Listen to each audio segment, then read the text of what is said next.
shot from Goldsworthy. Oh, what a comeback that is! Got him. And taken. They are very much in this, the Foxes. They are fighting hard.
Brilliant shot from Goldsworthy.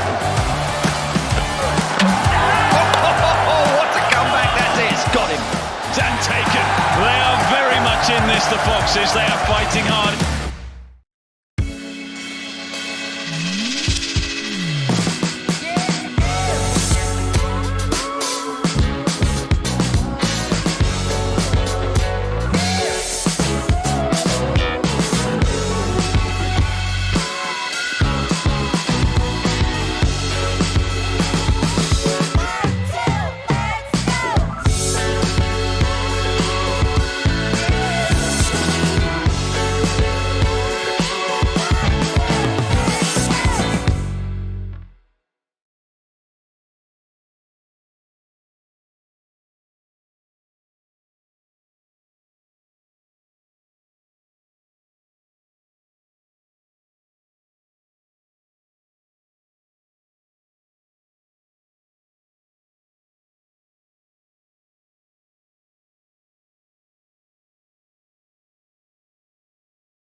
I won't find out for a while.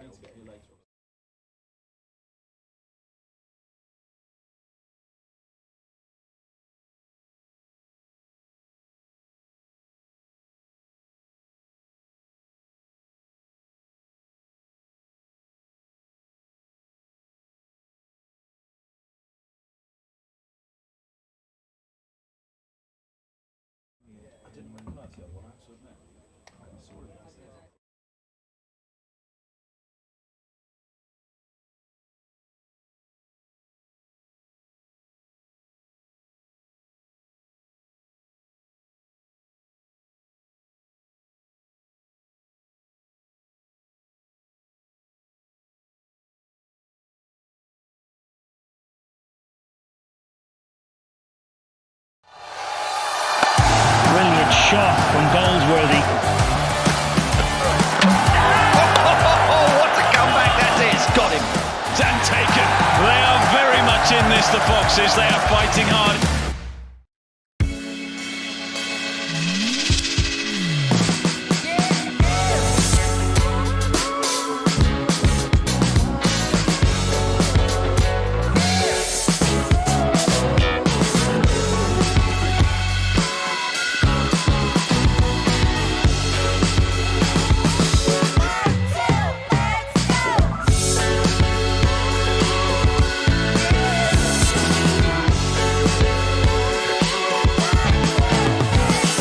Is absolutely cracking the flag, so Brilliant shot from Goldsworthy. though, so every chance. Brilliant. News from the middle is that Leicestershire won the toss and have chosen to bowl for a much changed side for the mainly due to injury, but also Brilliant. as well. Kevin Hand from Brilliant shot from Goldsworthy. Richard Ray from BBC Radio Leicester, your Leicestershire commentator, and later on today I'm pleased to say we'll be joined by Dermot Reeve, former Warwickshire, Hampshire and England Test star. So we'll actually have some expertise in the box, Kevin, as opposed to ourselves. Good morning to you, sir. Someone who knows what they're talking about in terms of the cricket and in terms of broadcasting. We're in luck, aren't we? We are. Chris Wright is going to open the bowling for the Foxes from the pavilion end. I'll run through the Leicestershire side as the over goes on. But as I say, a few changes enforced by injury from the last game. Tom Scrivens had to drop out and with a hamstring problem. So Rehan Ahmed is out with a side problem as well. So Roman Walker has come in. Ben Cox, the wicketkeeper batsman, has come back in as well. Right then, with 3 slips on a greenish looking pitch, is in and bowls to Sam Robson. It swings away, but from wide went wider, and Robson had nothing to do with it. It looks green, but as we know here at the Uptonsteel, that doesn't necessarily mean it's going to seam around, Kev, does it? Well, no. I mean, the teams are doing their best, aren't they, with the Kookaburra? Middlesex did their best with what turned out to be a generous declaration last week at Northampton after a real flat one for 3 days. Well, they hadn't much to lose in that respect, I No. suppose. It was worth it in a way. Wright is in, bowls outside off stump, chopped away for 4 by Sam Robson, sat up nicely outside off stump. It was too wide, and Robson helped himself. Actually, it took so long to get there that he had it hit it well in front of square. He didn't have to wait and try and use what pace there is. He clubbed it away between Budinger in the covers and Roman Walker, who's at mid-off, and well, outfield is very, very bare, very, very brown, and very, very quick, as I suspect it was at Northampton last week. Right in bowls Robson, thick outside edge. He was on top of it. He was in control of the swing, such as it is. It runs it down to third man, where Sam Wood is the fielder. Takes 1, moves on to 5, obviously. Now, would he have played that if it was a Duke's ball? One suspects not. But it's interesting, though, isn't it? Is it actually in the batter's mind that, I mean, if you were to have laid on that ball and said, Duke's ball in hand, right hand up, opening over, played it or not? Absolutely not. He may have played at it, been drawn into it.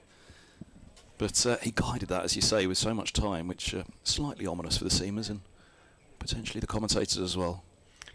Josh de Caires, a few bouncy calisthenics just to get his blood circulating, get moving. Takes guard to face right for the first time.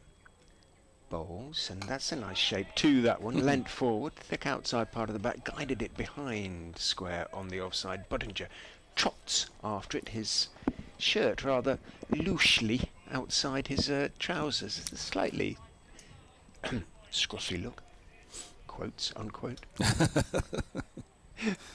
It's a hot day today, isn't it? It Gotta is. have I heard him talking to the umpires, who incidentally are Ben Debenham even and Neil Pratt, saying, are we going to have drinks breaks? Mm. And maybe will. The slips are very close as Wright is in and bowls, and on the back foot this time Robson defends it out into the offside. Wait, he calls, as Buttinger, who might get through a bit of work in the covers, ran across to his right and made the stop. Well, with the amount of spin we expect to be bowled in this game, then even with drinks breaks, we'll still be done by 6 probably. Well, Leicestershire actually, even with the seamers, have got through their overs at a brilliant rate this season, just good. showing it can be done. Well, exactly, of course it can be done. Yeah, absolutely. We haven't had too many late ones. Right, bowls, again, nice shape to that one from middle 2 off, and Robson, who treated the delivery with respect, pushing forward and pushing it out into the onside, just indicates with his right hand. There was a nice little bit of swing there for Chris Wright, but kind of that's what he does. It didn't zip off the pitch or anything, so Robson was pretty much in control. 6 off the first over. When you think back, the 104 overs, I think, was the last cut now, wasn't it, to 96? Was it 104? But when it was last cut, was it 106 down to 96? I think it was 104. 104. They chopped 8 overs off the day, didn't they? But yeah, it used to be, 20 years ago. Goodness me, it's a long time ago now, isn't it? Roughly when we first met, Richard, downstairs, across the road in the media centre here. Pretty sure it was here we first met. It all blends into one at a certain age. Yeah, well, maybe at Trent Bridge as well. You might have been at Trent Bridge for scribbling away. Yes, possibly. I can remember it reasonably vividly, one of our conversations. But then it was donkey's years before we actually figured out who... So you haven't changed in that time, you look just the same. Well, I don't know about that, but thank you. So, who have we got at the far end? It's Van Beek, is it? It is, Logan Van Beek, yeah. Van Beek, sorry. He has 3 slips in place, a deep third, point cover and a mid-off. In fact, there's only a point and a mid-off. As Van Beek's in, bowls. Oh, goodness me, look at the bounce on that. That has hit the surface, just full of a length, just outside off stump. And even Van Beek has come to have a look at it. As a batter would usually go and prod away at the surface, Van Beek, which I fully and wholly endorse, has at the end of his follow-through continued to just bend over and have a little look at that spot, because he's trying to get in the batter's mind even more than the delivery itself would have done it. It's pitched and really bounced, and I dare say it must have seamed slightly back in as well. It did, yeah. You just had a look at the replay though. Was it off the surface? It was completely off the surface. It was, if any, by Van Beek standards, it was a little bit of a loosener, but it absolutely zipped. In he comes and bowls to Caires, who leaves alone a fuller ball, wider outside off stump.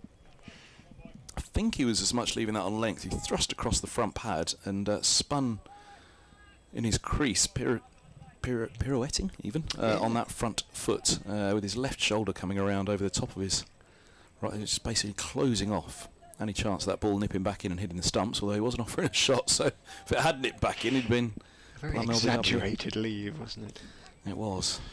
Plunging forward seems to be the way on this one, as here's Van Beek, and this ball's run away down to deep third by de Caires. He's over the top of it, and it is 4, fine of the fielder. A little wider than I thought. It must have been tighter to that third slip as it went past than I realised. Basically, if it's sort of 10 feet, or bit more than that, either side of the fielder going down the hill on this practically bare outfield, then the fielder's going to really struggle to get across. And Lewis Hill sort of got there, but couldn't stop it. Did you manage to finish off the Leicestershire team before I start going through the Middlesex one in this over? I can't remember. I think so, more or less. Here's Van Beek bowls outside. Bowls outside the off I'll stump. just quickly go through it again then. Budinger, Patel, Travaskis is scheduled to come in at 3. Liam Travaskis, Lewis Hill at 4, Peter Hanscom at 5, Ben Green at 6, Ben Cox at 7, Van Beek 8, Roman Walker at 9, Chris Wright at 10, Sam Wood at 11. Van Beek turns again. The Bennett end here at Grace Road. Cloudy overheads. In some ways a little bit of a relief as he's in, bowls full straight just outside the off stump, and De Carey's went with a little nibble at that, trying to drive through the offside. It was there for it. I'm not sure the feet quite moved. They do in as he practices it in hindsight. Just zipped through that one, bit of pace. Working up a bit of a pace. Van Beek, he's been sensational for Leicestershire with both ball and bat, to be honest. Van Beek hits the crease now, bowls. Oh no, that's just short of a length, and it does climb again. In behind it to Carey's, he rides the bounce down to deep third, and he's actually played that really, really well. 5 for De Carey's, or does he tickle to 6 with that one? He tickles to 6. 11 without loss. Robson has 5. Very quickly, the Middlesex 11. Sam Robson, Josh De Carey's out there opening. Max Holden down at 3. Lewis Deploy, who is captain for the game, is in at 4. Ryan Higgins at 5. Ben Geddes at 6. Joe Cracknell, the keeper, once more. Maiden first-class ton for him last week. Zafar Gohar, Tom Helm. Sharma is in. Navia Sharma and Noah Cornwell as well. So no Toby Rowland-Jones, no great surprise, I don't think. Back-to-back Kookaburra rounds. I mean, it's probably the most common sense thing I've ever seen in cricket. Give the old boy a rest for this one. Wright is in 2. De Carey's bowls outside off stump. That exaggerated leave again from Josh De Carey's allows it to swing through into the bright green gloves of Ben Cox. Looks like might be slightly different characteristics from each end. That is sometimes the way here at the Uptonsteel County Ground. We like that though, don't we? Makes it more interesting, Yeah. doesn't it? Wright is in and bowls. De Carey's half forward, pushing the ball out towards Budinger, the only man in the covers at the moment. 3 slips, third man Budinger, who's sort of between cover and extra cover. Walker is at mid-off. Hill at mid on. Travaskis is at mid-wicket, and Van Beek is down there at wide long leg in front of the electronic scoreboard. Wright is in and bowls. A little bit of bounce, but a little bit wide as well. De Carey's just rode it nicely and steered it down to third man to Wood and takes 1, moves on to 7. So the Leicestershire charge, the Foxes' charge, halted only by a Kookaburra. And injury and absences as well. The absence of Holland, I think had they had Holland last week against Glamorgan, they probably would have won that game. They sort of got themselves in a position to win, but as ever on this ground, Sam Northeast batted extremely well. In goes Wright and bowls. Back foot defence from Robson on off stump out to Walker at mid-off, and there's no run. And had some excellent support. And in the end, they just didn't quite have enough firepower to get over the line. They obviously didn't have Hull as well. Ahmed couldn't bowl. So there's sort of 3 of the sort of 6-man attack, if you like, that absent as they are for this game as well. Scriven also absent. In goes Wright and bowls outside off stump, wide and allowed to go through by Robson. That's 4 out, so really it's just Green and Van Beek from the sextet really who've formed such a sort of potent attack so far not quite so far this season. It's haven't been that many games when they've all been available, but 5 seamers has worked very well for Leicestershire this season, and they've almost done enough already with a few more draws, to be honest. 40 odd points clear of third. In goes Wright and bowls. Big step forward from Robson, smothering any swing, pushes it out into the offside, and there is no run. 12 without loss after 3. Middlesex. Yeah, Middlesex's great hope is that Leicestershire go on a run of beating everybody else apart from Middlesex. Roll over in this game. It was so disappointing last week, that Kookaburra round. It really was. Middlesex. It was a case of will they or won't they, basically, on that final day. Will they offer them something? And they did. Was that the only positive result of the round? I think there was only two, wasn't there? That, and would it have been Surrey? Oh, I think Surrey finished early, didn't they, on the third day? Yes. Here is Van Beek. He's in. Bowles. Oh, and again drawn into the drive to Carey's. He probably needs to put that away for a couple of overs. Through to the gloves of the keeper it goes. 12 for no wicket. The Kookaburra does offer a little bit for the first 10 overs or so, is what they've told us in the last couple of years. The finding is you've got 10 overs. It might do something in that time, and at the moment it is doing something. There's a little bit of shape away for Wright, and there's a little bit of seam movement, but certainly that pace and extracting from the surface, a little bit of bounce as well, Van Beek. He's midway through his run up now. 3 slips crouched down. Bowles up on his toes. To Carey's, eases back with a point. Rides that one nicely, and I think that is the key. Ride the 10 overs. Ride the first 10 overs. I don't think really you need any shots in that time. Block the living daylights out of it, which is the description that he gave to the BBC. Possibly myself. Cricinfo quoted him as speaking to the BBC and saying, "Well, you know, what do you remember of your dad?" And he said, "Well, from the videos, all he used to do was block the living daylights out of it." He used another word, but he's Van Beek up on his toes to Carey's, punching now in front of deep third. He got an edge fine of the fielder, who may have just shimmied a little finer as a result, and now it's punched in front of him for 4. That was a nice shot, and he moves to 11, 16 without loss. Are we waiting for that to go up to 15 now?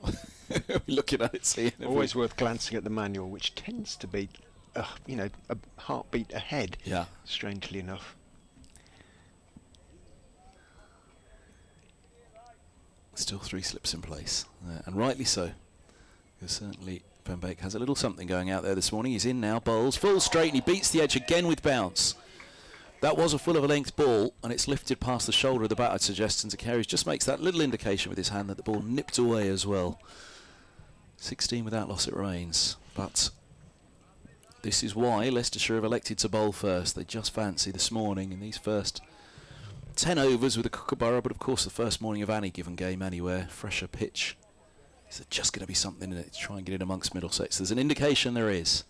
Can they force their way through? 2 to come of this over as Van Beek's in. Bowles outside the off stump, just a fraction too short, and with that bounce that we've seen so far, all the indications are there that De Carey's could happily leave that alone on the back foot, and he did. He's the top wicket taker in the second division, Logan Van Beek. 30 victims to his name at 25, basically. So he's been a tad more expensive than the likes of Ben Green and Ian Holland, but he is a more aggressive bowler. Holland relies on movement at no more than medium pace. Green's ditto, really, nags away on off stump. 7-2 field now as Gully is switched from square leg to join the cordon, as this is full just outside the off stump, and De Carey's drives to mid-off powerfully on this occasion, straight to the fielder though, and it is a dot ball to finish. 16 without loss. De Carey's has 11, Robson has 5, and quite right to move to a 7-2 field, I think, with what we've seen so far. So how's Wrighty going? Former Middlesex man, started at Middlesex, then off to Essex, then Warwickshire. He's been injured most of the season. Yeah. So this is just his third first-class game. Obviously doesn't play T20. I think he was just about in the reckoning for that Lord's match. Would that be right? It was around that time he was coming back. I would have to look back through He my was notes. carrying the drinks that game, wasn't he? So I assume that meant he was in the playing squad but not selected. In fact, he was in the playing squad, I do remember now. Starting his third over now, bowled slightly short to Robson, who is sort of jumping onto his back foot, playing it firmly back down the pitch. It trickles past the stumps. I think it's umpire Pratt at this end, and he's a slightly more solid figure than umpire Debenham, but I'm rather pleased to say, and this got me, Nick Webb didn't really approve, but of what I had to say about them. But the umpires were in baseball caps for the last game because of the wind proper white ECB baseball caps. Right, bowls onto the legs of Robson, who plays it firmly but makes sure he's in control, keeps it down, and it goes straight to Travaskis at mid-wicket. And I didn't really approve, but we had that southwest wind throughout the entirety of the game last week, and so they wore baseball caps, and it didn't ring right to me. Well, we're back in Panama's, or Panama style, wide-brimmed sun hats, and just looks more stylish to me. Right, in bowls, Robson defends solidly on the back foot out to mid-off. Did it feel a little bit more T10 than first-class cricket? Yeah, didn't like them, but the umpires liked them. You know, they said they're not constantly having to put my hand up there to make sure that it's not being blown off, etc., etc. Could they not put the heavy bails on top of their wider-rimmed hat just to weigh them down a little bit? I mean, the sun. Elastic or tied under the chin or something, I don't know. Yeah, whatever happened to that little chin strap? Right. Bowls, Robson. Nice delivery, but Robson solidly behind it, leaning forward, playing it off middle out towards Hill at mid-on. There's no run. They might have felt they looked a little bit too much like bonnets if they were wearing a chin strap, I guess, but the wider-rimmed hat, the temperatures, you need to protect your neck. And the absolute heat of it. I was doing a job at Lord's the other day with Dave Fulton, and we were sat in the shade the whole day apart from the last hour. But my goodness me, when I got home and you see the sunburn from sitting in the shade. Right. Bowls. Oh, bounces a little bit on Robson, and not quite sure what that came off. He looks askance back down the pitch. It bounced out towards green at second slip, but third slip, I beg your pardon. Hanscom at second, Patel at first. Can they get Roland Jones? Extra bounce. Can they get Roland Jones back in at this stage? The greatest exponent, well, I would suggest, in my time covering cricket, of bounce on any given surface. He'd have loved this one. I have to say, I'm not sorry to see he wasn't playing, because he's done well. He does well against everybody, doesn't he? But he has a sensational record against Leicestershire, I think. Right is in, and bowls, nice line and length, but very solidly played by Sam Robson out into the offside, picked up by Wright in his follow through and handed to Budinger. End of the fifth over. 16 without loss is the score. There aren't too many ways to get in touch with us, although we're always delighted to hear from you. Richard Ray 23 at gmail.com is the email, or my email anyway. Probably not supposed to tell you that, but anyway, my email, now to do with BBC, but obviously I'll check it. And Blue Sky me, should you so wish, at RichR23. And I'll keep a check on that as well. Kev isn't doing... Stick him into the home commentator, that makes sense, doesn't it? Keeps it simple. Here's Van Beek, right arm over, he bowls, and up on his toes to Carey's, pushes to point, and there's no run. 3 slips, a gully, there's a deep third, he's quite fine now as a result of the gully. That mid-off, mid-on, and long leg complete that 7-2 field. That gully, he's come up a little bit now, but there's something this season, Derbyshire I think it was the first time I saw it, was a hybrid pitch, that was a pretty dead one as well. Thank goodness it wasn't a Kookaburra, well it wouldn't have mattered, it was a dead one anyway, so it was just dead. Hybrid surfaces and first-class cricket don't particularly go well together. As in comes Van Beek, bowls, and that is edge to gully. It's on the bounce as it's taken there. Low down to the left. Oh, it's a dog. I thought that was a cry of anguish. I was thinking, who's that? They're really quite literally yapping away about in frustration at that one. But it was just the dog, frustrated that it was along the floor.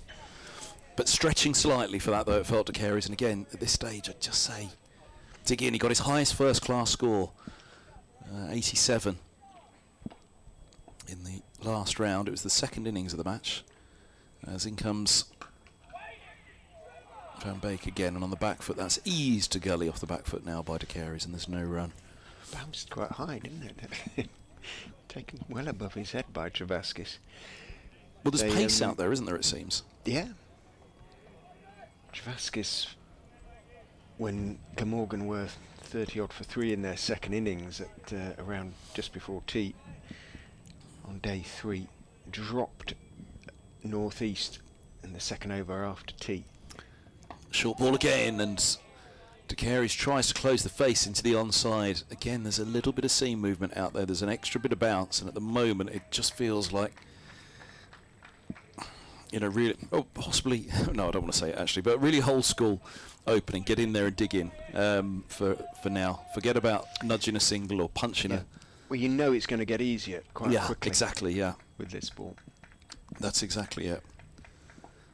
There's, Van Beek passes the umpire, he bowls, and this one's onto the pads, but leg side, it's just off the pad, down to fine leg it goes for 4. Umpire will tap his knee, I would expect, yes he does, and 20 for no wicket it is. Forgive me, my elongated commentary on that last ball interrupted a point you were making.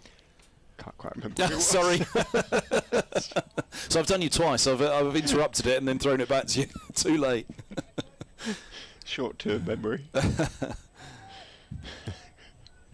Goldfish.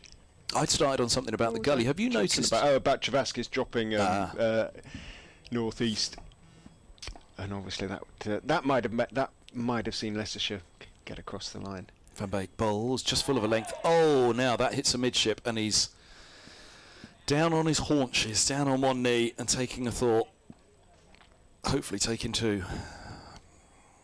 Picked himself up quite quickly, so hopefully he wasn't quite completely amidships. He's still he's uncomfortably walking up the track and adjusting equipment, shall we say, as he goes to have a chat with Sam Robson, but he's still there in the middle at least. He has 11, Robson has 5, 20 without loss, and there's another indication that there's a bit of pace and there's certainly a bit of bounce in this surface this morning for Van Beek in particular. So 250 runs pretty much for Sam at 25s this season, not been his greatest, but as you say, runs last time out. Yeah. Wright is in, bowls to him down the leg side. He steps inside the line, sort of gestures at it, but not in a way that he looked as though he was trying to play it. This is a game for him to cash in, I think. He missed a couple or 3. He's played 5. Yeah. So 8. Yeah. So missing 3. And congratulations on the birth of the first little Sam. Oh, Goss is an uncle then. Yes, yes. Wright is in, bowls. It's clipped in the air through mid-wicket. That's going to run away for 4. No chance for Hill to chase that one down. So it was a nice piece of timing. It was in the air for quite a long way as it went towards wide-ish mid-wicket, but it was absolutely between Travaskis and Hill, well wide of. Both bisected them, and they're quite a long way apart, and it runs down the hill towards the meet for 4. There's Dog again. Looks down to see if he can spot it. He's a yappy little fella, isn't he, by the sounds of it? Yes.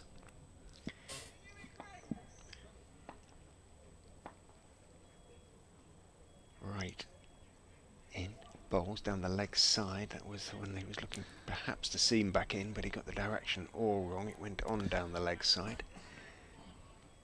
He sounds like the kind of small dog that's always looking for a fight. You know the type? Yes. One doesn't necessarily warm to them immediately, does one? But let us hope he settles down. Well, you almost give them a little bit of... you almost warm to them slightly just for their pluckiness, being so small. They're always looking for a scrap, the little ones.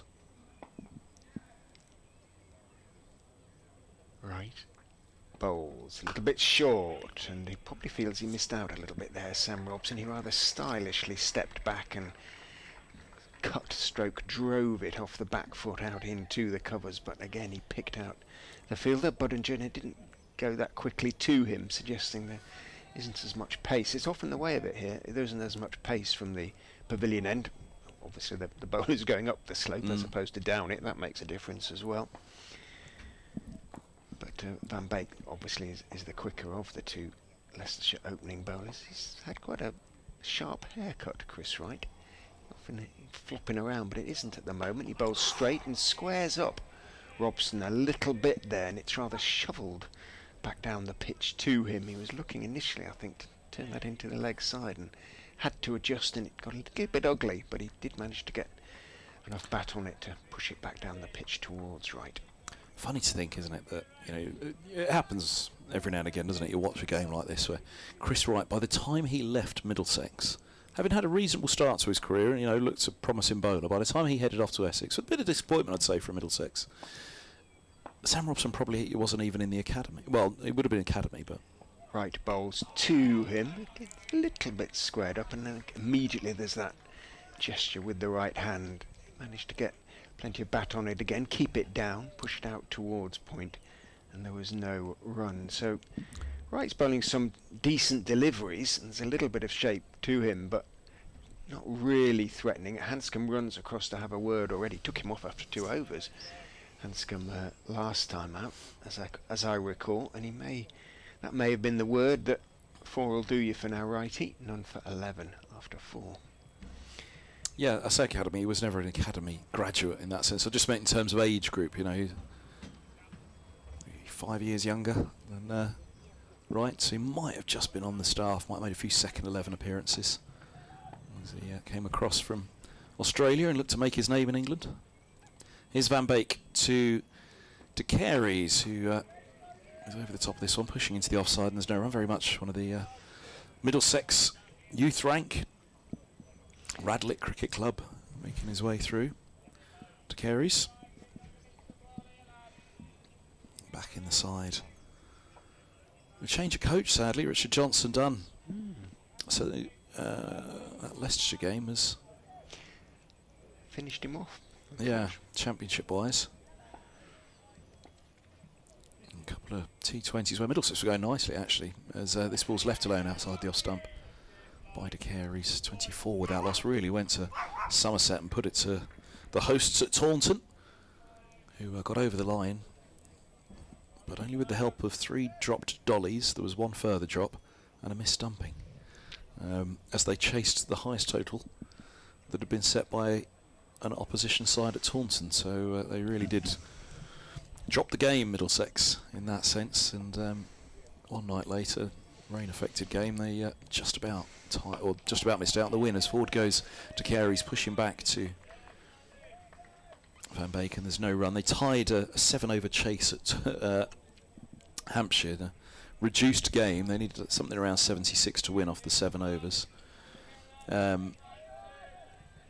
And the first 9 deliveries of that match, Middlesex had not laid bat on ball of the chase, and they still managed to tie the game. So pretty much playing out a maiden and a half to begin with. As in comes Van Beek. Bowls, and that's cut. Well, that was flayed away by De Carey's backward a point for 4, and he moves to 15. It's 28 with that loss. It was a little loose and wide, that one, wasn't it? But it was given the treatment nonetheless by the right-hander. Attractive looking shot. This may not be the only time I say this during this game, but one thing that the Foxes have done really well is bowl very, very tightly this season. And if they haven't been taking wickets, they've kept control on the scoreboard, and they need to do that, especially in these conditions. Van Beek to De Carey's. He goes full and straight, overcompensates, and the right-hander driving him wide of mid-on for 4. It's beautiful timing. You mentioned that outfield. He was scampering back for the 3rd De Carey's, but Robson screamed at him. It's gone. De Carey's moves to 19, 32 without loss. Overcompensation with the Kookaburra. Yeah, that's up the slope as well. Wood just couldn't chase it down. Hamish makes the point, can't we soak the outfield? Take an awful lot of soaking, Hamish. Water, I don't know, I presume water's metered at the ground. It's expensive water, believe it or not, in this country. Van Beek to De Carey's, right in behind this one. He pushes away into the offside, mid-off, doing the fielding. And 32 without loss it is. De Carey's has 19 from 28. Robson has 9 from 20. Does Wright come back? Or was it 4 and done? No, that's it for Wright. 4 overs and done. Is it Green? Yeah. Taken over at the pavilion end, Ben Green. The first change after 8 overs. And Beek might get another, but I suspect Hanscom, who kept wicket last week, they left Ben Cox out for the first time this season. Now standing at second slip, Hanscom, I suspect he already knows it. Could be a long, well, it will be a long day for the seamers in particular. Green windmills his arms. He, like Van Beek, has been outstanding this season with both bat and ball. 26 wickets at 20 for Ben Green, and an economy rate of 2.29. And that's in 232 overs. Wanders in and bowls. Outside off stump. No movement. Left by Robson. Slightly Botham-esque run for Ben Green. Botham-esque moustache at the moment as well. Yeah, he's and mullet. It's actually both are slightly trimmed compared to what they've been at various stages this season. And he goes and bowls down the leg side. There's an appeal for leg before from Ben Cox, and only Ben Cox. Umpire Debenham turns to the scorers as the ball races down to the finest of fine legs, with Rishi Patel jogging in pursuit, and signals leg byes. Little bit of seam movement back in, but started leg is going down, clipped the pad of Robson. 4 leg byes to the Middlesex cause, and a decent start for the visitors. 36 without loss now, off 8.2. Over 4s. Hasn't been on the board for the opposition at the Uptonsteel very often this season. Green is in and bowls off beauty. Goes right through Robson, draws him forward on off stump, and he plays and misses. Just held its own. And that's what Green has pretty much done throughout the season. On loan from Somerset.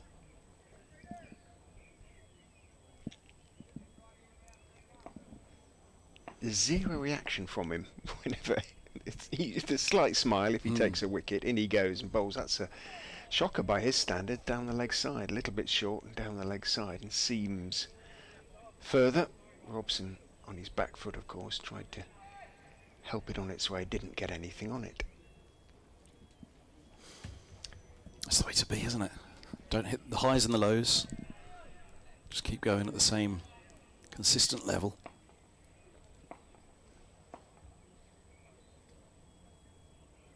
Turns, nice short run, bowls outside of Storm. That seemed back in a little bit, but from just too wide. It was a good leave from Robson. We were at a good angle for that, weren't we? I could see it tailing back in. Taken by Cox, reaching to his left behind the stumps. I mean, there's certainly something out there, isn't there?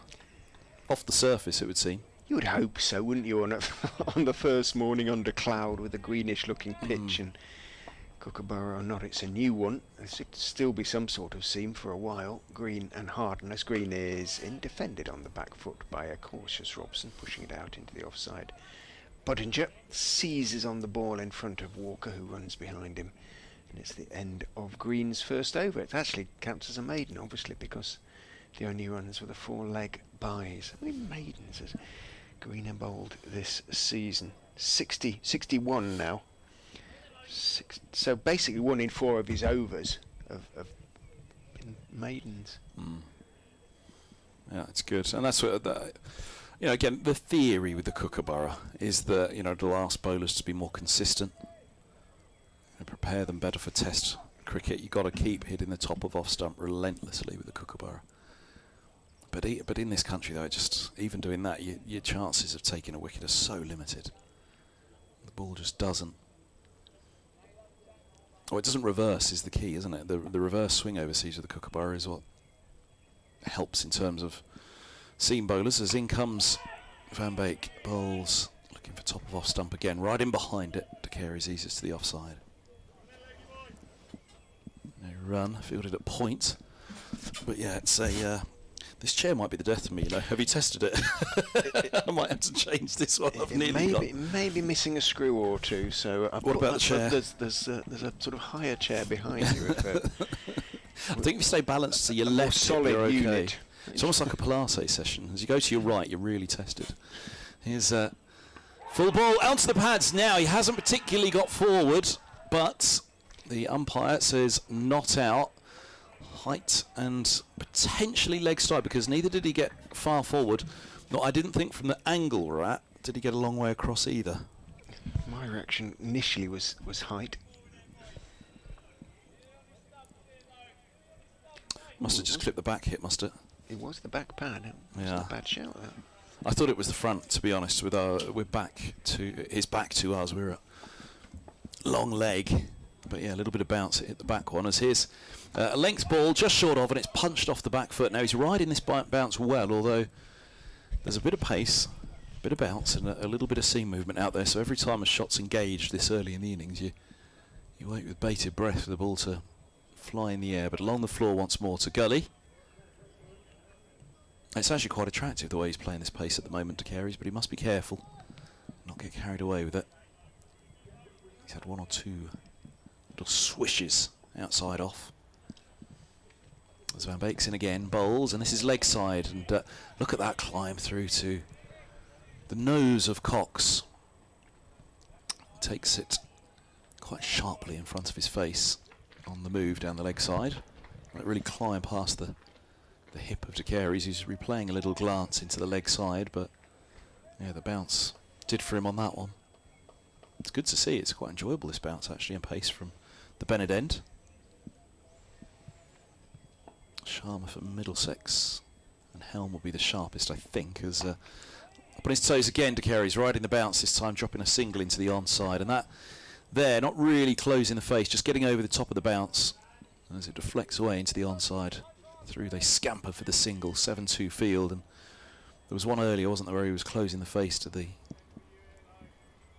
leg side, and he just thought, yeah, just keep that back face open early in the innings here.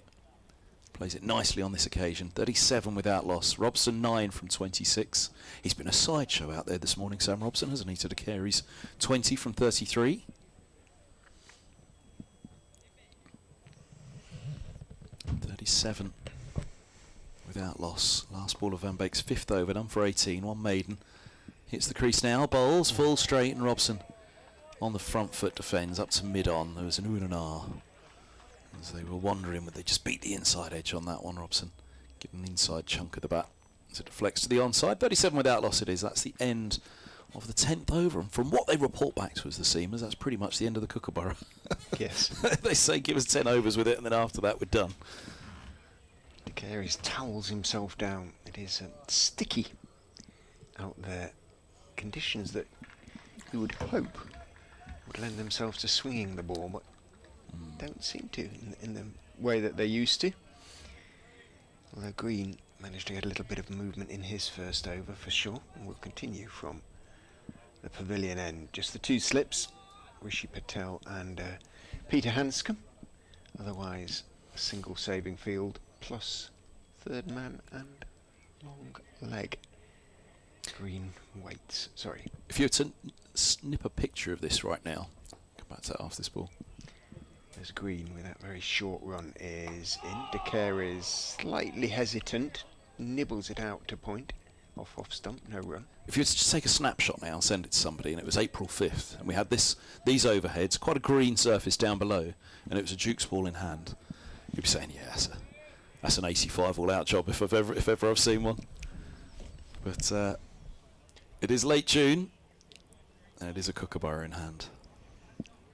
And quite rightly, there's grass left on the surface, to the relief, I would imagine, of everybody. Green bowls. De Carey's gets a very straight delivery, presents a very straight bat in response. And that in response, to, as you say, everything is set right now for that ball to swing, but it's not. It's not really. doing. Wright's swing was from the arm, wasn't it? Mm. From the shoulder. A little bit of nibble for Green, but not much more, and a little bit of bounce for the occasional sharp bounce actually for Logan Van Beek from the t'other end, the Bennett end. Green up the slope, bowls, nice shape to that one, again on off stump, line and length. Didn't do too much. De Carey's half forward, blocks it out into the offside.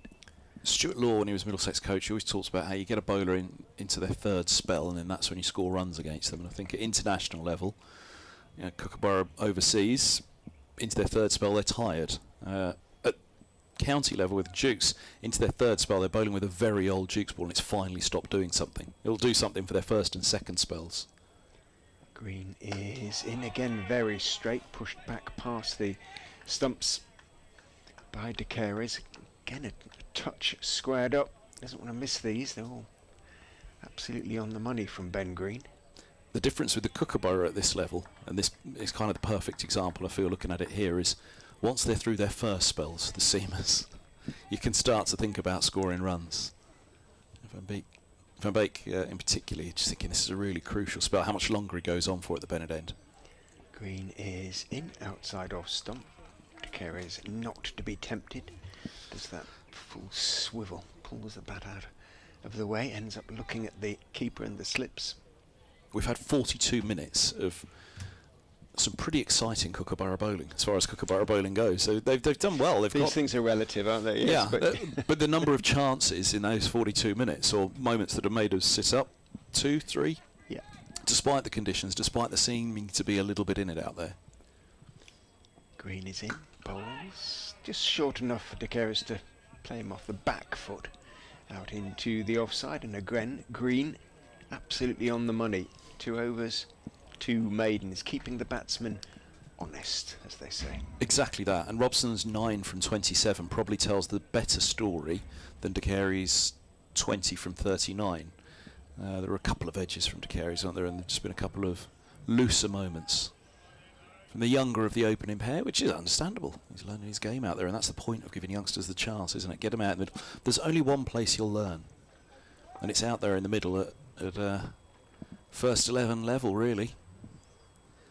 Here's Van Beek in bowls, and a lifting ball to Robson. Now there again, great bounce. Robson up on his toes. Robson, who's been the calmer of the two, the one who looks, well, the experienced of the two, let's put it that way. But Robson, desperate for runs in a different way to De Caires. Robson missing out on a few games this season, low on the run scoring count. He's really missed out this year for obvious reasons and very understandable ones. Sam's mind will have inevitably been elsewhere the majority of the time. As here's Van Beek in, bowls, forward goes Robson. Pushes back up the track. None from 28 now, but that was probably the most amount of lift we've seen this morning off the surface, and again with good pace as well. That wasn't tennis ball bounce through to the keeper, that zipped through to the gloves of Cox.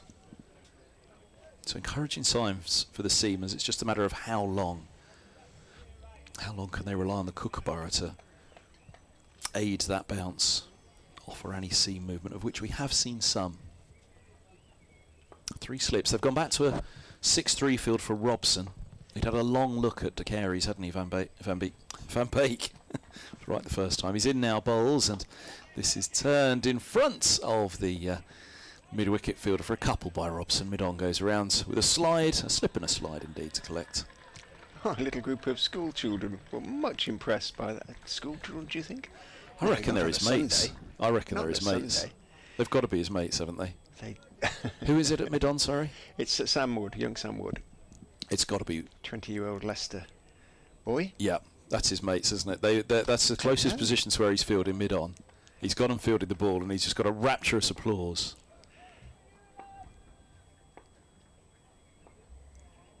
Van Beek in bowls, and Robson flays at one hand off the back foot, looking to punch again, similar to the one that lifted on him earlier in the over. That's down to deep third for a single. Well, we mentioned, didn't we, 42 minutes, and you could count 2 or 3 chances. Well, 45 now, and it suggests that, there's chances is the wrong word. Moments that have made us sit up. But in the last 2 minutes, we've sat up twice to see where's that going to go. Was there an edge on the first one? And on the second one just now, was it going to go to hand? They had a 6-3 field. They've gone back to 7-2 for De Caires. Probably would have bisected third slip and gully, that last edge from Robson, but nonetheless. Here's Van Beek, he's in, bowls, and just a fraction short of a length again to De Caires, which has the right-hander back and across, just jabbing down on that ball. Mid-on comes down to collect. 40 for no wicket, 1 to come at the 12th.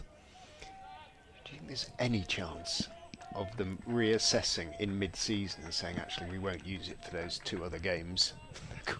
Well, I really hope so. I mean, honestly, as desperate as it was it was really desperate last week. We can discuss that more as here's Van Beek to De Carey's forward and around that one, but high again and potentially leg side as before. 40 without loss. Ball trickles harmlessly into the onside. It's the end of the over. De Carey's has 20 and Robson has 12. If you start me down that path, we'll be here through until lunch. And so at some point we'll get around to the Kookaburra analysis, because it was, for me, it was appalling at Wantage Road last week.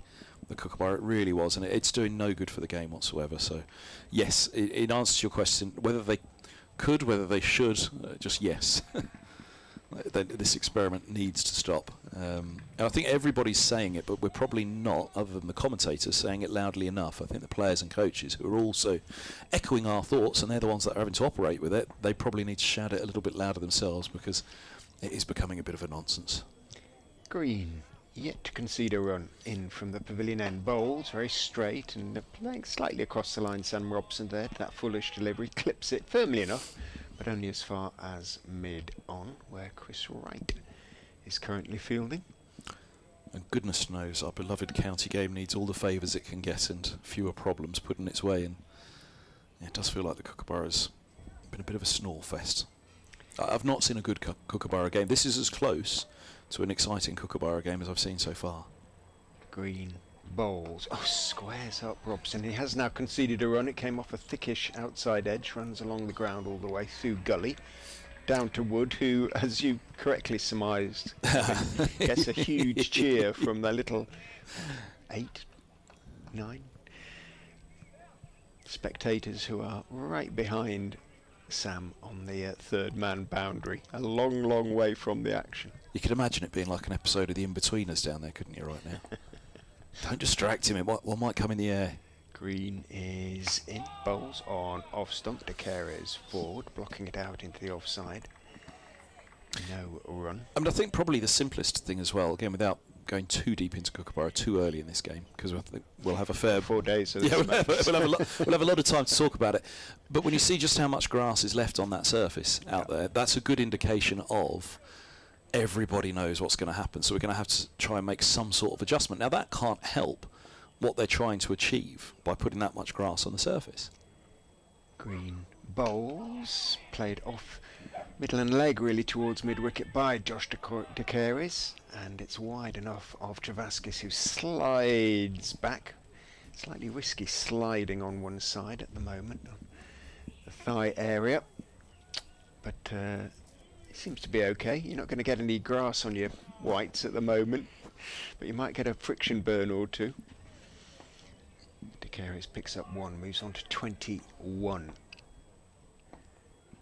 42 without loss after 12.4 as Green is in, brings Robson forward, always played carefully back down the pitch to Ben Green, who lobs it to Hill. Mid off to do a spot of fairly desultory polishing. Former Leicestershire captain, of course, Lewis Hill. Now the former Middlesex captain is the current Leicestershire captain, Peter Hanscom. Green, no more than 10 strides in and bowls as seams back in. Hanscom shouts for the leg before. Green does no more than raise a right hand. End of the over, 42 with that loss. Out comes the Middlesex Twelfthers with a drink for Josh De Carey's. Position Cowshall could have had a chance on this one, but Cornwell, Sharma, the two who are given it. An announcement for any late arrivals from the PA. When you said the former Middlesex captain, now Leicestershire captain, I thought you were bringing us breaking news on Toby Rowland-Jones. Anybody who is tuning in this morning, Toby rested for this one. Luke Holman, the other one, missing out as well. No great surprise, a Kookaburra round, although, of course, isn't it just the cricketing way that you see that first ball bowled and you think, oh, maybe they should have left Toby in for this one. And the skipper himself, club captain, he'll have obviously had an almighty say on... you can't. I mean, to be honest, you got to the end of that game at Wantage Road last week and you thought both Helm and Rowland-Jones would not be sent out to bowl on this again. You know, another week of flogging themselves for no reason. But as soon as you saw that little bit of bounce from Van Beek, you thought, oh, Roland Jones could be useful. He would have, I'm certain, have been in the first few overs had Middlesex been bowling, but thereafter... Yeah, exactly. Which then it comes down to the toss as well, doesn't it? You never know. Exactly that. Leicester come out to bat tomorrow if the sun does break through today and burns off a bit of the grass. Here's Walker from the Bennett end. He bowls as clipped, fine, a mid-wicket for 4. Leg stump half volley to begin from Walker. Big broad shoulders on him.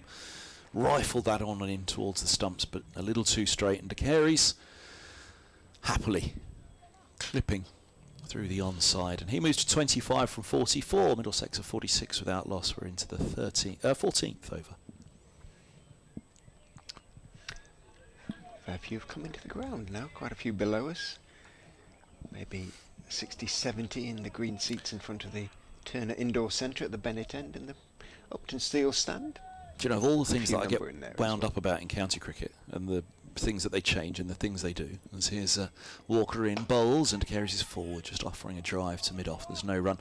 Scheduling of the championship in terms of which day of the week it begins is not one of them, because that is genuinely, I think, no matter what they do, the schedulers, what day of the week they start it, it's a damned if you do, damned if you don't. Sunday makes a lot of sense because you'd think people can come in, but you think back to the old Sunday League, people used to come in after church, didn't they? So you'd have a quiet morning and a busy afternoon. Not quite sure the world works that way anymore, but yeah, Sundays you'd have thought would be really busy days. As here comes Walker to De Carey's, pushes into the offside and there's no run. I quite liked the idea of Friday starts in that you get corporate in on the Friday, you can sell it to corporate. Saturdays and Sundays you try and get the families in, and then Mondays it's pretty much the diehards and the members, isn't it? And everybody else you can watch on the stream. So if there's to be a great finale, and then if you're a little bit lucky you might be able to skip off work half a day or call in sick and say, look, I could nip down to the cricket. I work from home today, Governor. Put the laptop on at Grace Road. All would be right with the world. Here's Walker in, bowls, and this ball's pushed up to mid-on. There's no run. 46 without loss. But yeah, you do get the complaints then that cricket played Saturday and Sunday. Well, we've got things to do over the weekend, can't you? You know, that's when everybody's off work and everybody has to see everybody's at the weekend. Can't we play it during the week? And you get those who'll say during the week, well, we've got to work during the week. Can't you put it on the weekend when we're not working? So scheduling's so difficult. But there is, as you say, there's a little hubbub here for the first day of this one. Wantage Road, similarly last week actually, had a good attendance on day one. As his a length ball cut away, just a little bit of width, fraction short. Carries onto it quickly. Got one of those away against Van Beek earlier, and similarly with this, well controlled on the cut, backward a point. And Carey's ticks along to 29 from 48. Middlesex 50 up. There's a ripple of applause for the 50, just going up on the big board opposite us. The old size screen, the old scoreboard to our left was quickly on it. Down to 2 slips, 6-3 fields. As in comes Walker to finish the over. A forward defence from De Carey's into that offside, and 50 without loss it is. Robson will have strike on 13. De Carey's 29. Yeah, I mean, 4 good balls and 2 that deserved to be put away and were put away. So Roman Walker maybe will settle into his bowling, just his second appearance of the season. It is County Cricket Day today across the country. Oh, it is. It's free entry to Gracie, as Rehan Ahmed calls it, Gracers, as some of us call it, the Uptonsteel County Ground, as it is popularly known. So if you're in the vicinity, you fancy seeing some first-class cricket, it's not going to cost you anything. In goes Green and bowls on the legs of Sam Robson, clips it away to mid-wicket. Travaskis is in hot pursuit, puts in the slide, picks it up just in front of the little knot of spectators there, who sometimes burst, who have been known to burst, well, I was going to say song, but to chant, it being not quite tuneful enough to describe as a song. Stench and Benno posse over there. And Robson picks up a couple, moves on to 15. Green wanders in, bowls outside off stump. An attempted outswinger, didn't really swing too much other than from the arm. Robson let it go through.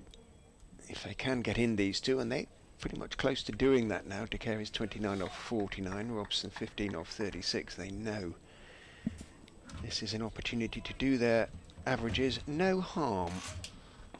52 without loss off 14.2 as Green is in thick inside part of the bat for Robson as he defends that one down towards long leg, fielded by Logan van Beek, and the single is taken.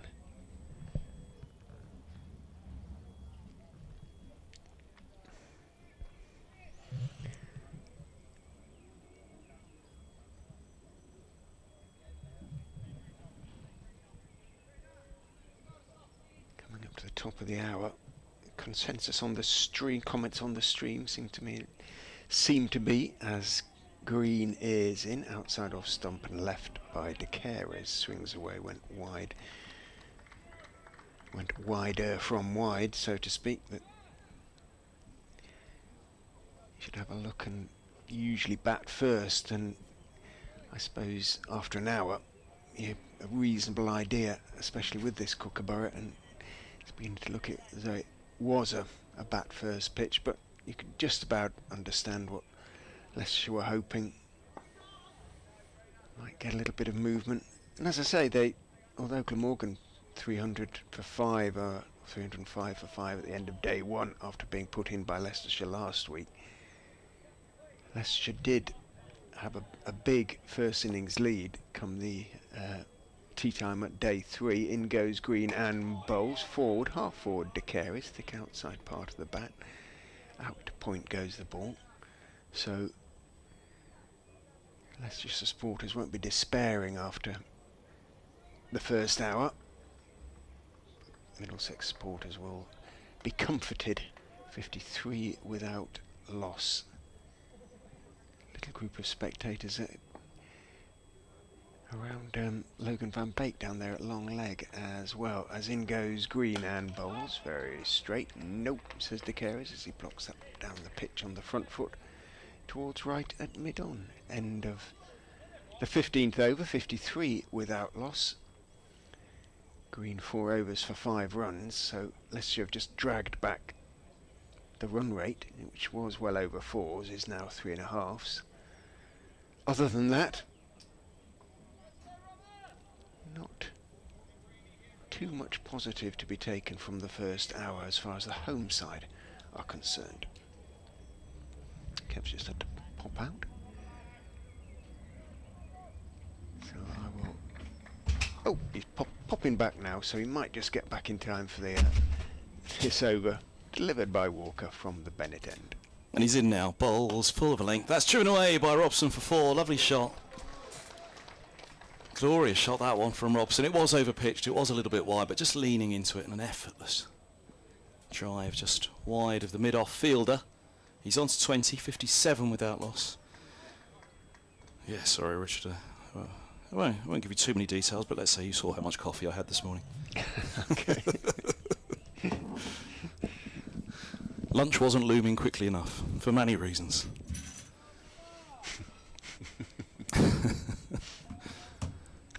It's quite a long way, isn't it, from here as well, atop the pavilion. I think I need these steps these weeks. It's been a heavy season, let's put it that way. Forward goes Robson, driving again, and he gets it through once more. It's 4 more. Well, that's only just going to make it. There's a sweeper at cover now coming around, but he won't get there. It was just out of reach for, I think that's Green, isn't it, picking himself up? It is. Yeah, perfect placement from Robson. Yes. Again over pitch from Walker. So 4 4s he's conceded from his first 8 deliveries, and they were all there to be not hit away, but giving the batsman the chance to put them away. I often talk about T20, you know, why have a bowler? Just have a bowling machine if batters are just going to stand there and slog. I don't think that's true at all. I think there's a great deal of enjoyment that the bowlers do get out of T20. They understand they're going to go at much higher economies than in first class or even List A. So here's Walker in, bowls, and an inside edge from Robson as he looks for a 3rd consecutive cover drive. It ricochets onto the pad and then potentially even through his legs into the onside, no run. But with the Kookaburra, that's how it feels, isn't it, for the seamers at the moment? You may as well just put up a bowling machine as asked to the seamers to run in hard and fast with this ball. I guess you're thinking, almost have to switch to T20 thinking in terms of your bowling. Do you start to bowl a lot of slower balls, or exactly? And again, that's not preparing fast bowlers for Test cricket. So here's a full ball which is edged away down to deep third, just outside the off stump, and Robson's happily engaged outside off now. He feels as though he's got enough control of it. But to be fair to Walker, that's the inside edge, and the outside edge taken in consecutive deliveries. So he's nibbled it a little bit, but again, Robson, if this was a Duke's ball in hand, it's highly unlikely Robson would be happily playing away as he is just outside off there. Carries back onto strike 29. Yeah, and Tom Helm, who's he can't really, I can't think of a better T20 death bowler, because he's got so many variations, brilliant change up at pace. He was bringing it all out at Wantage Road last week, as here comes Walker, and Carries leaves alone a length ball outside off. But to no avail. Bowled considerably more in the second innings than he did the first, actually, and I think that's because, it being a chase, they felt that the accuracy of Roland Jones and Helm might lead to those wickets, and Helm did indeed try and mix it up a bit, but they weren't going after him as a T20 batter would, at the kind of rate a T20 batter would. So as many change-ups and mix-ups of pace as there was, the batters were happily nudging and lardling. It was all they needed to do. Pick up the odd bad ball for a boundary as Walker bowls full outside the off stump. That's left alone. 62 without loss. Robson 25, De Carey's 29. And that over has just ticked us past the first hour of play in this match. 2 minutes past 12 now. And 16 overs, it can be done. Oh, absolutely, absolutely. Runs have been scored. You know, that's another point that I make over and over again. They talk about cricketers playing less cricket, well, they say fewer games, but less cricket. Well, if you bowled your overs on time, then hours on hours of play would be reduced from 7 o'clock finishes to the 6 that you could be off the field at. Green is in and bowled slightly short of his usual good length. Robson defends on the back foot, blocks it down the pitch on the on side. No run. I think there is a members meeting here at the Uptonsteel, maybe on Monday, to discuss the ECB proposals in inverted commas for next season, and what the club reaction will be to those proposals. I think in goes Green and bowls outside off stump, a tempter. Robson not to be tempted. Worcester put a very useful guide, if you like, to the proposals. Who have, sorry? Worcester. Have they? I re-skeeted it and put it out on, because it's the clearest one I've read so far. These are the options that. How many options have they got it down to? Is it 5, or have they got it down to fewer options now? I'd have to look back. I think it's either 4 or 5. In goes Green, bowls, neatly turned off his hip to long leg by Sam Robson. Takes the single. In comes Van Green. Van Green? Mate, Van Green. It's a bit early for that sort of error. Bake to make the field. My understanding was that it's down to 5, but it will be reduced down to 2, maybe 3 for the final vote. Right. Of which they need 2/3 to push a new schedule through. Green is in. Oh, beauty. Beats the outside edge of De Carey's bat. Worth remarking on, because it's been a while since the outside edge has been genuinely beaten, but it was there. And of course, if they don't get a 2/3 majority, then the status quo continues. So a well-placed protest vote somewhere might well be all that is required to avoid something silly happening. Green bowls. De Carey's drives, doesn't quite get all of it. Steered, drives it out to extra cover where Walker is the fielder. I mean, you'll have done it. You've done interviews with players, and then you've had a natter with them not interviewing them. I mean, you speak to the players when you're not interviewing them. You talk to them about the schedule. There's things they don't like, but fewer championship games I don't think is what realistically the vast majority of Championship players would not be looking for a reduction in Championship games if you speak to them off the record. Green outside off stump, seems back in a little bit, but from too wide, and De Keres' leave is a safe one, and yet it's being presented as though the consensus is whatever happens it's going to go down to from 14 to 12. Simon Hughes was on commentary with me in the Leicestershire game at Lords, and he said he'd interviewed Ian Holland, who had said he needs 5 days rest in between games, was the way that he'd said it on interview to Simon Hughes, which you can understand to some extent, but then how many 3-day finishes did you have? How many washouts? How many flat ones? How many, rough pitches? He pretty much had those days off, really. So yeah. When you think of the rain days and the number of hours that we lose, if you add it up that way, don't add it up in terms of the schedule, you probably find there is a lot of time off the field. And as was put to me as well by a coach, there's going to be more time in the nets if you've got fewer games. That is not going to help the development of cricketers. Here's Walker in, bowls, and that's flashed away in front of point by Robson. It's going to be fielded by the sweeper on the boundary. They'll come back for 2. Big scoring area for Robson. Square of the wicket either side. Cut hard, that one.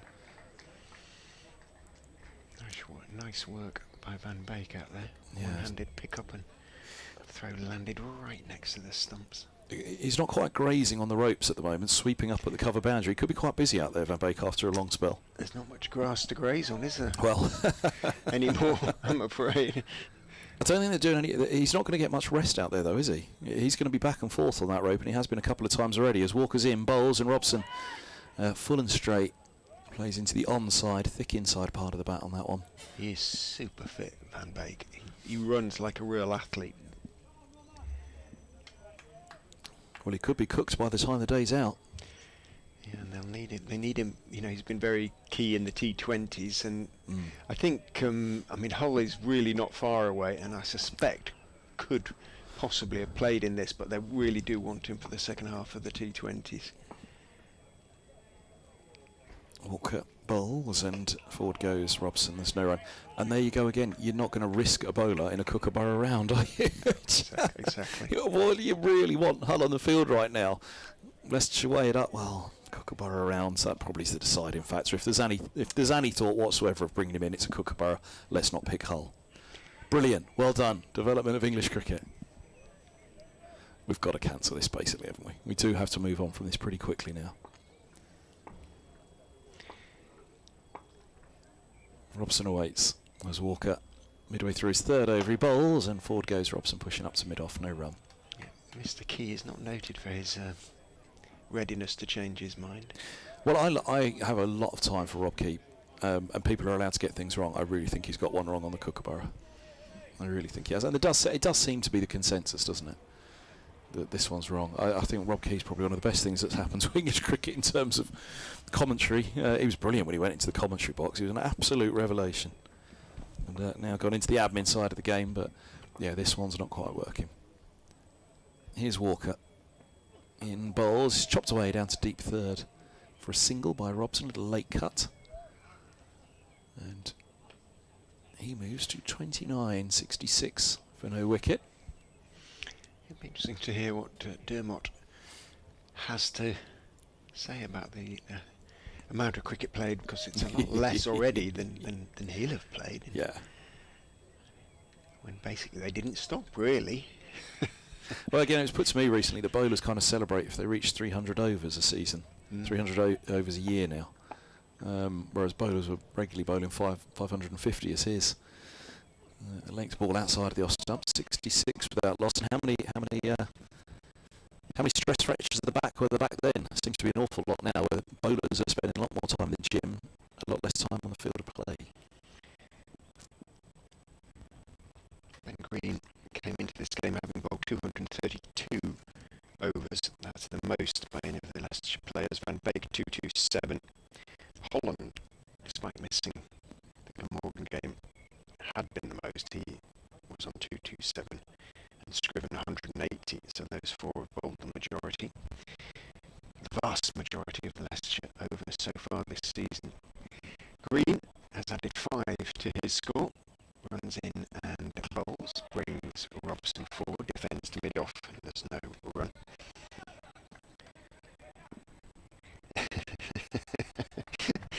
Hamish wants you to clarify. He's not quite sure whether you're for or against the Kookaburra.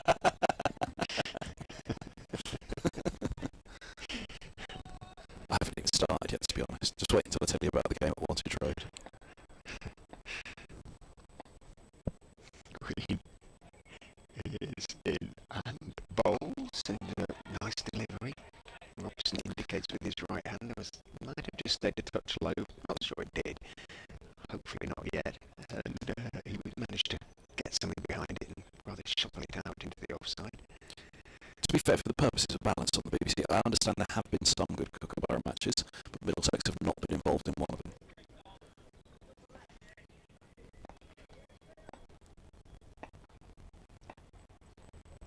Green bowls.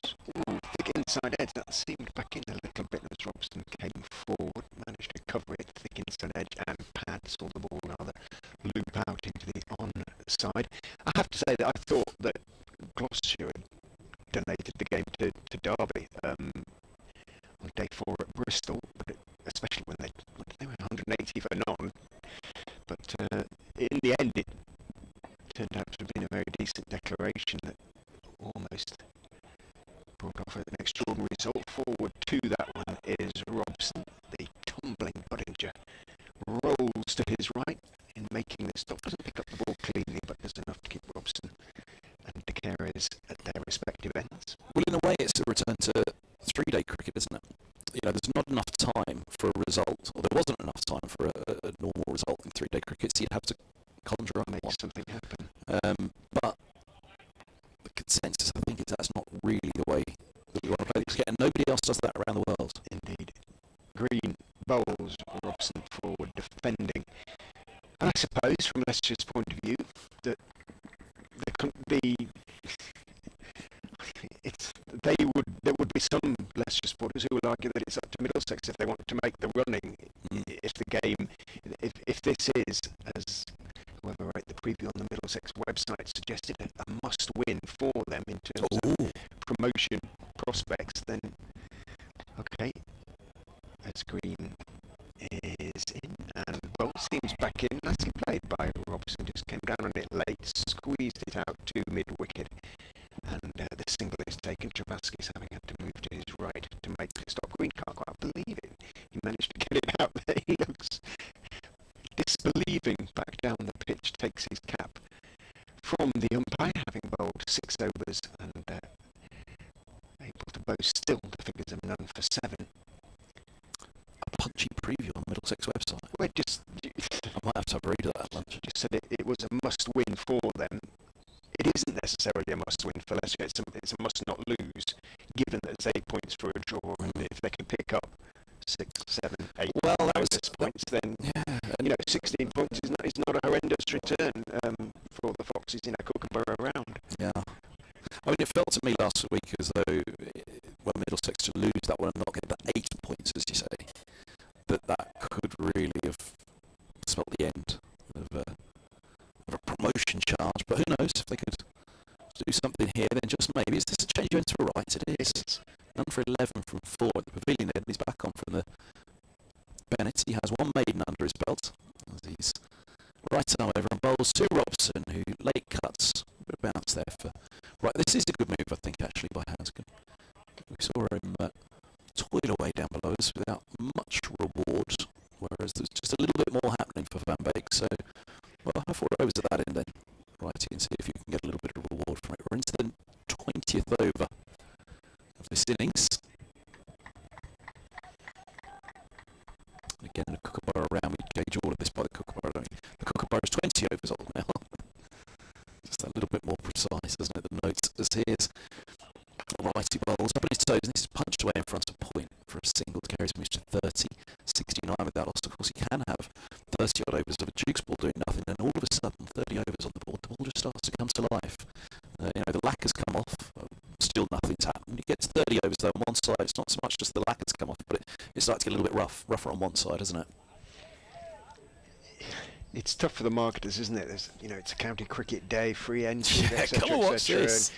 And you know, what's happening out in the middle isn't necessarily the most exciting. Right to Robson, up on his toes. He's beaten inside edge as he just looks to work that into the onside. He makes a little hand signal again that ball's nipped a little, which meant that as he lined it up on the back foot there, it didn't come through on that channel. Well, the fact that the bat was nowhere near to the middle, so that ball hit him, tells you enough that there was a little bit of wobble there for Wright. We're at long legs, so hard to tell exactly where the deviation came, whether it was a little bit of late swing or off the surface. It's been mostly off the surface this morning. As Wright is in, he bowls short and he's cut, backward point, deep third, a little jog to retrieve it from over the ropes. Robson has overtaken De Carey's now, and that's no mean feat. He was a long way behind him for a while, and he's faced fewer balls to do so as well. He goes to 35 from 59. Apologies, the scoreboard looks like it's just corrected itself. He is 35 from 59. The number of balls faced, I think, is what's changed, because he's level on balls now with De Carey's, who has 30 to his name. In the runs column, 73 without loss. 2 balls to come of Wright's return over at the Bennett end. He's 5th. And he's past the umpire now. Bowling to Robson. Forward he goes, pushing back up the track, and there's no run. The problem is, an hour into this game, just picking up on what you said there, it already feels, I know we can't go too early, but it does have the feeling as though we're already looking at the 3rd evening, the 4th morning, and thinking, will either side decide that they really do need a result here, so they'll set something up. Now, as you said, for Leicestershire, this is pretty much a must not lose, and 8 points with some good batting points would be quite nice. Tuck the bat under the arm, walk off, shake hands. So he's Wright's bowls, and this ball's turned into the onside, and there's no run. And that is generally the problem in cricket when the bat is on top of the ball, which it clearly is again here, despite Leicestershire's very best and commendable efforts. 73 for no wicket after 20 overs. Robson 35, De Carey's 30. I suppose one of the other aspects that has to be considered is the number of points for a draw as well. Yeah. Is it now too many? But if you're going to change the ball around from time to time, use different kinds, then again the lack of consistency in that respect means it's hard to say whether it is too many points for a draw. There have been a lot of positive results in the county championship as far as Leicestershire are concerned. 5 wins out of 8, obviously, and they weren't far off from forcing the win last week either. But you would have thought they, in the circumstances with the lead that they have, they could be forgiven for preparing draw pitches. They haven't, or they've tried not to. They've left a lot of grass on as Green goes in and bowls onto the legs of De Carey's, unlike him. Pushed out to square leg. Travaskis scuttles after the ball from mid-wicket and picks it up sufficiently quickly to prevent De Carey's turning for a second. 74 without loss off 20 overs and 1 delivery.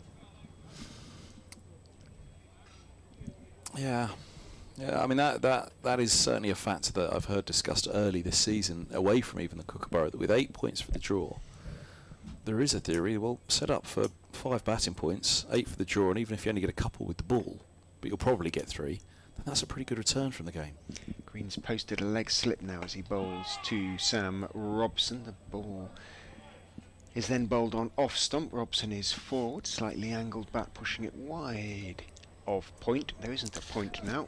He'd gone to legs, well, he hadn't gone to leg slip, but it meant that they'd taken one out of the offside, so there was a run there to be taken, which there wouldn't have been previously. That's not a luxury Middlesex have at Lords, of course, where the MCC control the surface, but 7 home games, if you're saying, right, set up for draws every game, high scoring draws, that's a lot of points. Green bowls onto the hip of De Carey. He tries to turn it down into the legs. I don't think he got anything on it. It bounces down towards long leg, intercepted long before it gets there by Cox running out. And indeed umpire Pratt turns and raises his right knee to the scorers, indicating it was a leg by.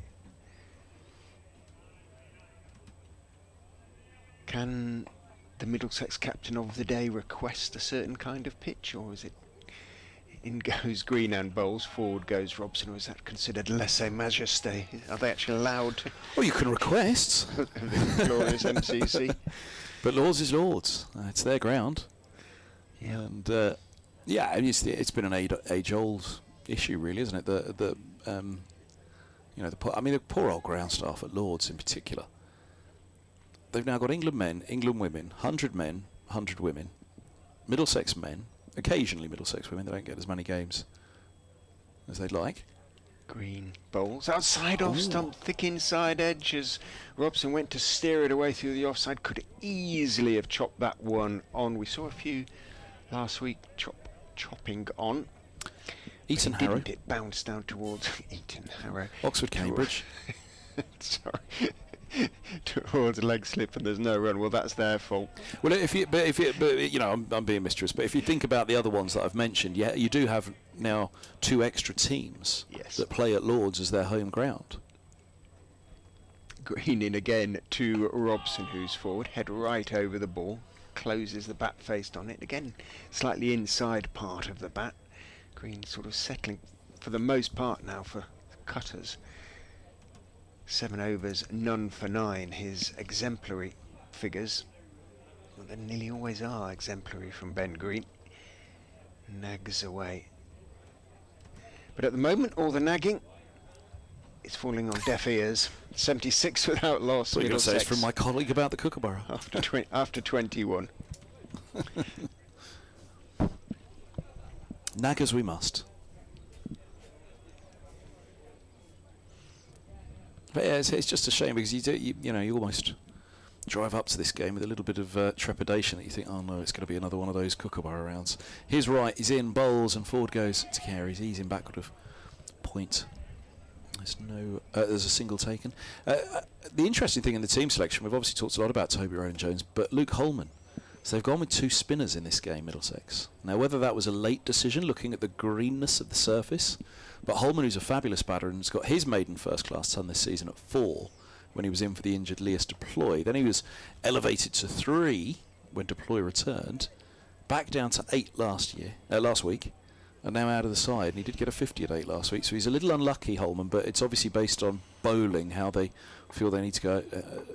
How they need to go about the bowling in this match. As he's right from the Bennett end, he bowls, and on the back foot, Robson eases into the offside. There is no run.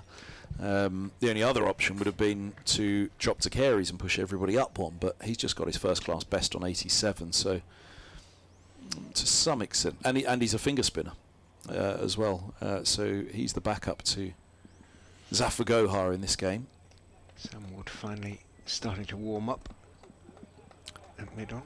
And Holman didn't get much of a bowl in the second innings last week at Wantage Road either, so I feel a little for him. But they've gone extra seam and less spin for this as in comes right to Robson. He defends into the offside. Question from a curious Australian for you. Oh, he says, do they still hold corporate games on Lords as well as all those that you mentioned? Yes, that was what I was working on the other day. Right, there you go. Well, I'd imagine a couple. Well, obviously the ground sponsor gets their corporate day, don't they? That's part of the package of sponsoring Lords, that you get to come and have Lords to yourself for the day. So there's that game. But to be honest, the wear and tear from those matches on the surface, it's the wear and tear on the square really that's the problem. Is here's right bowls, and this ball's eased into the offside, and there's no run. And of course, then it is a day where the ground staff can't work on the square. Can't prepare a pitch because you've got another game going on. But definitely, in answer to your correspondent, the number of days, but also it's just the wear and tear on the square and how many pitches can you get prepared. There are a couple of hybrids at Lords now, which you'd imagine corporate day and T20s. That's the way to go. Right from the Bennett end, bowls and forward goes Robson. Quick single taken, just in front of points. There is that deep cover back as we've been mentioning, Van Beek. It is still Van Beek, isn't it? It is, yeah. Out there. We played on a relayed pitch, one of the ones that were relayed a few years ago last week. You can sort of see it, 1, 2, 3, 4 away from the current pitch, away to the west side of the ground, the meat side of the ground. But they haven't really had the impact that I think it was hoped that they might have in terms of getting more pace into them. Right in, bowls, and up on his toes to carries. He's punching to backward point. He remains on 32 and 78 without loss it is. Robson 37. And we are now going to see Sam Wood. That's a local boy playing his second first-class game of the season. Did pick up a wicket last time out. Check back through the notes, see who we got out.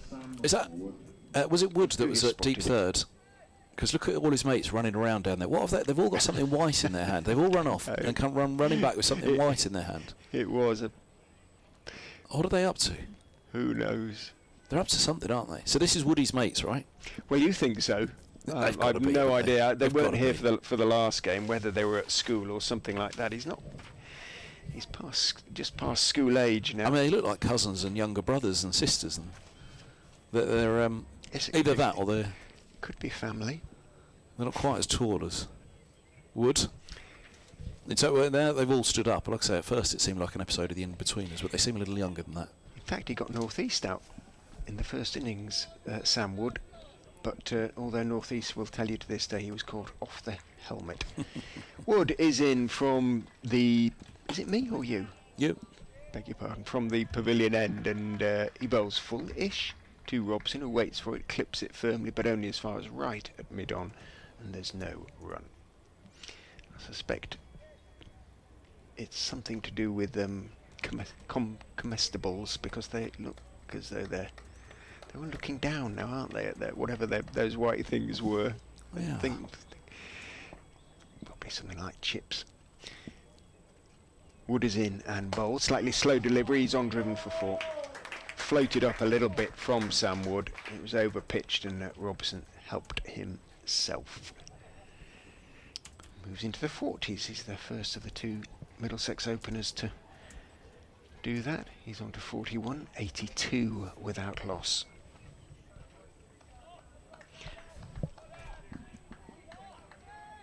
Where are Middlesex at with alternative grounds at the moment, as Wood is in, bowls fullish, and he's off driven for 4, I suspect. This time Walker is galloping round the boundary. He will just get there because he just leant into that firm push. Robson picks up 2 more, moves on to 43. Yeah, that's on the back burner, I think. There was an SGM the other day, actually. I don't know whether that would have been part of it or not, but the members' meetings and forums are very much that, members.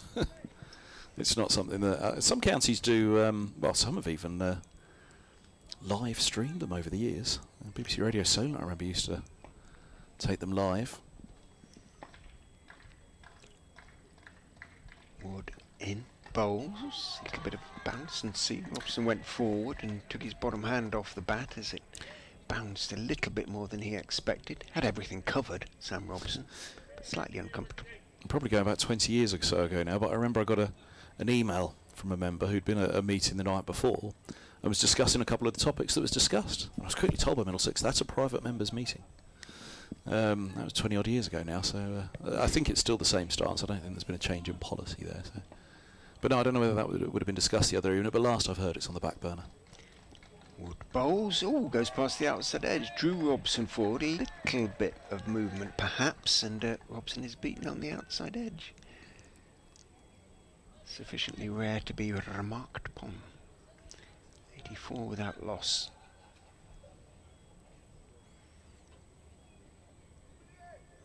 And if we'll see some spin before lunch. Travaskis obviously is the main spinner, front line spinner for Leicestershire, left armour. Rishi Patel, as Wood is in and bowls a little bit short. Robson defends on the back foot out towards mid-off.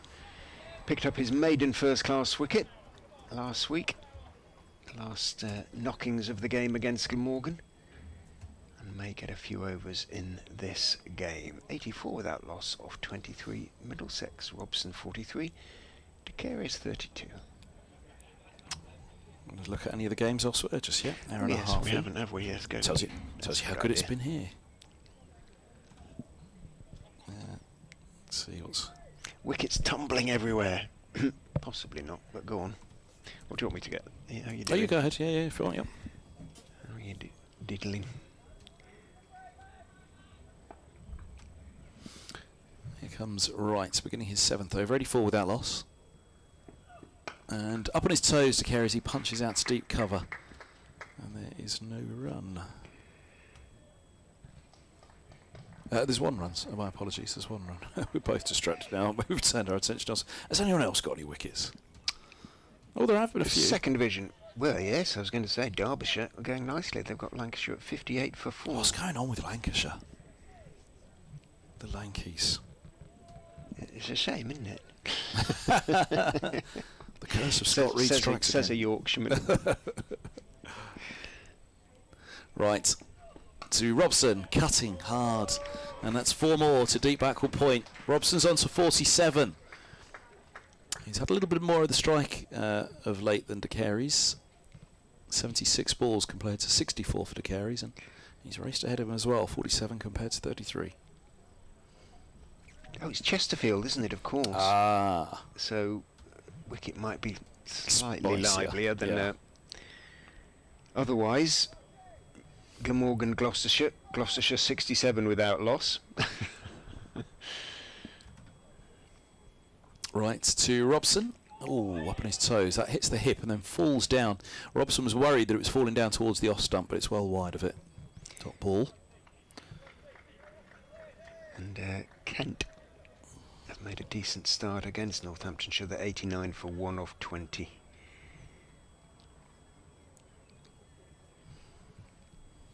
Jaden Denley, the batter to go.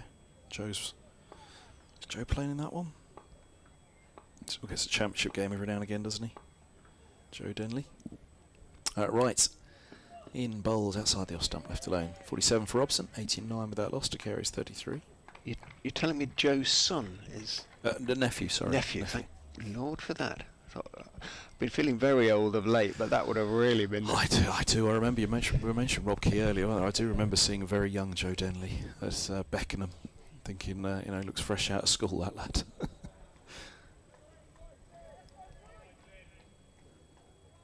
Yes, his much older sibling has had a... we hope. Right in bowls and onto the pads. That falls away into the leg side, but Wright pretty much went alone on that one, didn't he? Well, the keeper went up, but Wright's appeal was very delayed, wasn't it? And Ben Debenham's one of those umpires who tells bowlers why he hasn't given it. And you could see Wright as he was walking back, probably muttering down leg side, and Debenham nodding.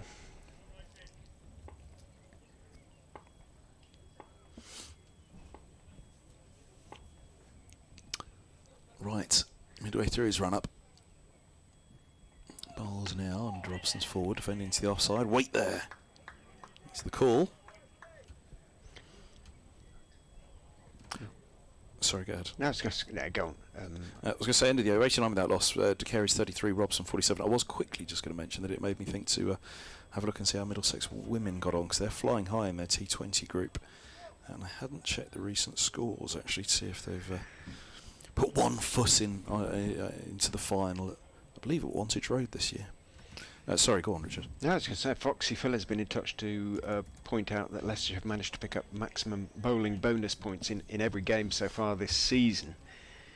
And I think he's come up with that stat because this may be the game when that comes to an end. But early days, Foxy Phil, early days. Sam Wood into Josh DeCaries bowls outside off stump. No, a little bit of shape to that one. It was a nice delivery just outside off stump. It seemed back in, but it was a safe enough leave from DeCaries. Made a lively start, but he's not exactly becalmed. He hasn't had that much of the strike in recent overs, but He's settled in. 33 has come off 65 balls. Robson's 47 off 80. This partnership of 89. Wood bowls. Off stump. No.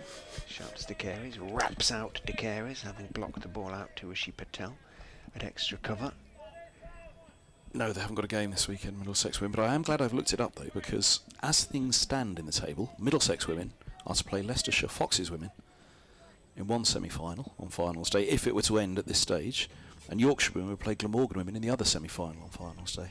Okay. Were the table to remain as it is. It's tight for second spots in the North Group though. Leicestershire Foxes women 9 and Northamptonshire 8 points. Wood is in, nice and straight. De Carey's head right over the ball as he blocks that to mid-on. I didn't give you the first division scores. Yorkshire incidentally running away with it in your division in the Women's North Group. They're a strong side, aren't they? They're most of the... Well, yes, yeah. Middlesex mostly running away with it in Division 2. Glamorgan in second. most of the franchise, aren't they, up in Yorkshire? Surrey 94 without loss against Durham, off 22. Warwickshire 91 for 1 off 22. So there aren't exactly lots of wickets falling everywhere. Wood is in and bowls. Nice line, nice length. Well played by De Carey's. From the crease rather, his weight's on the front foot, no great stride, blocks it out into the offside.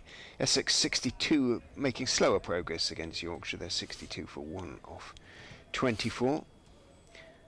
Somerset are 3 down against Nottinghamshire, 79 for 3 off 23.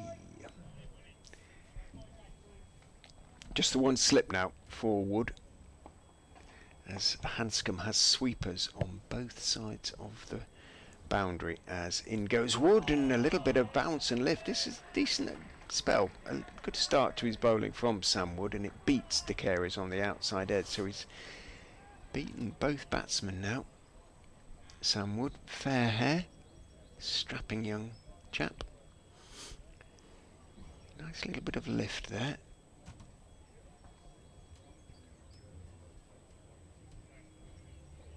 Birds tweeting away outside.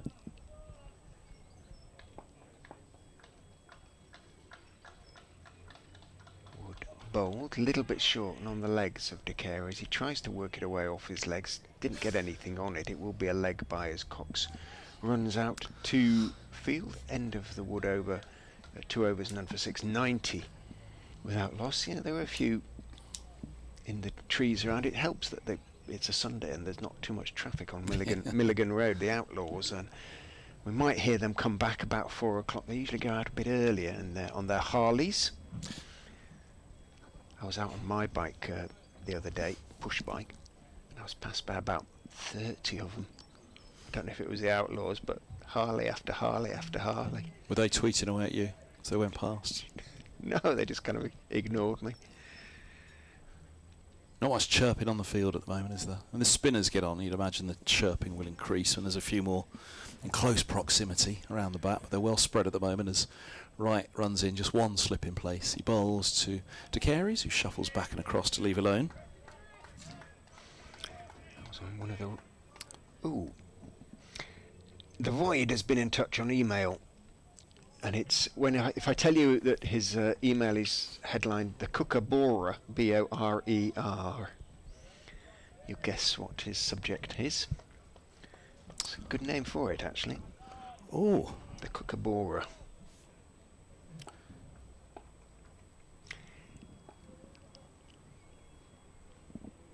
Wright's in, bowls, and this is an uppercut down to deep third for a single. I say an uppercut, he's ridden the bounce, very controlled from De Carey. He's just rising with the bounce and a little ease. There's only one slip in place, so it's just a comfortable dab. The Kookaburra. Hello, gents, says the Void. Tuned in despite it being a Kookaburra round. I thought Middlesex were a bit too generous with their declaration last round, but kudos to them at least for trying to get a win. However, he says, it does put them in sight of winning their first county championship wooden spoon if they're not careful. Wright's bowls, and Robson flashes at a length ball. Now, that was a naughty shot from Robson. It did nip away from him, but the length wasn't there for the shot. So he says he's glad to see them get a solid start so far. This is not a jinx, he says. This is not a jinx, etc., etc., etc. But is that the reverse jinx, though? If he says, oh, they're in danger of getting the wooden spoon, that means they won't get it. And he only heard about County Cricket Day on Friday night and didn't have enough time to arrange getting up to Leicestershire for today. Ah. So thanks as ever for the stream and comms. Robson's on 47. The void. Right bowls. Driven up to mid-off and there's no run. And he wants me to do something called bridge my Blue Sky account. Oh, sounds painful. I will try. The void.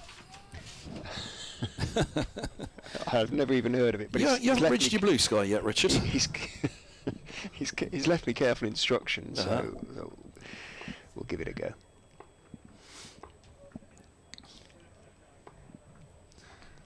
Right, that's a slip in place as he's in bowls, and Robson's forward, driving in between cover and mid-off. Doesn't get it through on this occasion. Mid-off tumbles. It's green, tumbles to his left. Yeah, the gap there between mid-off and cover's pretty tightly knit now. He got a few away through there. Needs Walker earlier. I got distracted, sorry, when you'd gone to that one, because I'd got a confirmation from Middlesex on Roland Jones. He... from the medical staff, he's unwell. Okay. No, he's unwell. He's got a stomach bug, bless Okay. him. Travelled, but is now isolating at the hotel, apparently. Here is right bowls, and Robson leaves alone outside the off stump. No ball calls. That's interesting. Glamorgan opener made 100 and then was ill for the rest of the game before coming in right at the end. Well, I did see him at breakfast, but fortunately he was the other side of the room. I'm glad I didn't walk up, thrust a hand out, and go, hey, Toby, how are you? And I could have been giving you the stomach bug as we spoke, Richard. He was gone by the time I'd realised he was there. I was at the other side of the room and tucking him.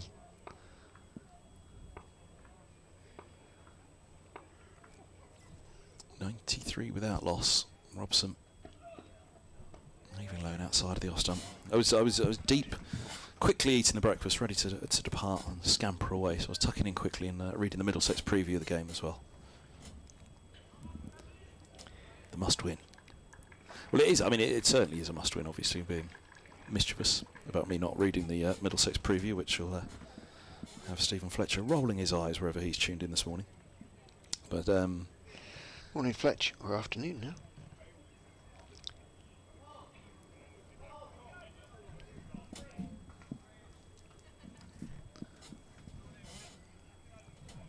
Okay, the void. I have followed your instructions, so Ooh. apparently I'm now available on Mastodon.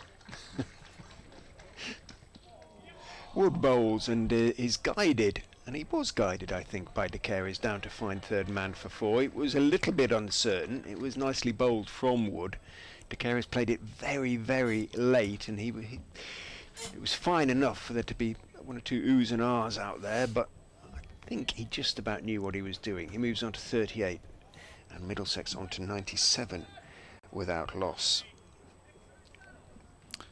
have you seen the sad news on the BBC Sport website this morning? You may have mentioned it. Apologies for you. Wayne Larkin, sadly, has passed away at the age of 71. 13 tests, 25 one-day internationals for Northamptonshire. A very exciting opening batsman for those who didn't know him. Wood is in, bowls outside off stump left by Dosh De Carey's. And part of the side that reached the 79 World Cup final. He always seemed to be against the West Indies, didn't he? Against some really tough opposition. 97 without loss as Wood turns.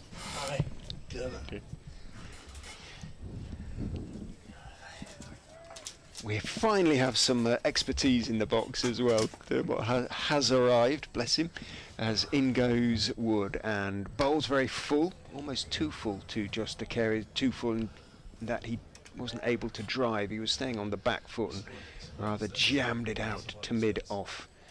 And there is no run. Ben Green is the fielder.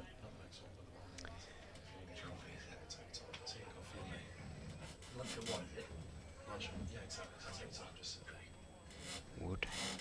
Just the one slip, as I say, single saving field, sweepers on both sides, as well as third man and long leg, an essentially defensive field. as in goes Wood, bowls outside off stump, decent amount of pace, swings away, started wide, went wider, and there is no run allowed to go through by De Keris. I just relayed the most important bit of information that, it Tea, is the most coffee, important. lunch, Exactly, yeah. lose. The most important: tea, coffee, lunch, followed by Wi-Fi. That's all we ever need to know in the media, isn't it? As long as we've got those. Does the three, Wi-Fi work? That's always the first one. I'll be honest. I go. Used to be. I'll be honest. I go for the teas, the coffees, and the lunches first. Okay. Ollie Thorpe would desperately wish that I went for the Wi-Fi first in the Middlesex office. Wood is in, and beautiful delivery that squares up. De Keris takes the outside edge, rolls past for. That was a super delivery. It went from sort of middle and leg towards middle and off, and De Keris somehow got his bat down on it on the back foot very late, kept it out, squeezed it off the outside edge, and Wood unlucky there. His bowlers, frankly, as well as anybody, arguably with the exception of Green. So far, Sam Wood, and he was a bit unlucky there as well.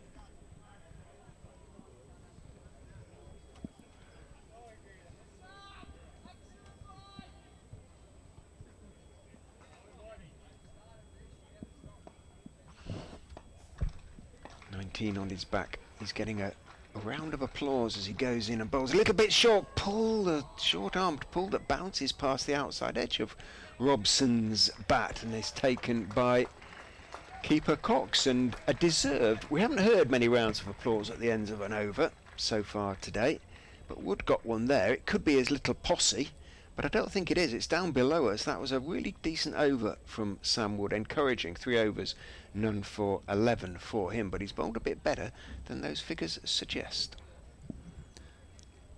Yeah, I don't think Leicester have done anything wrong of their Richard this morning. I think they've done an awful lot right. There's an odd 4-ball here and there, but it is very hard to analyse a bowler's performance with a kookaburra.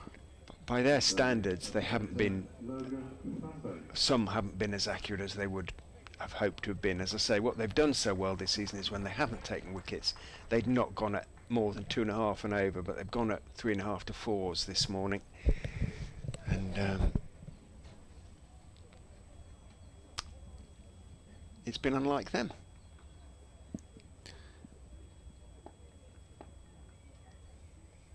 There goes Van Beek. Oh, full one to De Keris. She doesn't get forward to, but he digs it out into the offside. There's no run.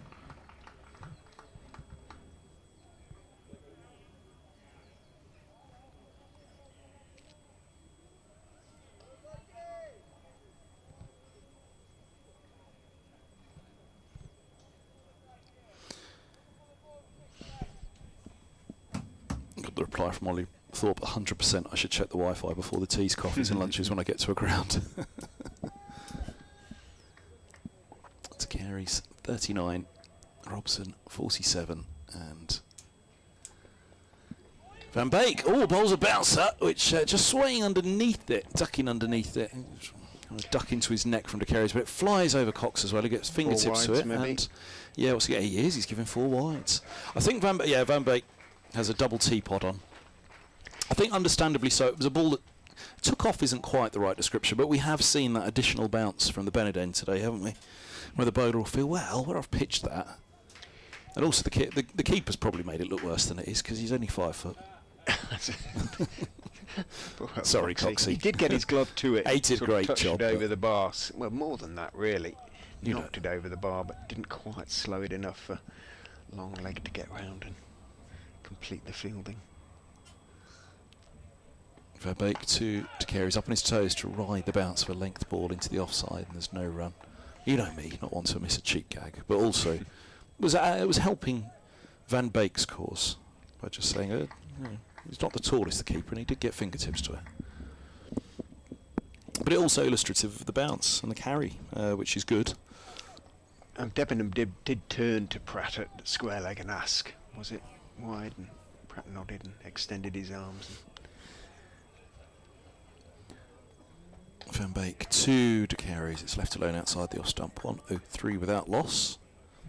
Oh, did we mention that brought up the 100? You might have done. Sorry, I was too busy. I didn't know. 4 Flung wides. himself off his feet there, Van Beek. He really does give everything.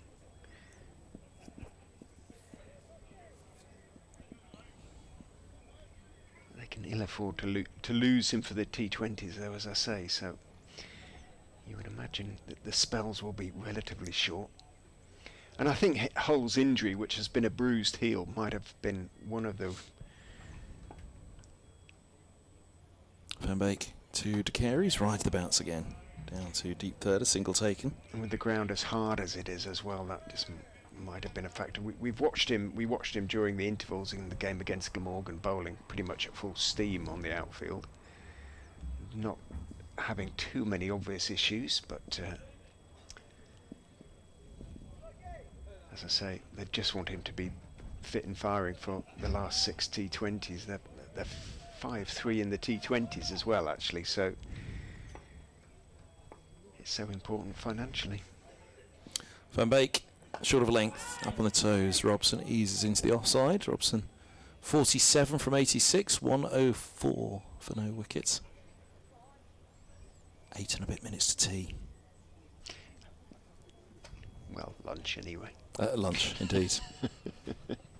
It feels like it's been a long day already. 28 overs, not an edge to mention. There's only one that I can think of which went down to deep third through a vacant gully. As here's Robson forward, pushing into the offside, and there's no run. Rushed on the back foot. Was it Robson? It might have been De Carey's, actually. Got rushed slightly on the back foot and flayed it. Well, no, it was Robson. He was one-handed on the back foot, wasn't he? Bottom hand came off, looking to punch. It was extra bounce. And only 3 slips and a point, otherwise a deep gully, and it went down to the deep third for a single. But about the only edge I can think of this morning. I mean, a couple of inside edges onto the pad here and there, but beaten about a couple of times, haven't they? In an hour and 52 minutes. You know, but yeah, not much, but a little bit. And it's mainly been when they're driving. They haven't really squared them up or beaten them in terms of, oh, that's beat him top of off. It's only been if the batters look to play at a shot outside the off stump, and that was quite early from De Carey's as well, wasn't it? Wood is in, bowls and goes past the outside edge with a beauty. First one of the day. Well, not quite, but I know what you mean. But Wood has bowled really nicely. I can't think of many on that length that have gone past. Van Beek's been challenging them, but it's felt more back foot. The slow hand clap for the build-up for Wood's running. It's not a slow hand clap, but you know what I mean. It's the encouraging hand clap. It's intended to. Yeah, it's the Wood fan club, all right, whoever they are. He's bowling really nicely, though. Up the slope he goes. And bowls on driven, but straight to mid-on. Bounces off the chest of Chris Wright. Chris, having formed the long barrier, rolls up him and thumps into the chest. Ben Green wanders across and takes the ball from Wright. Pitching it up though, giving it a chance to swing a little bit. Wood turns, runs in and bowls. Full again, this time it's straighter and it's clipped away through deep mid-wicket. I think that's going to go all the way down the slope in front of the meet, so on that occasion Wood didn't get it right, just over pitched, and it was a little bit too straight, and De Carey's clipped him away down to deep mid-wicket for 4.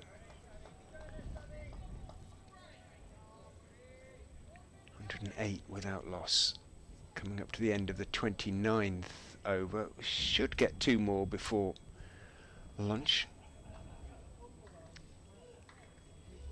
So they'll be pretty much on level, the Foxes. Wood is in and bowls driven, inviting the drive. De Carey's accepted the invitation. He wasn't quite at the pitch of it, and it wasn't quite out of the middle. It sounded a touch tin. He got on top of the bounce, punched it out, but only as far as Rishi Patel, who was in extra cover.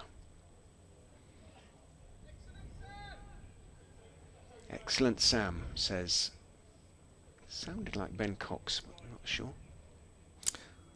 And it has been good though, hasn't it? It has, yeah. Done well so far. In he goes and bowls. Oh, squares up De Carey's. He takes his bottom hand off the bat as he shovels the ball back down the pitch towards Sam Wood. He's asking questions on the front foot, isn't he, there? Which is encouraging. A little bit of movement.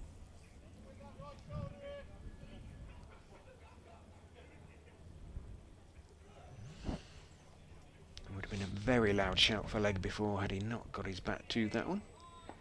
He did. Last ball of the over. Wood is in. Bowls a little bit short. You heard the no from De Keres as on the back foot he dropped it out towards point. And there was, as he correctly informed the ground, no run to be taken. Gloves come off, helmet comes off, towel comes out, and he towels himself down. De Keres, it is warm work out there. 4 minutes to go until lunch. Gentleman decides to head downstairs from the Morris Burrows terrace, which has this metal grating on it and can get quite noisy during T20 games. Where's he off to then? He's got his little... I'm not sure, actually. Where's he going to go and eat his lunch? He's got his packed lunch with him, clearly. Go downstairs. In his little cooler bag. In comes Van Beek, short, and he's pulled away by Robson. Deep square giving chase on the rope, and it's, not going to be one, that chase. Robson has 50. 51 from 89 deliveries. And he's beaten De Keres there, which you wouldn't have thought this morning. It was a slower start from Robson. He really looked as though he was knuckling down and determined to get in. But 89 balls and a hooked 4. Yeah, that sat up quite nicely, didn't it? There was no great bounce there for Logan Van Beek. Banged it in.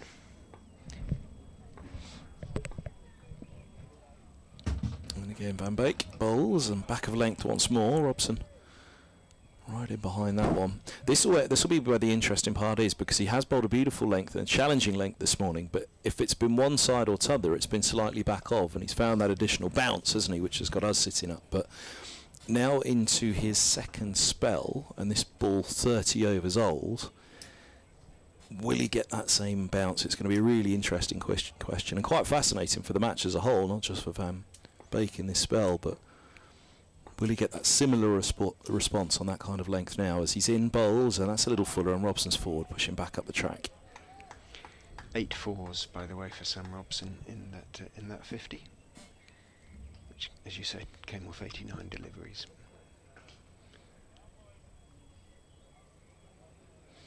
Yeah, he rode the bounce of that one for 4 to bring up his 50 quite nicely, didn't he, Robson? I mean, it is a big scoring area for Robson. Anything on the back foot.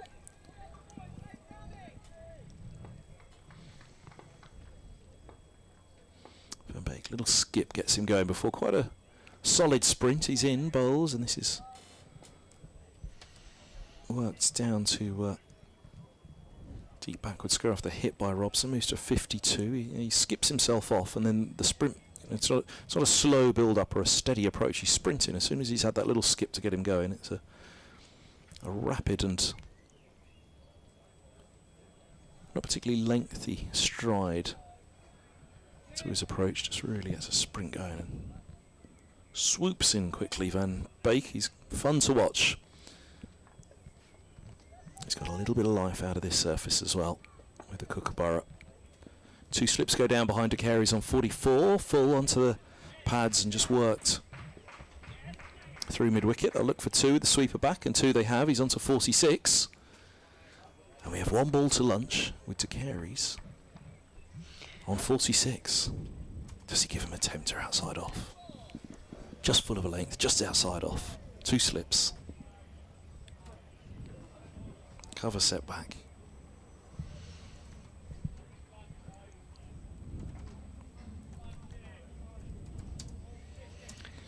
Can say, even if a wicket falls off this ball, it has been most definitely Middlesex's morning.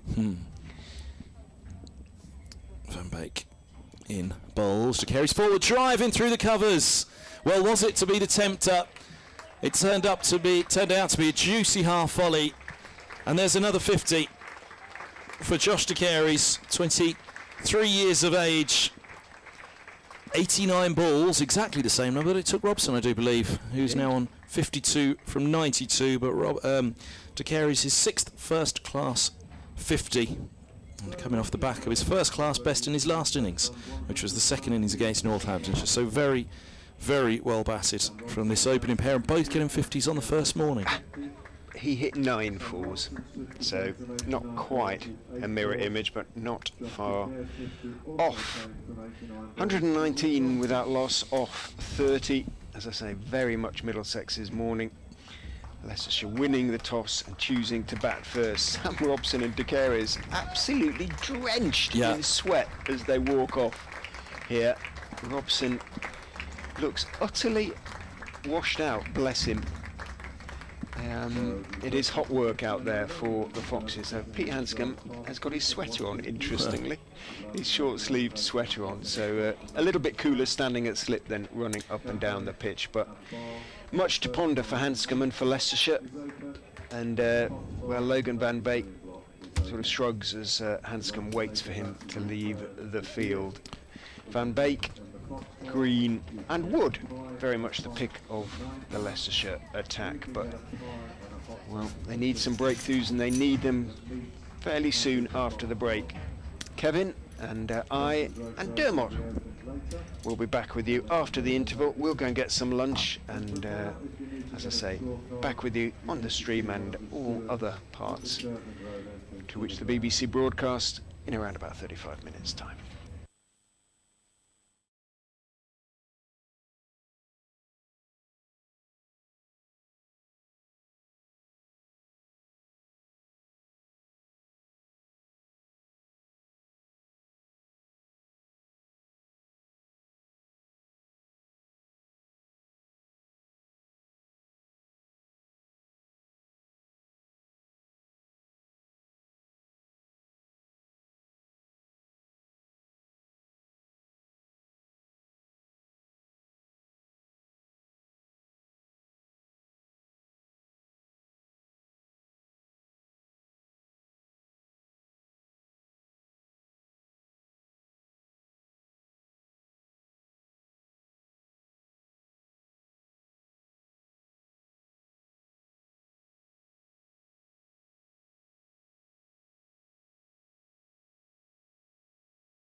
shot from Goldsworthy. Oh, what a comeback that is. Got him. And taken. They are very much in this, the Foxes. They are fighting hard.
Brilliant shot from Goldsworthy. Oh, what a comeback that is. Got him. And taken. They are very much in this, the Foxes. They are fighting hard.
I've redialed it and it's connected okay. I just wanted to make sure we were still connected to Salford, and we're still going out for BBC. So, can you check that at all? Oh, okay. When I phone Ops, I don't get a reply. So if there's any way you could just do something. What's your number, Richard? What, mobile? Yeah. 07867 07867.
Whatever it already seems, Kevin Hand from BBC Radio London alongside Richard Ray, it already seems like probably too much length. The Kookaburra ball has had its effect, and Leicestershire bowled in patches okay, and they kept the batsmen for the most part honest, but there just really wasn't much there for them. And at the moment, it's looking like, possibly from Middlesex's point of view, a good toss to have lost.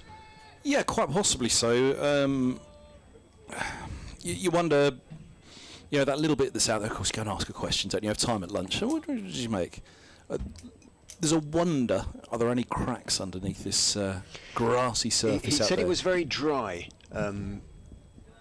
Alfonso Thomas, as Green is in and bowls outside off stump, and it's left by Sam Robson, first ball after lunch. He said it was very dry underneath, but it won't do that much. It never really spins here. No. But too much, No. and I'd be very surprised if it started to break up, especially with the amount of grass that's been left Exactly. up. Yeah, exactly that. So, there's that question. I wonder how will it go on the fourth day.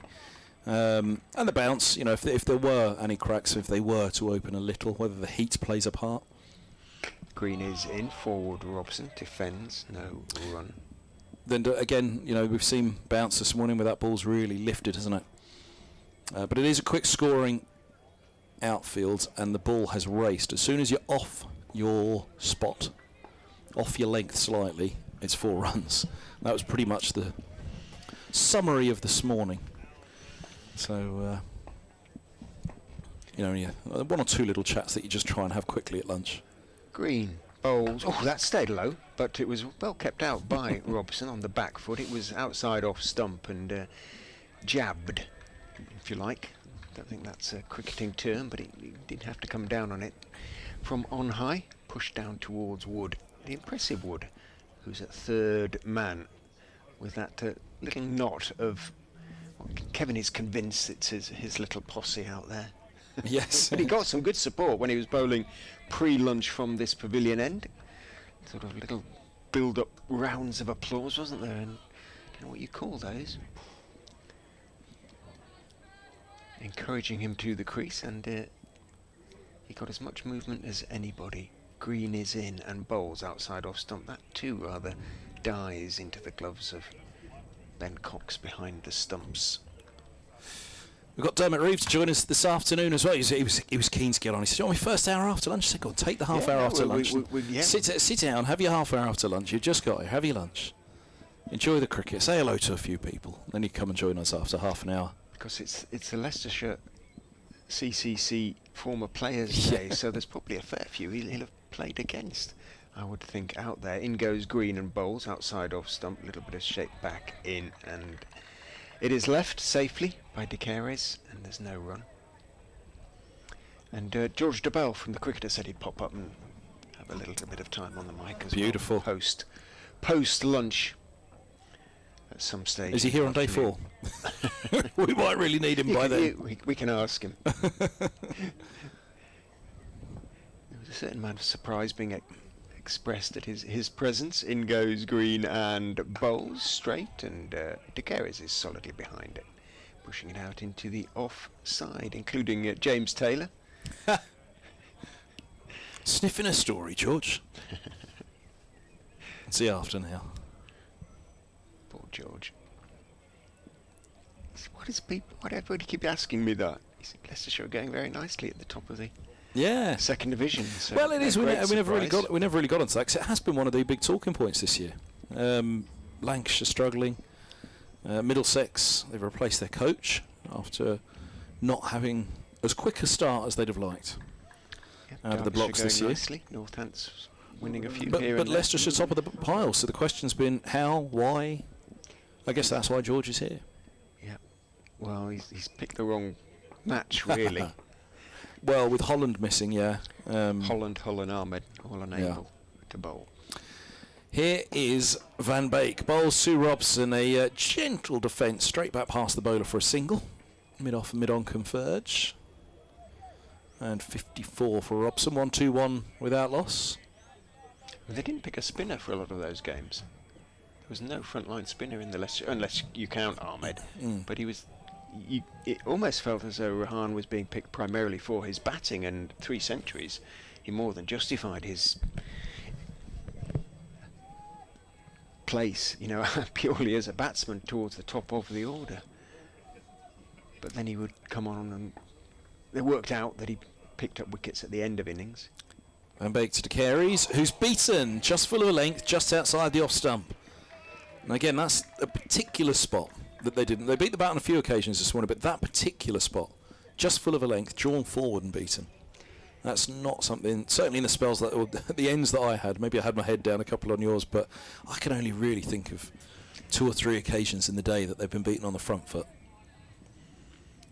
Did you play a little bit too far away on that one? I've just seen the replay over your shoulder. Did you have a look? Probably, yeah, a little bit. Van Beek to De Caires, who's solidly in behind this one, pushing to mid-on. He drove it a few early, didn't he, that he didn't connect. But you could, as with that delivery that beat him, you could say that the fault lay as much with the batsman being drawn into playing at a delivery didn't need to.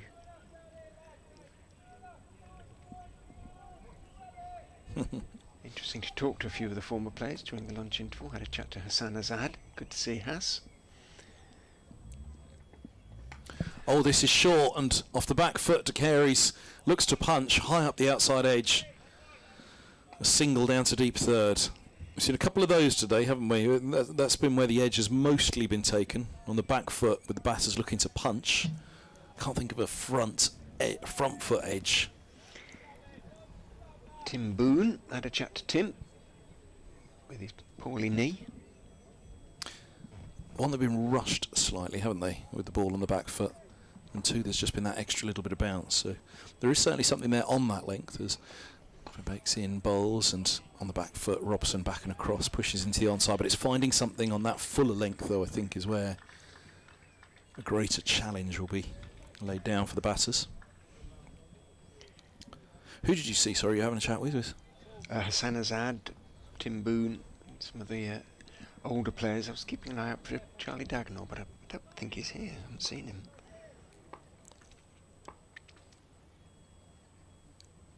In comes Van Beek outside the off stump. Darts through on a full length, but wide outside the off stump. Robson leaves well alone. 1-2-2 without loss. Robson 54. De Carey says 51. I mean, I hope I didn't take charge of the rotor there and say to Dermot, you take half an hour after lunch, settle yourself in, let your lunch digest, and then come and join us. Did you have any other commitments or any other not at all. Guests lined up? Orders of play off the field? Nothing at all. Playing it by ear today here at the Uptonsteel County Ground. 32 overs have now been bowled as Green is in, outside off stump, steered nicely. There was width there for him. Wood gallops around from third man out towards deep backward point, picks up, gets his throwaway, keeps De Carey's 2-2, moves on to 53, 1-2-4 without loss. Over rate -1. You don't often see that. We haven't often seen that this season. Hopefully that will be quickly put right once Travaskis starts to bowl. He really does hurry through his overs. Green is in and bowls. Ooh, a little bit squared up. De Carey's thick outside part of the bat. The back leg, the right leg, was out well to sort of 45-degree angle to the right of his front pad.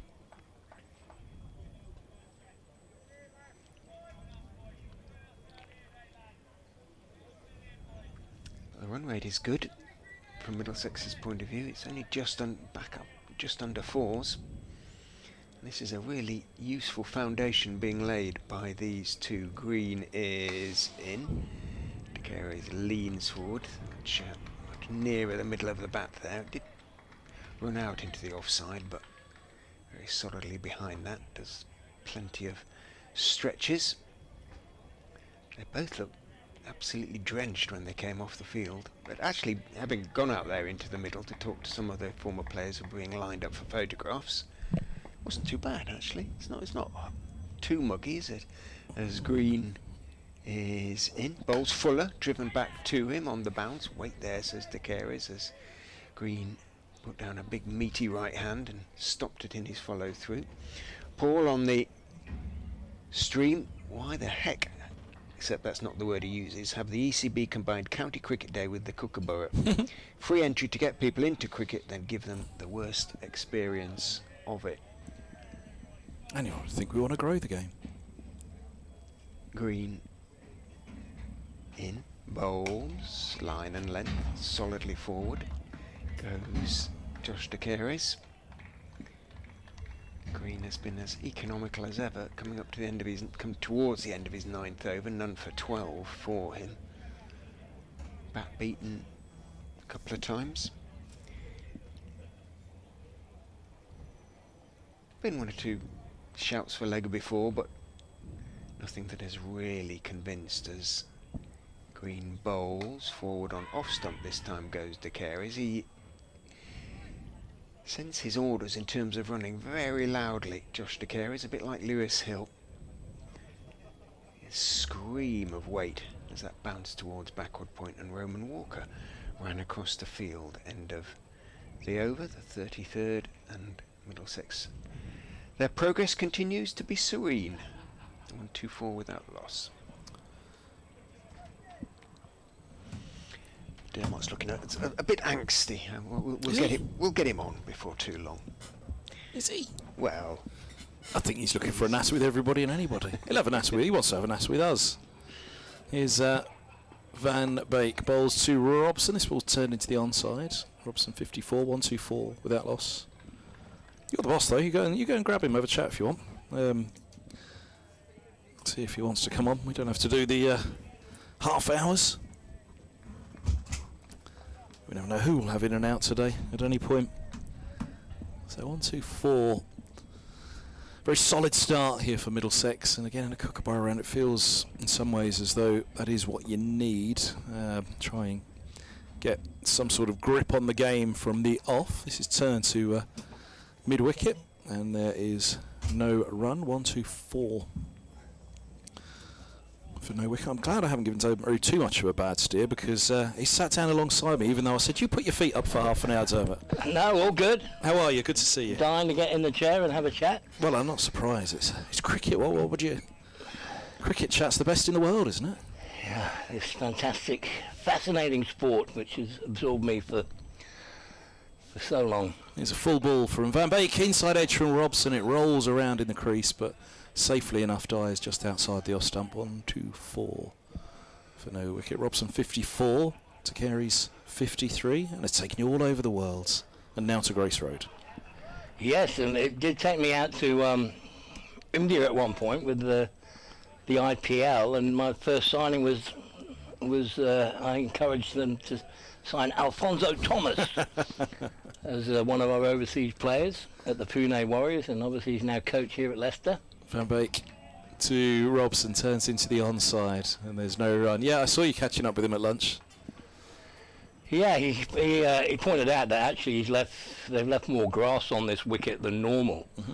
And he said that's because the Kookaburra ball, just bowlers are finding it, they're not getting the seam movement that you get with a Duke. So he's trying to help the bowlers out a bit with a bit more grass on the wicket.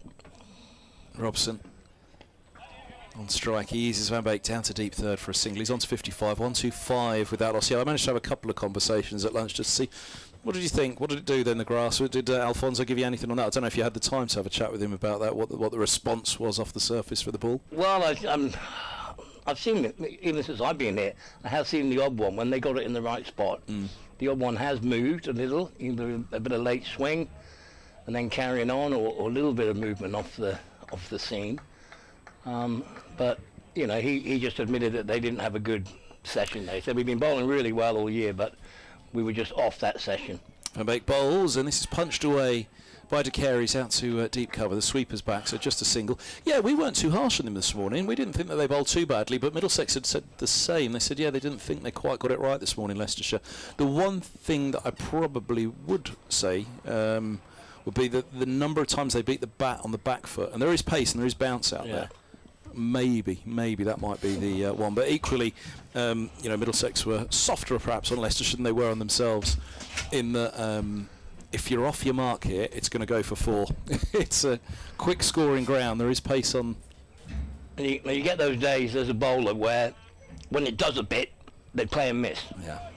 Yeah. So on another day, it does find a little edge through to the keeper, and you might have them 2 or 3 down. He's green, he's in, bowls. Oh, and a little bit of lift there to beat De Carey's. There's the spot. Yeah, and that one, that's 2 balls from Green since lunch that he's beaten the bat. But he's just got to persevere. He's got to get 6 out of 6 in that spot. And then, they won't be scoring runs as well. But I'm just fascinated at the moment watching, because I've only just found out that Joshua De Carey's is Mike Atherton's son. Yeah, exactly, yeah. And last week I was commentating on Michael Vaughan's son, Archie, at Edgbaston. And the mannerisms and the way De Carey drives the ball, taking his hands up on the shot, is very Atherton-esque. He's green into bowl to him, and this ball's pushed away into the onside. Quick single taken. De Carey's moves to 55, fielded at deep mid-wicket. Yeah, he's taken the name, his mother's name, of course, his grandfather's, Frank De Carey's. So, West Indian, right. and West Indian Test legend, and an England Test legend as well as his father. So, and when he does call, I've heard him calls nice and loud, but he's wait there, and that could be Michael out there calling it. Here goes Green in bowls, and this is punched away backward of point 4. A single by Robson, just letting the ball come onto him on the back foot. Yeah, I try to steer clear of it. However, with your good self in the box, there's no way I'm going to. There's, as somebody said, he's got his father's gait. So there's just something about, especially when he's in the outfield sometimes, you might just scratch away at the dirt in front of him. The way Michael used to ponder something. Yeah. When he was thinking something over, you seem very much the same with Josh as well. But it's a good battle at the moment, because these 2 batters have they've got in, and they could make hay and put on a lot more.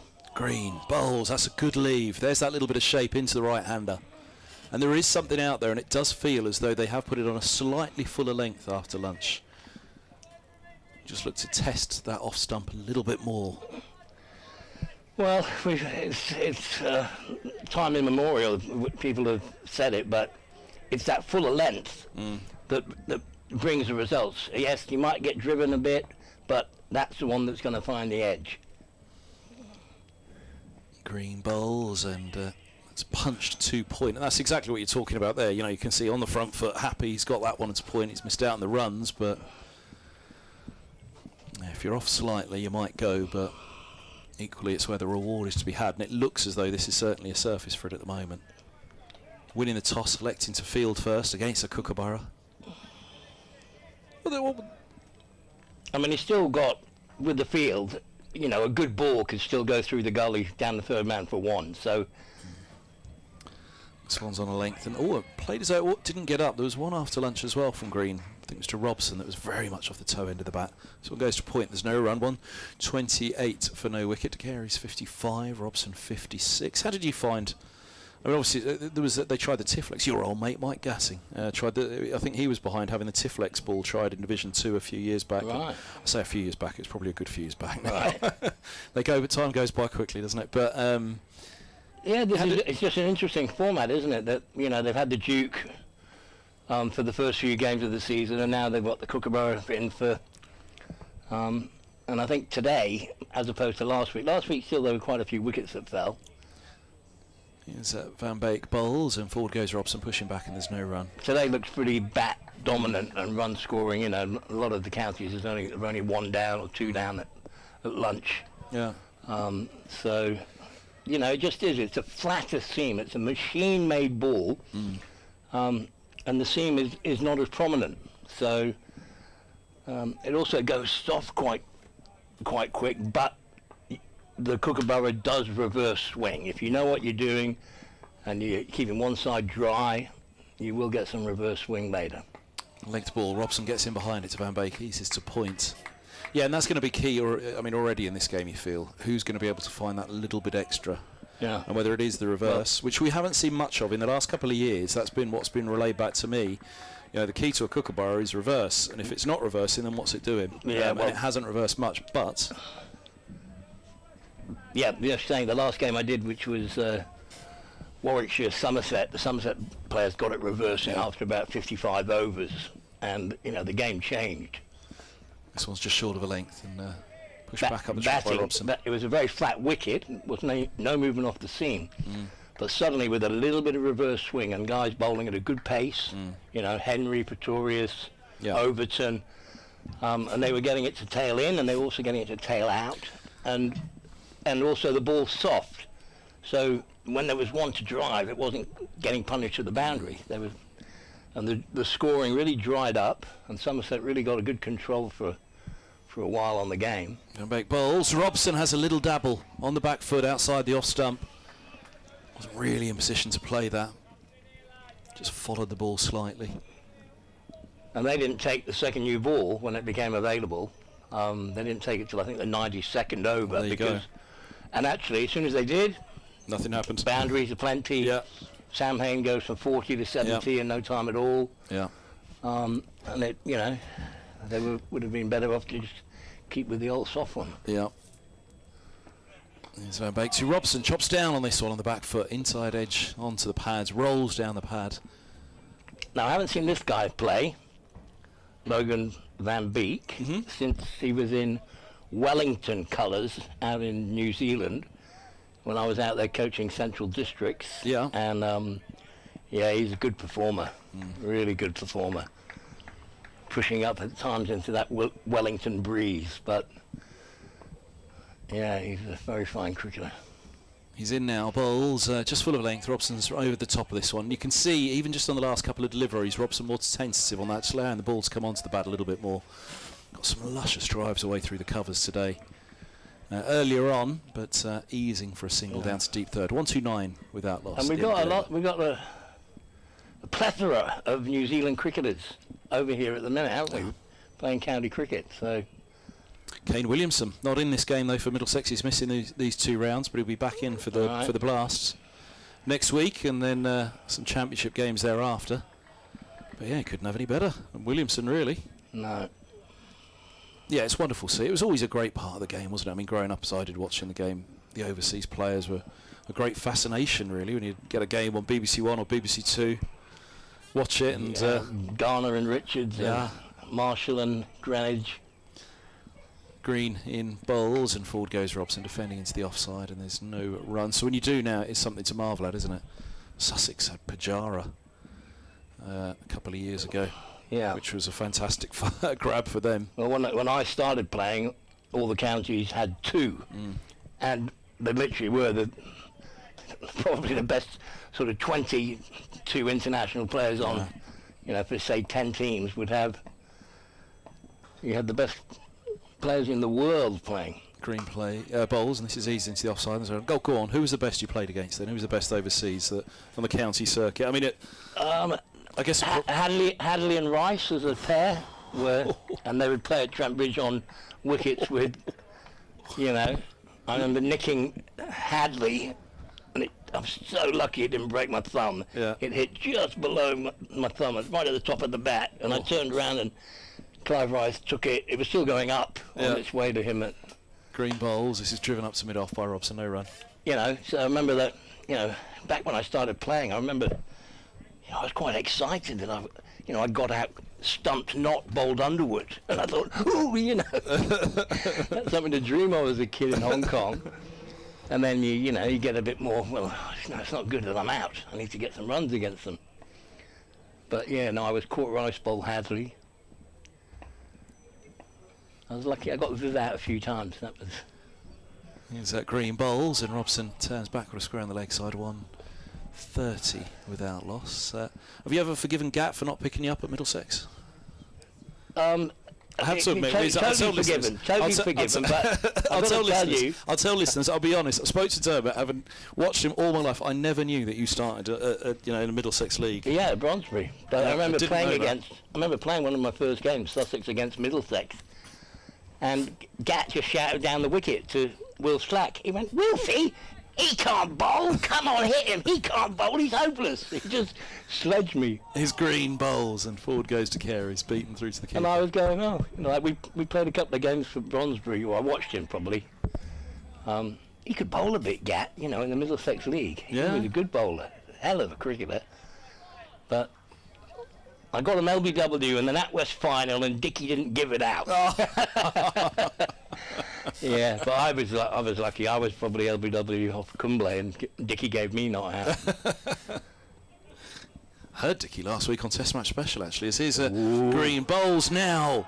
Was there a little inside edge on that? There must have been. They'd surely have still been appealing now. Yeah. Even if they knew it was not out. Just having beaten the inside edge. They've certainly asked more questions here after lunch. Dermot, which I think pretty much plays into what Alfonso Thomas reported back, and what Middlesex quietly whispered back as well, that they probably didn't quite get it right this morning, Leicestershire. 130 without loss. I mean, the difference between a good spell or a good over, a good over is when you get 6 balls in the right spot, and you might go for 2 runs, or it might be a maiden, but you've got 6 balls where you've executed. And before lunch, I think they were very... 2 lengths, a lot of short balls were getting pulled, getting cut past backward point. I wonder, did they get carried away slightly with the additional bounce through here as Van Beek's in, bowls just full of a length, forward goes Robson, pushing back up the track, and Van Beek was the pick of the bowlers this morning in that he was getting the most out of this surface. But again, it possibly was on too short a length, and it feels like there's more questions being asked now after the interval. So it feels like an honest chat may have been had, but interesting that Middlesex picked up on it as well. I didn't actually know that whether you and Alfonso Thomas had a chance to have a natter about this morning, but I did just quietly go and grab one or two and just say, what did you think this morning? Yeah, it's nice when you're on the same end of the... I just said to Alfonso, next pre-season, if you want some help for a couple of months, please don't forget about me. His short ball up on his toes, Robson eases into the offside off Van Beek, picks up a single wide of mid-off, 1 131 for no wicket. And when you signed him up as a player in the IPL, did you think he's going to be a good coach one day? He talks a good game. He'll be a good coach. Yeah, he's a very smart performer. You know, back when 2020 was coming out. Yeah. You know, but he bowled. You know, he bowled with a new ball. He bowled beautiful outswingers at pace. You know, and he had a slow ball bouncer before.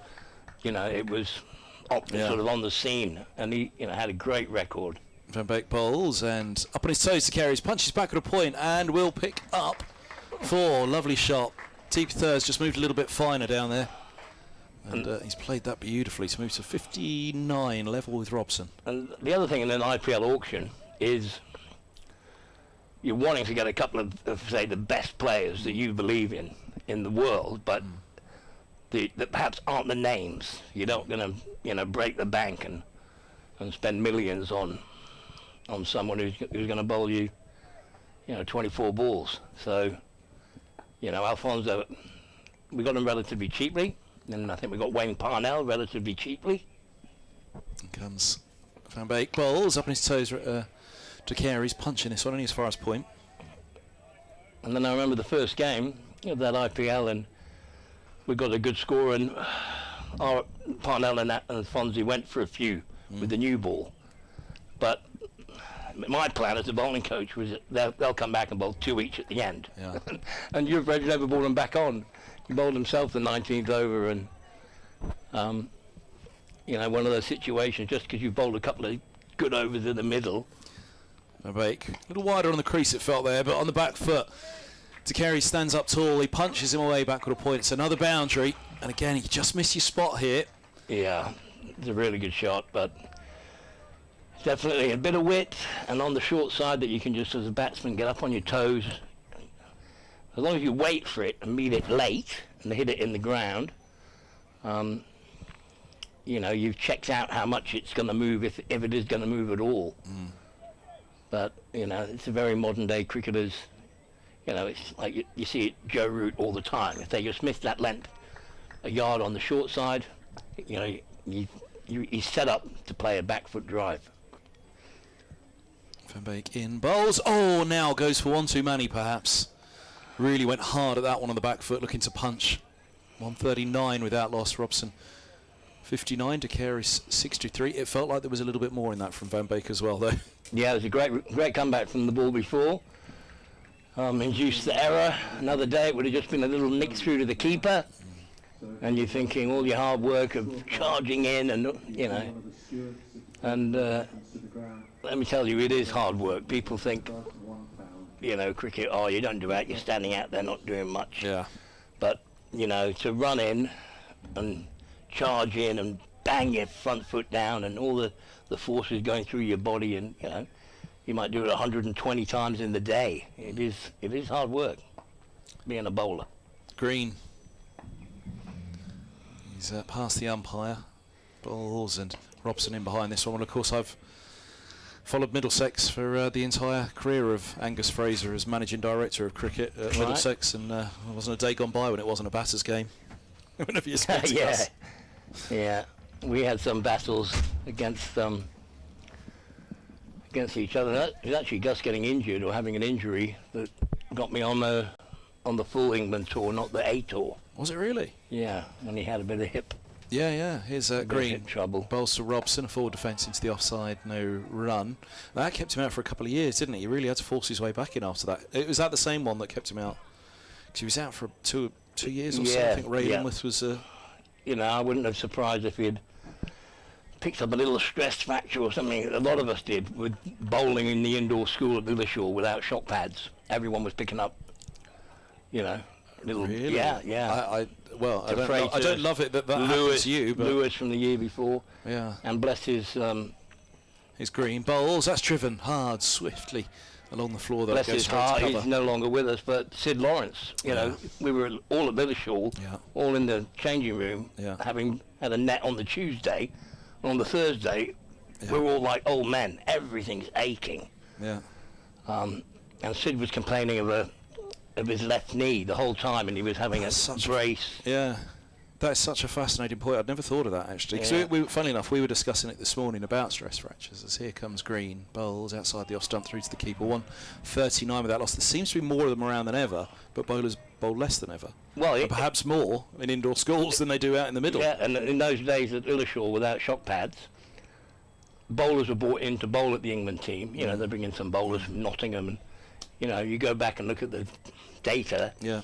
A lot of those guys who came and had a bowl at us in the nets ended up getting stress fractures the following year. Yeah. I taught my whole tour with England. I had a cracked pelvis. Green bowls. This is cut away down to deep third. 140 for no wicket. Robson 60. Because it's very divisive right now, the stress fracture debate, because there's the talk of playing fewer games. Yeah. Bowlers bowl too much, going into the red zones, but they're not bowling half what bowlers bowled even 20 years ago. No. And a lot less than 30, 40 years ago. You know, across a whole season. It's probably if a bowler hits 300 overs for the season this year, there's a little bit of a celebration, but it used to be 550 20 years ago. Yeah. So there's a lot less being done in the middle by bowlers nowadays, as this ball's just full of length. Forward goes to Carey's, pushing away into the offside off Green, into the over. 140 without loss. I think my first season with Sussex, I got signed in June. Imran was injured, so they needed a cricketer. I trialled. I had a couple of games in the second team. Ian Gould would see me in the nets, faced me in the nets at Lord's, so he recommended me for a trial, but it wasn't until June that I played my first-class game, and by the end of the season I'd bowled 500 overs. Well, there you go. So, and I was absolutely stuffed. I mean, you know, I played got in the first team, and the next 30 days I played 28 days cricket, plus driving from Hove to Old Trafford to wherever, Leicester to Somerset, and we used to drive somewhere just to play a Sunday game and then go back again. Drive back for the Monday. It was madness. Here's Wood from the Bennett end. He's bowling now to Sam Robson, a clip back on a square on the leg side for a couple. 142 without loss. Robson's on to 62, and Leicestershire do need to find this breakthrough somewhere at the moment, because these two are settling in as well as we think Leicestershire are bowled after lunch. These two are very well set at the moment. Where do you sit on that debate, though? Because I've kind of put the point as though you may be old school, but you might be the modern, thinking that the red zones are what we need to watch out for, or do bowlers need to bowl? Do bowlers get fit, and do their bodies become accustomed to bowling by bowling in the middle as opposed to lifting weights in the gym, which is where I'd sit on it. As here's Wood in bowls, and forward goes Robson. A little inside tickle on that, and they'll pick up a single. They'll think about two, but settle on the one. Deep square coming up to collect an ooh and an ah, and a hands-on head from Wood. The sort of big debate as well is, you know, the coaching of bowlers. I've always been along the lines of what feels right is right. You know, to someone like Malinga, you know, the way he bowls with his body, you know, that feels right to him, and he's different, so that makes it a bit harder for batsmen. But to try and coach everyone to be metronome, and this is better for your back, and, you know, shorten your delivery stride. Just full of a length. Oh, and a dabble from De Carey's through to the keeper. It goes again. They've definitely beaten the bat a lot more after lunch. He looked good in his couple of overs before lunch, did Wood. You know, it's a decent pace. Richard's behind us. Forgive me, Richard. Is this his first spell from the Bennett end in this game? I think he bowled solely from Wood. He bowled, yeah. And you do get more from the Bennett end, is the assumption. Slightly more. Down the hill. Here he comes. There's the hand clap from the Wood Appreciation Society on the far side of the ground. That nibbles back in. Wide enough for De Carey's to leave happily, but again movement. Well, that was the end that Andy Roberts bowled to me. When I went out to bat and the light wasn't very good, and I was facing Andy Roberts, and I never saw the ball. He came and he bowled the first ball ever faced off him, just hit me, pitch, but hit me in the thigh pad, and I never saw it. It was frighteningly quick. Yeah. Unimaginable, really, what it must have been like facing those guys. As his Wood in, bowls down the leg side, good take. Cox diving away to his left, away from the slip. Yeah, I mean that was we just mentioned, didn't we, about, you know, the plethora of top overseas talent, the best in the world that would descend each summer. Yeah. Roland Butcher has been in a bit with us at Lords in the last couple of years, Right. doing BBC and doing the Middlesex stream as well. But he was telling me, and it had never really occurred to me, but it's obvious really. He said there was just a flight from Barbados around about, I think we were talking about how early the season starts now, April 5th, as De Carey's goes back and across, and I think he may have headed that away. It bounced up in front of him on the off stump, and he was watching it. I'm not sure he didn't quite just get his visor on that and nudge it away into the offside, or whether it just clipped the visor on the way down accidentally, but he was making sure it wasn't going to roll back onto the stumps. 143 without loss. De Carey 63, Robson 63. Don't Reeve alongside myself, Kevin Hand. He was saying, the reason why I was saying, it was the April 5th starts are so early, and he said because it was always the same flight every year from Barbados, and from every island they'd all come and be on this flight and the plane across, and then they'd get to Heathrow and head off all the West Indies greats to all their different counties. Yeah. But what a flight that must have been. I mean, I guess they'd have come across on a flight together for an England tour anyway, but it must have been a good one to start the summer though, when you're heading over for a county season. I must mention an innings that witnessed that Green bowls to Robson. This is at easy Lords, off. where one of my duties as an MTC young cricketer was to work the scoreboard. Yeah. And the fella Dennis was in scoreboard number 2. I think Tony was in number 1. This day I was working with Tony on scoreboard number 1, and Roland Butcher made 199 against Yorkshire, and he was sweeping the quicks over the mound stand. In comes Green bowls, and this is pushed back up the track by Robson. No run. It was an amazing innings, in the sense that, I was suddenly witnessing a shot. He dropped down on one knee against the mediums and the side bottoms and Stevenson bowling line and length. He'd drop on one knee every now and again, and he'd sweep the quicks. And I'm thinking, that's a shot. I've got to learn that. I have to go and practice that one and learn that. But he decided to take a single to gully on 199. Is full ball from Green and flashed in the air for a moment, backward a point. Thick edge from Robson. Square of the wicket, just stretching slightly for that one, the right-hander. They'll pick up a couple. Deep third comes around. He was run out on 199. Yeah, he ran to Ray Illingworth in the gully, a single, and Ray Illingworth hit the stumps. He was captaining Yorkshire. I don't know. He was in his 40s. Illingworth might have been 50. I don't know, but he'd come back. And Butch backed himself. But yeah, I mean, what an education for me as a young man. 20-year-old or 18-year-old, 19-year-old, having come over from Hong Kong. I'm watching 3-day matches with Mike Brearley captain. Here's Edmonds and Embury. Bowls a bouncer. Oh, it doesn't quite get up that one, and Robson's over the top of it. It hits him on the chest guard somewhere and falls away as he attempts a hook, and there's no run. Actually, I think, was Roland Butcher your summariser at Lords for the Leicestershire game? So for the reverse fixture at Lords, Roland Butcher was the BBC summariser alongside Richard for those days. Yeah, it was good to see him. I think he was heading back. Was there a tournament about to start up or something in the West Indies? Probably should remember it, shouldn't I? Was there something going on? He was heading back to the West Indies. Does he still play in these Legends probably. games? Plays lots of football, says Richard.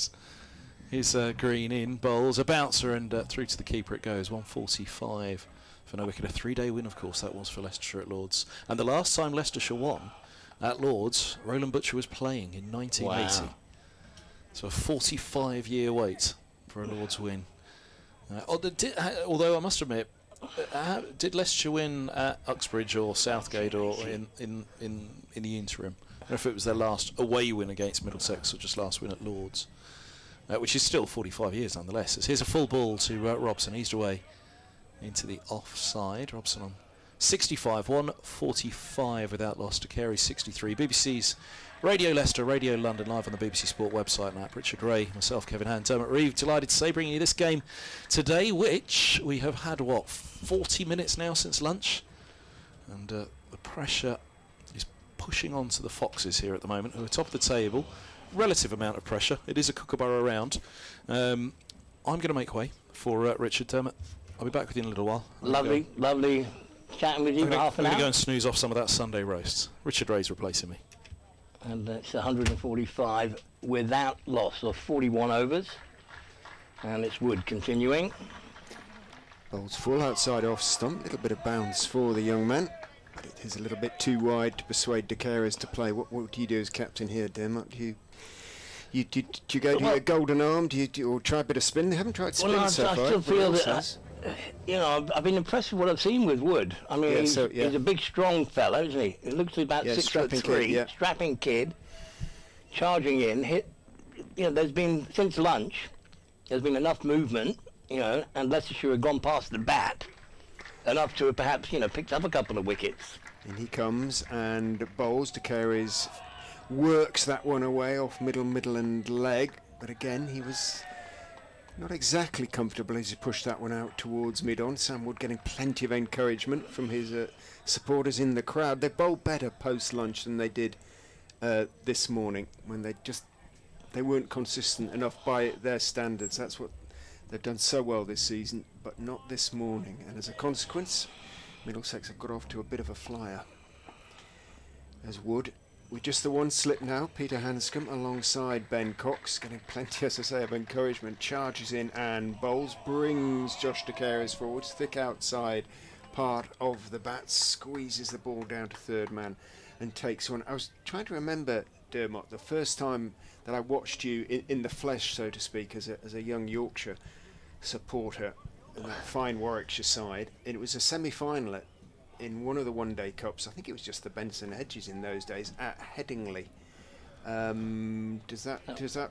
Martin Moxon got wickets. No, it was before Moxon's day. I think Oh, right. Boyks was playing. So So could that be too soon for you? Even am I a lot older than I think? As that one is from Wood, played down into the ground by Robson. Down at Bob Willis was playing for Warwickshire.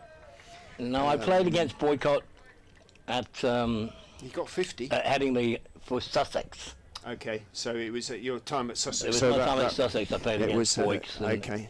I got him LBW. He didn't. He had coached me in Hong I bet Kong. he didn't think so. No, he didn't. And he had coached me in Hong Kong. And he went, "Oh, you! I remember you, the lad with the mother." And then after I got him out, he didn't talk to me the rest of the match. That's so unlike Jeffrey. In goes Wood and bowls a little bit short, and on the back foot Robson just turns it out towards mid on. The crowd doing their very best for Sam Wood here. Did pick up a wicket in his only other first class appearance this season. That was against Glamorgan in the last game. Good wicket too, Sam North East. But they have been better post lunch. The Foxes, but still no breakthrough. When will they go to spin? Will they go to spin? Peter Hanscom, the skipper, waits at slip as Wood in past umpire Debenham. Bowls. De Caires looking to, I beg your pardon, Robson looking to drive, squeezes it out towards Rishi Patel, who gets a huge cheer from the spectators as he falls to his right to make the stop. There'll be a few of the ex-Leicestershire players you'll have played against that are here today, I would think. Have you seen any of them downstairs? I haven't yet. I mean, the thing is, Tim Boone, after I about guess, you'd 20 have played years, against. Yeah, everybody looks different down there. I've got Tim Boone in my pocket. I got him my last. I think my last game at Leicester, I got him LBW, and then I kept myself on for 20 overs until I got another wicket. But yeah, we had some great battles here against Leicester and Yeah, they had a James Whittaker. James Whittaker was captain in those days, and I think the year after Warwickshire, I think we won the championship 2 years in a row, and then it was Leicester's turn.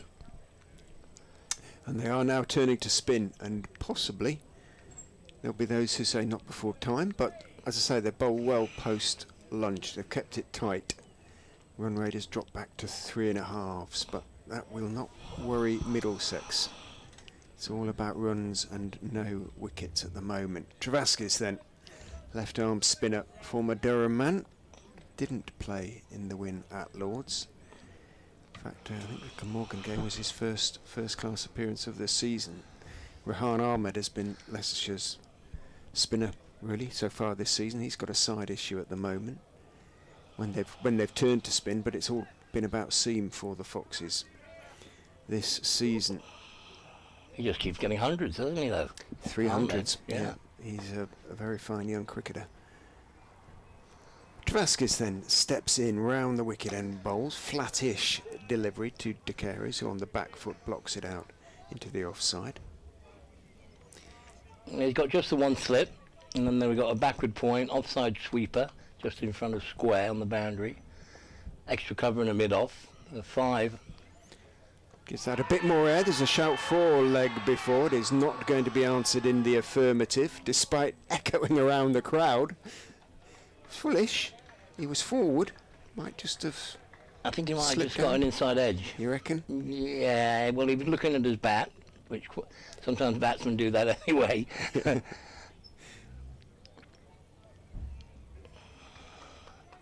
Maybe outside the line. A bit hard to tell.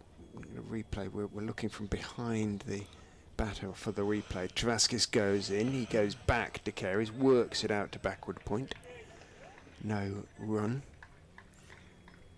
So just to finish the field he's bowling with, he's got a mid-on who's...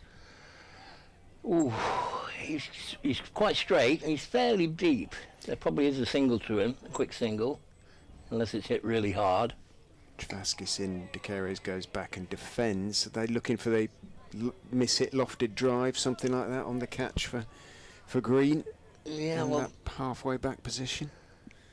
that's where, as a fielder, you can be very clever. You can show them there's an easy single, but then walk in faster.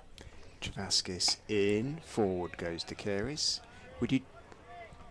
Not really worth a short leg or anything like that, is it? Do you think? He's looking Well, I to turn it think away, you or- know he's done. Phil Anson's done the right thing. He just allowed the bowler to settle. Yeah.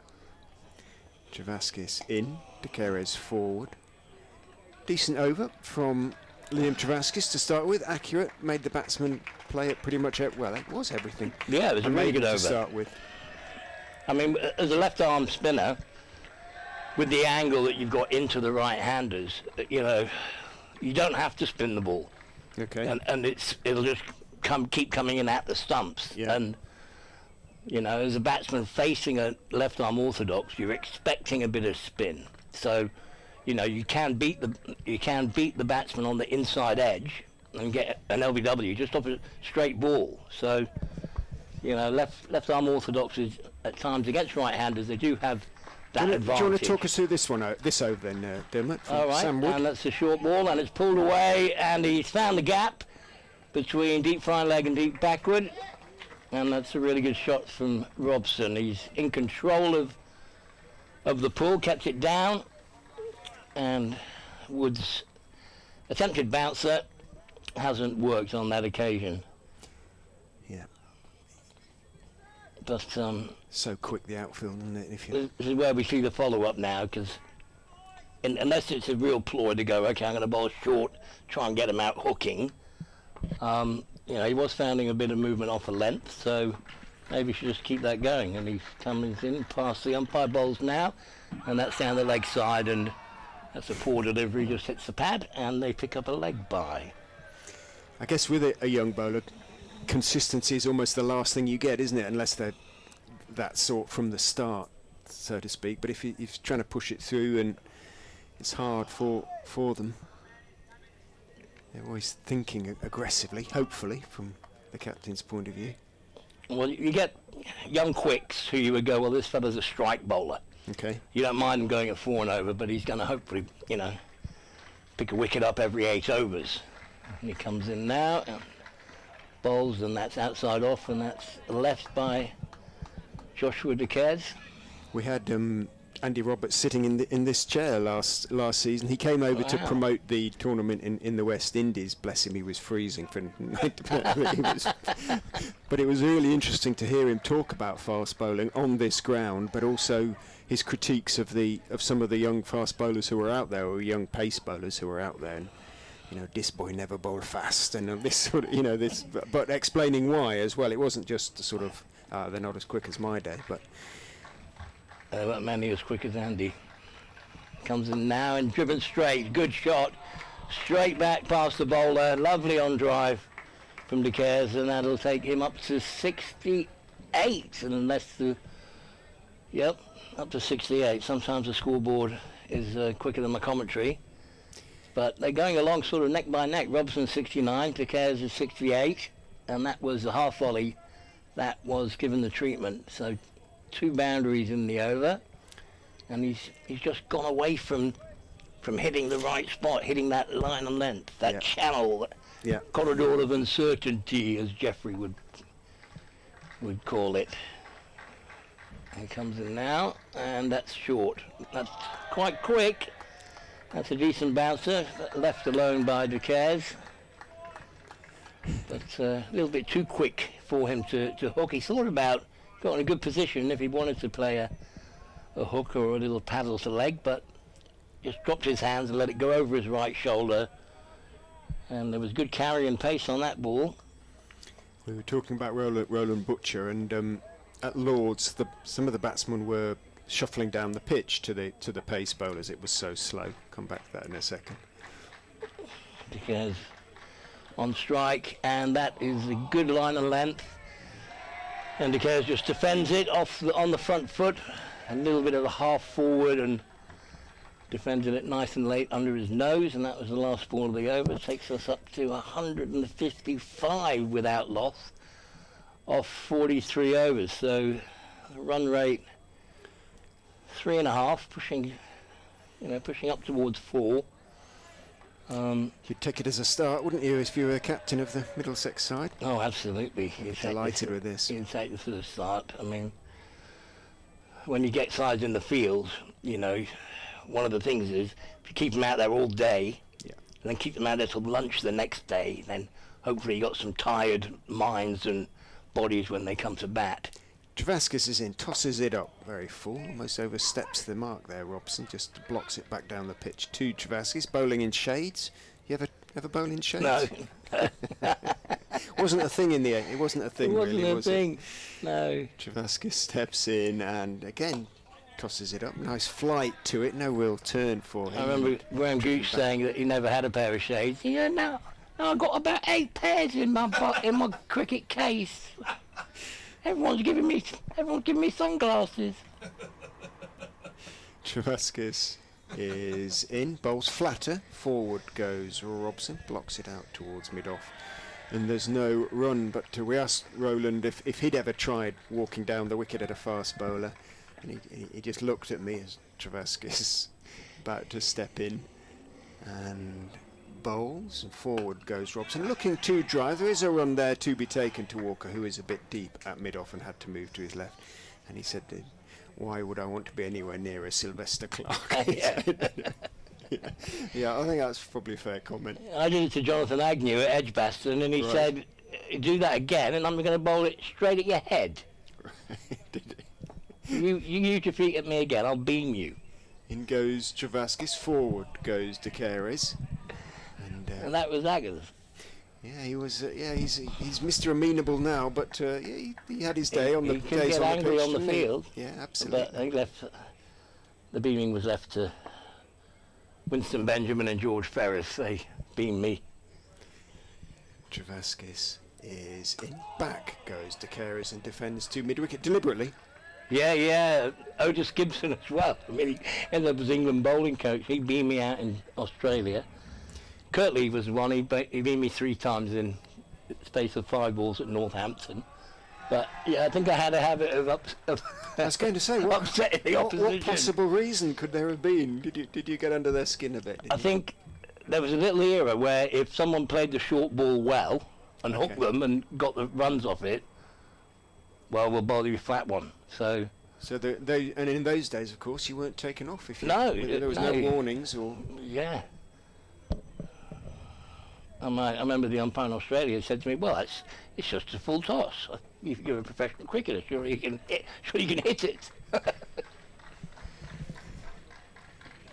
Wood bowls full and straight and leaning forward. Robson blocks it out towards extra cover. The crowd beginning to amuse themselves, I think, here now. Big queues for the Friends of Grace Road, who are now open if you're listening. You've got a fair bit of queuing to do. Won't be much cake left in. No. And just talking of beamers, it's a bit tough if you're commentating and the bowler suddenly bowls a beamer and you think, to suddenly on air go, he did that on purpose. Wood is in and bowls. Forward goes Robson. Angle back, guides it down towards third man. Lewis Hill is the fielder. One is taken.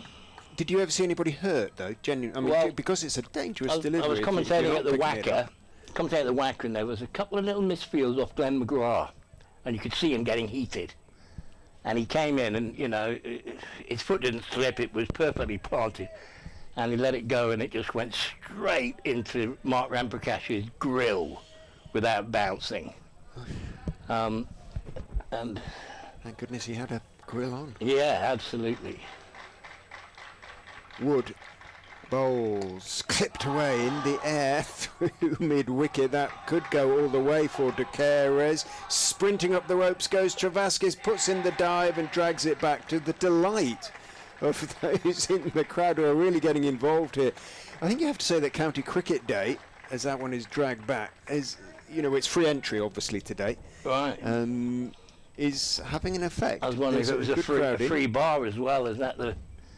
They're getting in. Well, they're getting involved. Leicestershire aren't taking wickets, so they're taking their solace where they can with good fielding.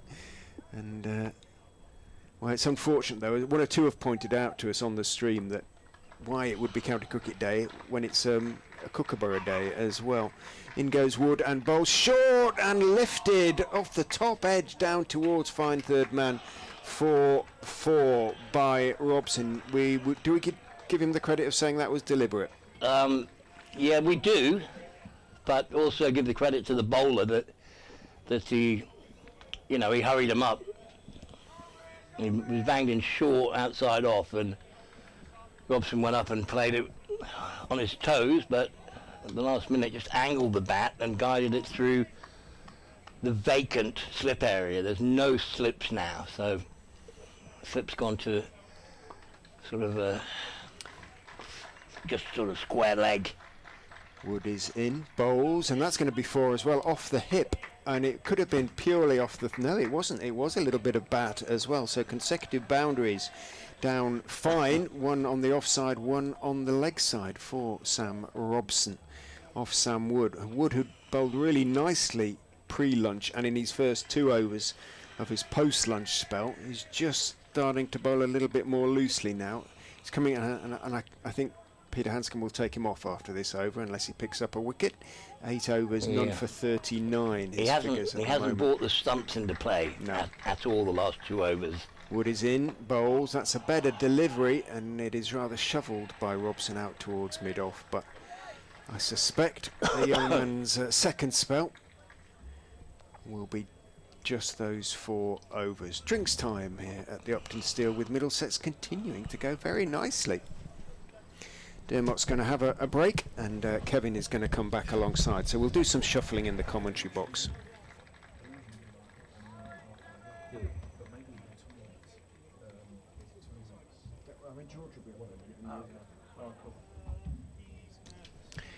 There we go. Shuffle done. Back in position, and Middlesex will be... Have they had a better opening stand this season, Kev? I can't imagine. No, George whispered to me at lunch, actually. He said, is that the first century stand for 3 years? Goodness me, opening stand. Yeah. Obviously. But then, I said to him openly, I'll be honest with you, that's not something that struck me as a problem for Middlesex. It may well be, but with Robson and Stoneman the openers the last few years, De Keres pushing, Holden's gone up, Fernandez was in. Middlesex haven't had a problem with openers as such. Here is Travaskis, left arm around, bowls short, and he's punished. Sweeper's back though, so it is just a single. Speaking of spinners, Luke Holman down below us. Saw him at lunch. I just gave him a quick pat on the back. He said, "How are you, kid?" I said, "I'm good. Good to see you, Luke." And I walked on. Luke having missed out on a place in the side this week, which was really tough, and quietly Middlesex would miss. About that. Yeah, Middlesex would miss it. It was really, really tough. As this ball's flatter and eased into the offside. Robson on 79 because he's scoring runs at the moment. And equally, as we've seen for the seamers here, hard yards out in the middle. There might be a lot for the spinners to do, including De Keres at the non-striker's end. It's Robson on strike though, as he bumps back to Travaskis, and there is no run. It's only Chesterfield where wickets are falling in the second division, which isn't entirely surprising. Warwickshire 174 for 2 against Sussex. Travaskis. Round the wicket, he bowls, and forward goes Robson, turning just fine a mid-wicket, quick single. Nope, they say no run in the end. Kent 169 for 2 against Northamptonshire. So pretty much across the country, everybody's already thinking the same thing that, well, certainly I was thinking halfway through the morning session. Where are we going to be an hour before stumps on day 3 and an hour into play on the final day in terms of if either side really wants it and tries to set something up, as forward goes Robson, pushing back to mid-off. And no run. As I say, though, from Leicestershire's point of view, with 8 points for the draw, as long as they go well with the bat in this game, 8 points for a draw and a good batting return, then they don't particularly need to be involved in anything, which is perhaps where Middlesex were a little too generous last week against Northamptonshire. Left arm around to Robson, beating the inside edge but sliding down. I loved the enthusiasm with which Dermot Reeve talked about the left armour to the right-handed batter. And exactly that, just beat the inside edge and LBW's in play. The appeal went up, but both Richard and I think were in total agreement that from the angle it just seemed as though that hit far. It beat the inside edge too much, so it's going down the leg side. 169 with that loss. Damascus's appeal was also of that of a man who knew it was sort of slipping down, I suspect. Still that big queue outside the Friends of Grace Road. It's not getting any shorter.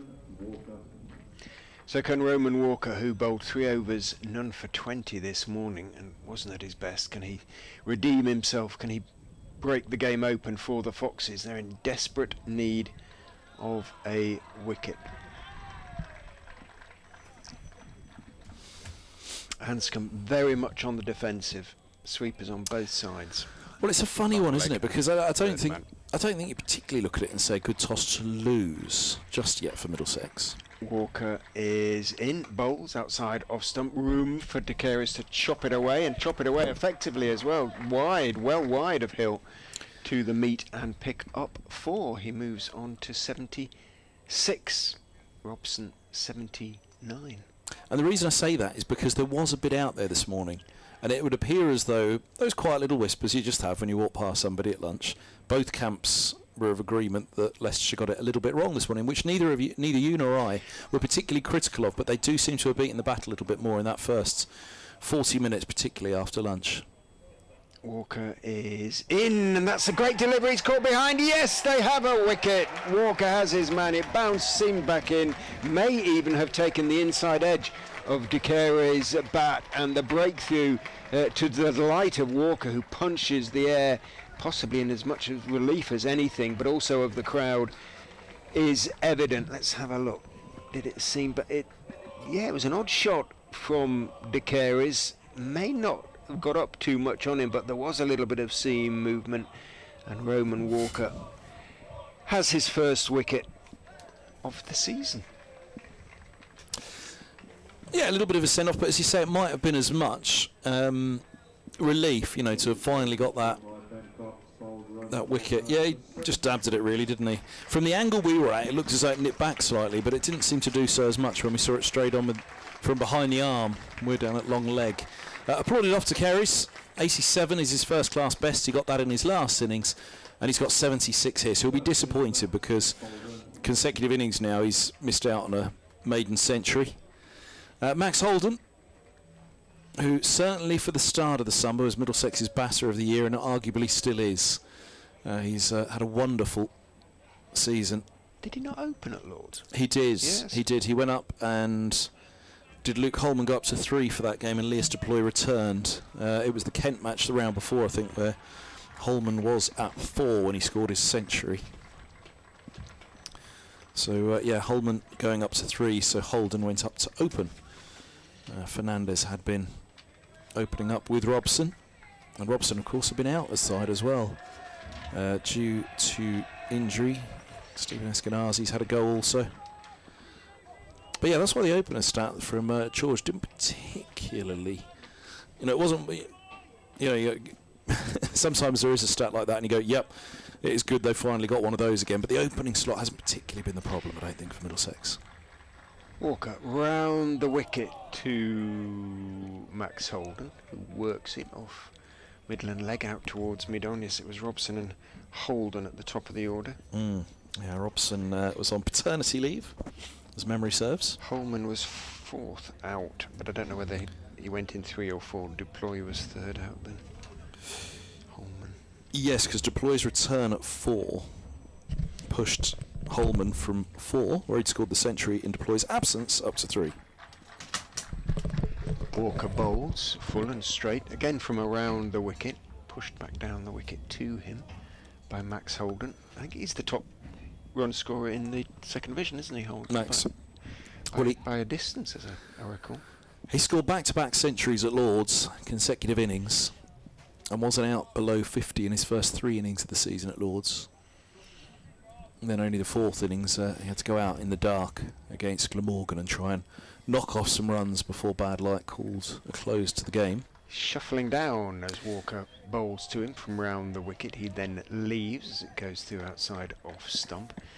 Yes, in days past, that weight of runs at the start of a season would have probably got him into talk of international recognition. Well, it's got him back in England Lions squad, which is a start, but because he was England under-19 captain. They don't change Crawley, do they? And I suppose he's justified that. Walker bustles in, bowls. Bowled him! Top of off stump, Holden shuffled forward, may just have straightened a little bit off the seam, and Walker, well, his first 3 overs, even he, I'm sure, would admit that they weren't up to much, but this over has made a huge difference to the feeling of the game. Might just have straightened.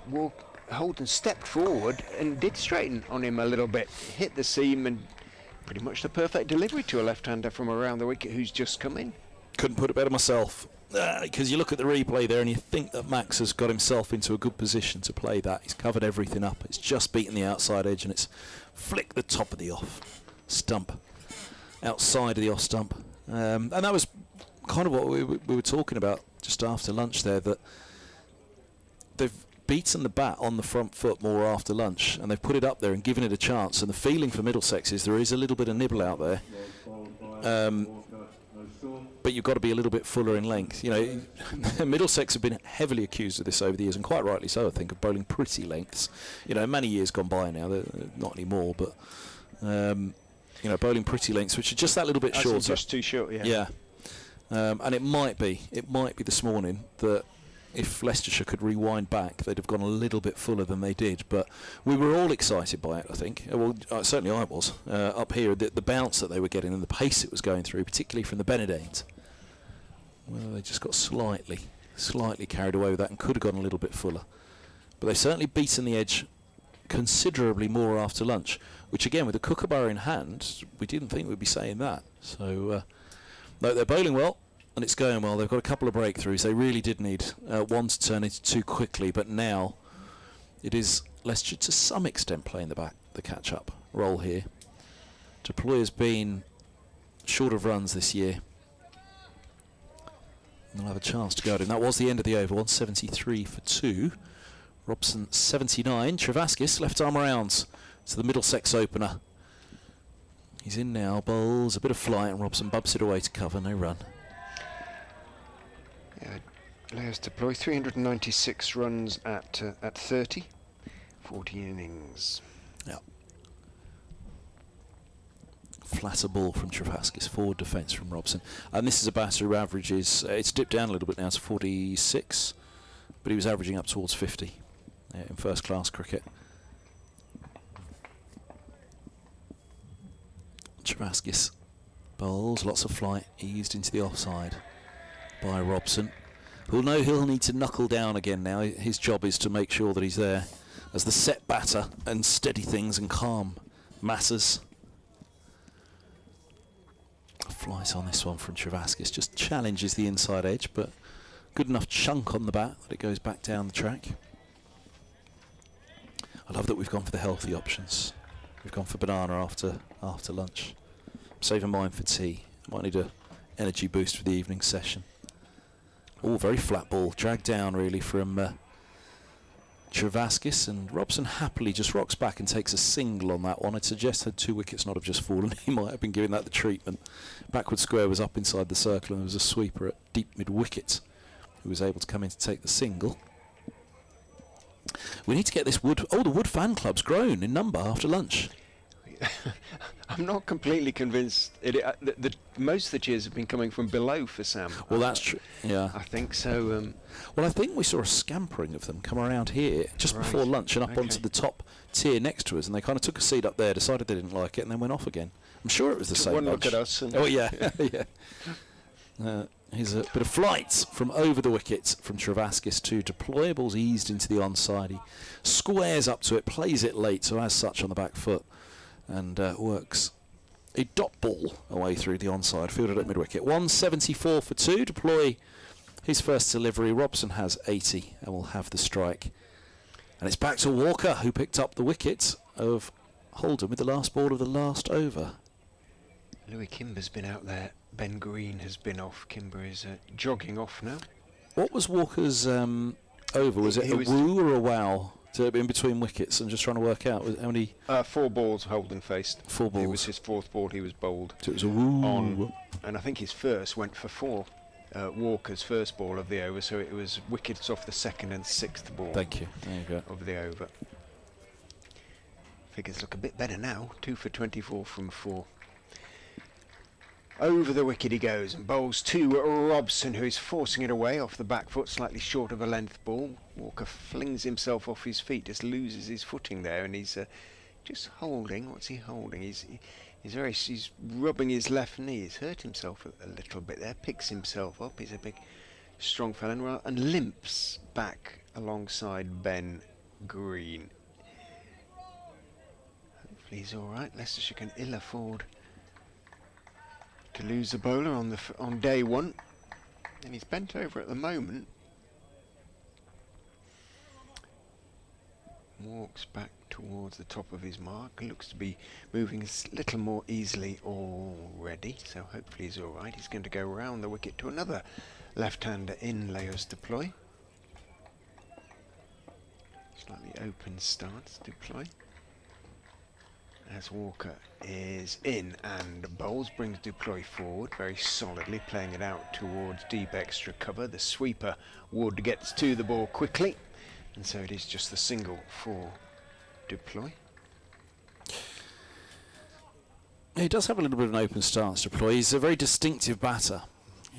Again, so often you kind of see a batter with a great average. You think, my goodness me, they're going to be absolutely perfect textbook, aren't they? He's not textbook in that sense, in that it's quite distinctive, his style, but it's not ungainly in any way. He's got his own way. Walker back over the wicket to Robson, who is leaning forward on off stump, playing the ball out to Patel in the covers. From Pretoria, or born in Pretoria. Was educated at the University of South Africa. Best batting 238 for Derbyshire against Worcestershire at Worcester.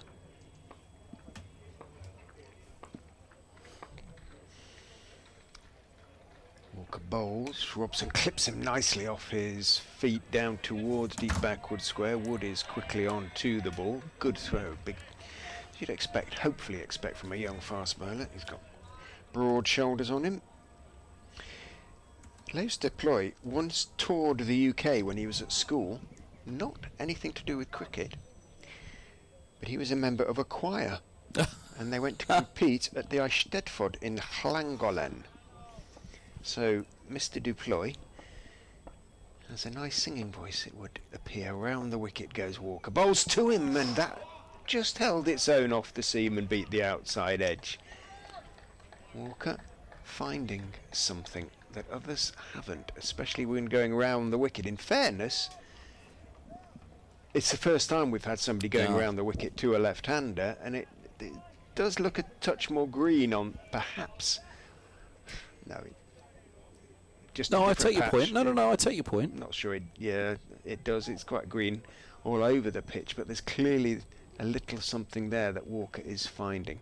In he goes and bowls. Deploy edges. That would have gone very close to being on the stumps. Good work by Travaskis down below us at third man, who, having made the stop and rolled over the ropes, remembers to jump back on the right side of the ropes before picking up the ball. As a consequence, Duploy only picks up a couple instead of the 4 that looked certain. But again, a couple of times in that over, Walker looked close to getting through the South African left-hander. He's moved on to 3, 179 for 2 off 50 overs. Well, that's given this good crowd something to cheer about. Roman Walker. Yeah, Robson 82. He started the season with 70 in the first innings against Lancashire. Then he went 3, 10, 9. Kentby in the second game. Leicestershire, Norton 23. Glamorgan 6 and 66. Here's Travaskis around the wicket to Robson, who drives him just wide of mid-off, but there's no run. And then break for the T20. Great frustration, of course, for Robson, having just got some runs against Glamorgan. So here's Travaskis, flatter delivery, stroke to mid-off, and there's no run. Then played Glamorgan second 11, 43 and 61, but 14 and 48 against Northamptonshire, so a 50 and just shy of in his last 2 first-class games, having gone that run of, 5, 6 innings without a 50 as he strokes this away wide of cover. Just fine of the fielder indeed, and the sweeper is able to pull it up, only just. Brilliant piece of fielding out there, a slip and a slide, and I can tell you that's Wood confidently. You can. The cheers? The cheers. There's some sort of fan Wood club fan club of some kind. It must be fan. That's so awful, doesn't it? Say must be family. Yeah. But he could perfectly well have his own fan club made up of Leicestershire supporters, but I suspect they are Or his club? acquaintances as well. Yeah, Could be very, his very club. possibly he's a local boy. 182 for 2, deploys on strike. They ran 3. Here's a full delivery from Travaskis over the wicket to the left-hander. It's pushed back and there's no run. So yeah, 6 innings he went without a 50 after the 70 to begin the season in the first knock against Lancashire. Only 1 was ball short, and Deploy punches a single out to deep cover. I suppose if you wanted to look at it that way, and this is how you work statistics, isn't it? 6. It's only 150 in 9 innings, but then just shy by 2 runs in that last innings at Northamptonshire. But the point for Robson, this is his highest score of the summer. Very unusual to be in June and Sam Robson hasn't got a century. But a busy season off the field for Sam, for good reasons this year. As forward he goes, pushing back up the track. 183 for 2. Although I did make the point that I don't know if you could quite say that if poor old Richard Johnson lost his job. Sam Robson had a summer where he wasn't away on paternity leave and perhaps distracted for the games that he was in with the low run of scores. You can count on an awful lot more runs, and maybe Middlesex will be in a different position this season. Who's off? Am I off? You didn't get long off, so... Oh, it's all right. I don't mind either way. Have a little break, and Dermot will come back alongside, because if we want an expert opinion on life as a coach, Dermot knows all about the fragility of life as a coach, I guess, if you like. It's very much a results-driven game. Yeah, and you also, in some parts of the world, And politics can be as well. you can be on your way with just a bit of player power. You know, you can say something to a player, try and make him better, and he doesn't like what you said, he'll get all his mates together and you're on your way. Walker is in and bowls too wide outside off stump. Duploy stepped forward but left his bat raised. Yeah, it's yeah. That was when results were going well. We ended up actually winning the New Zealand. We won the 2020, and the year before we finished runners-up in the Plunkett Shield, the 4-day comp. But unfortunately, I upset a player when I was CD coach. Clearly the wrong player. Yeah. Some clout. In goes Walker and bowls down the leg side. Doesn't get anything on it. Duploy, nice take by Cox, tumbling away to his right. You don't think of New Zealand as a place like that, really? Everybody's nice there, aren't they? Well, yeah, it's a lovely place. It is a lovely place. And I know a couple of the players were was sad to see me go as coach, but Do you look back more fondly on your playing days than the coaching days, or do you both have their good times and bad times, I guess? In goes Walker and Bowles deploys half forward, thick inside part of the bat, squeezes it out to another New Zealander. I think when you work with a player, I think sometimes there can be nothing better than obviously winning a trophy and playing in Lord's finals, and those moments with a team are unforgettable. But if you work with a player and then he goes on and succeeds and lets you know, Coach, I don't think I'd ever played for New Zealand if I hadn't met you. Those moments are very fulfilling. Walker is in. Duploy is batting outside his crease at the moment. Walks a little bit forward into that one, pushes it out wide of mid-on, but Green gets across and makes the stop. I had this one cricketer, the left-arm seamer, a guy called Ewan Thompson, and the thing with Ewan is I'd got him to do the work. Before he got picked for New Zealand, I was getting him to do the work visualising going out there with the team, dressed in the black uniforms, and run on the field with Vittoria and get your bowling mark from the umpire. And Walker bowls, and everything behind that one, Duploy. And then visualise yourself executing your plan and getting the batsman out, and you do all that work in your mind before it actually occurs. Then if you happen to get picked and you go out there, you're likely, your subconscious is going to feel, wow, I've been here before. Mm-hmm. It doesn't know the difference between sometimes reality and thought. And when Ewan Thompson got picked for New Zealand, it was a very proud moment. But, his first 2020... Walker in, bowls, driven but not really convincingly. His first 2020 over for his country, his first game, he bowled a wicket maiden and got Chris Gale out in that first over. And I felt that the planning we'd done leading up to him getting selected, there was a lot of work there on the what I call mental skills ability. You've got to, if you're sitting waiting to go into bat, you've got to visualize yourself succeeding.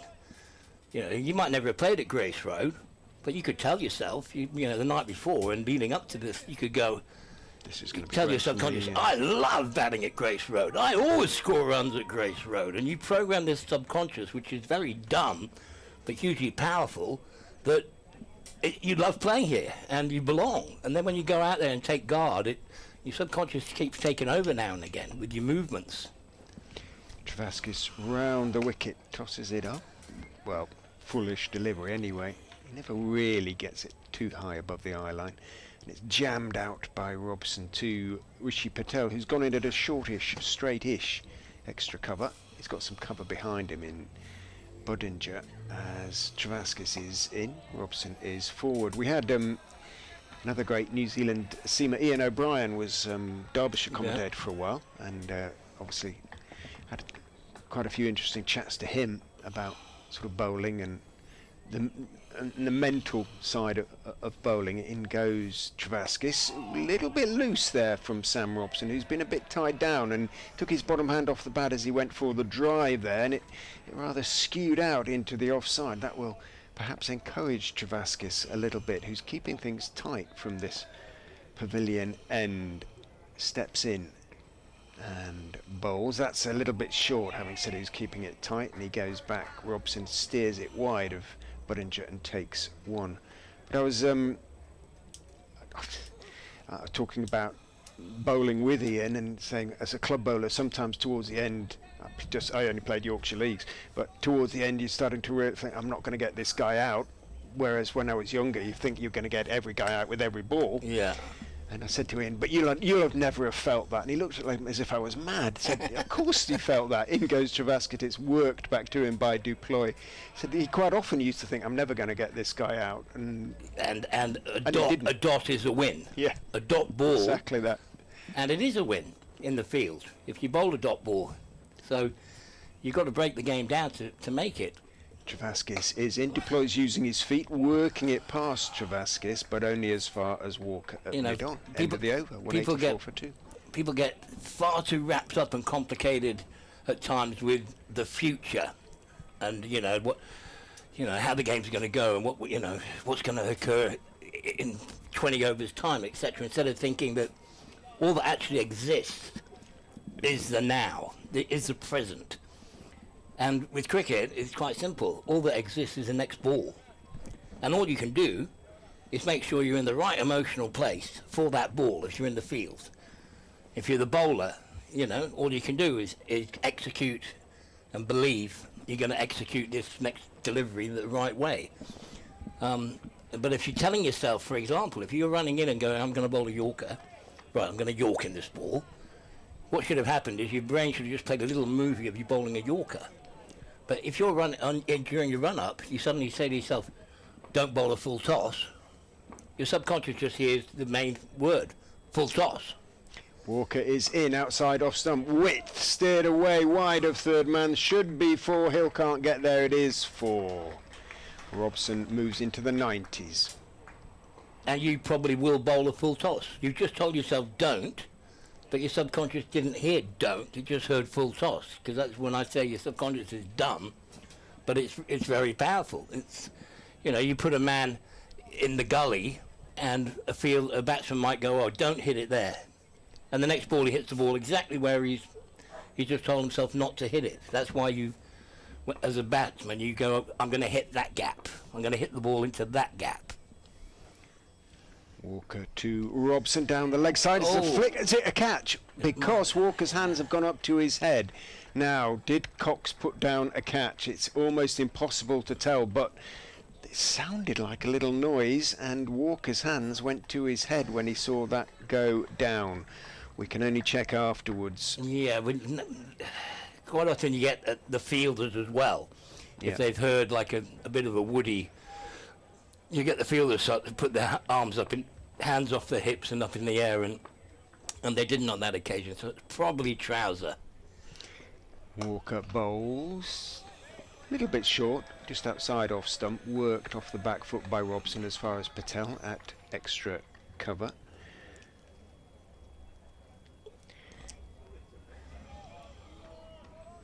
And you'll be seeing it well now. He's faced 167 balls. Yeah, used to batting a long time. Robson. Compact, neat player. Has played for England, of course. A series. Walker is in to him, bowls straight and looking to try and work it on the leg side as it came back in towards him a little bit. Robson. He's not the prettiest of batsmen to watch, but he has a fine record in county cricket. Well,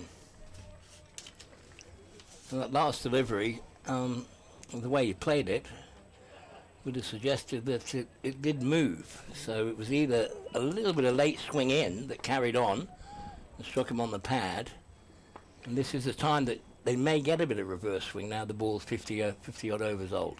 Walker bowls on off stump. Robson is forward carefully. Came into this season with nearly 13,500 first class runs to his name.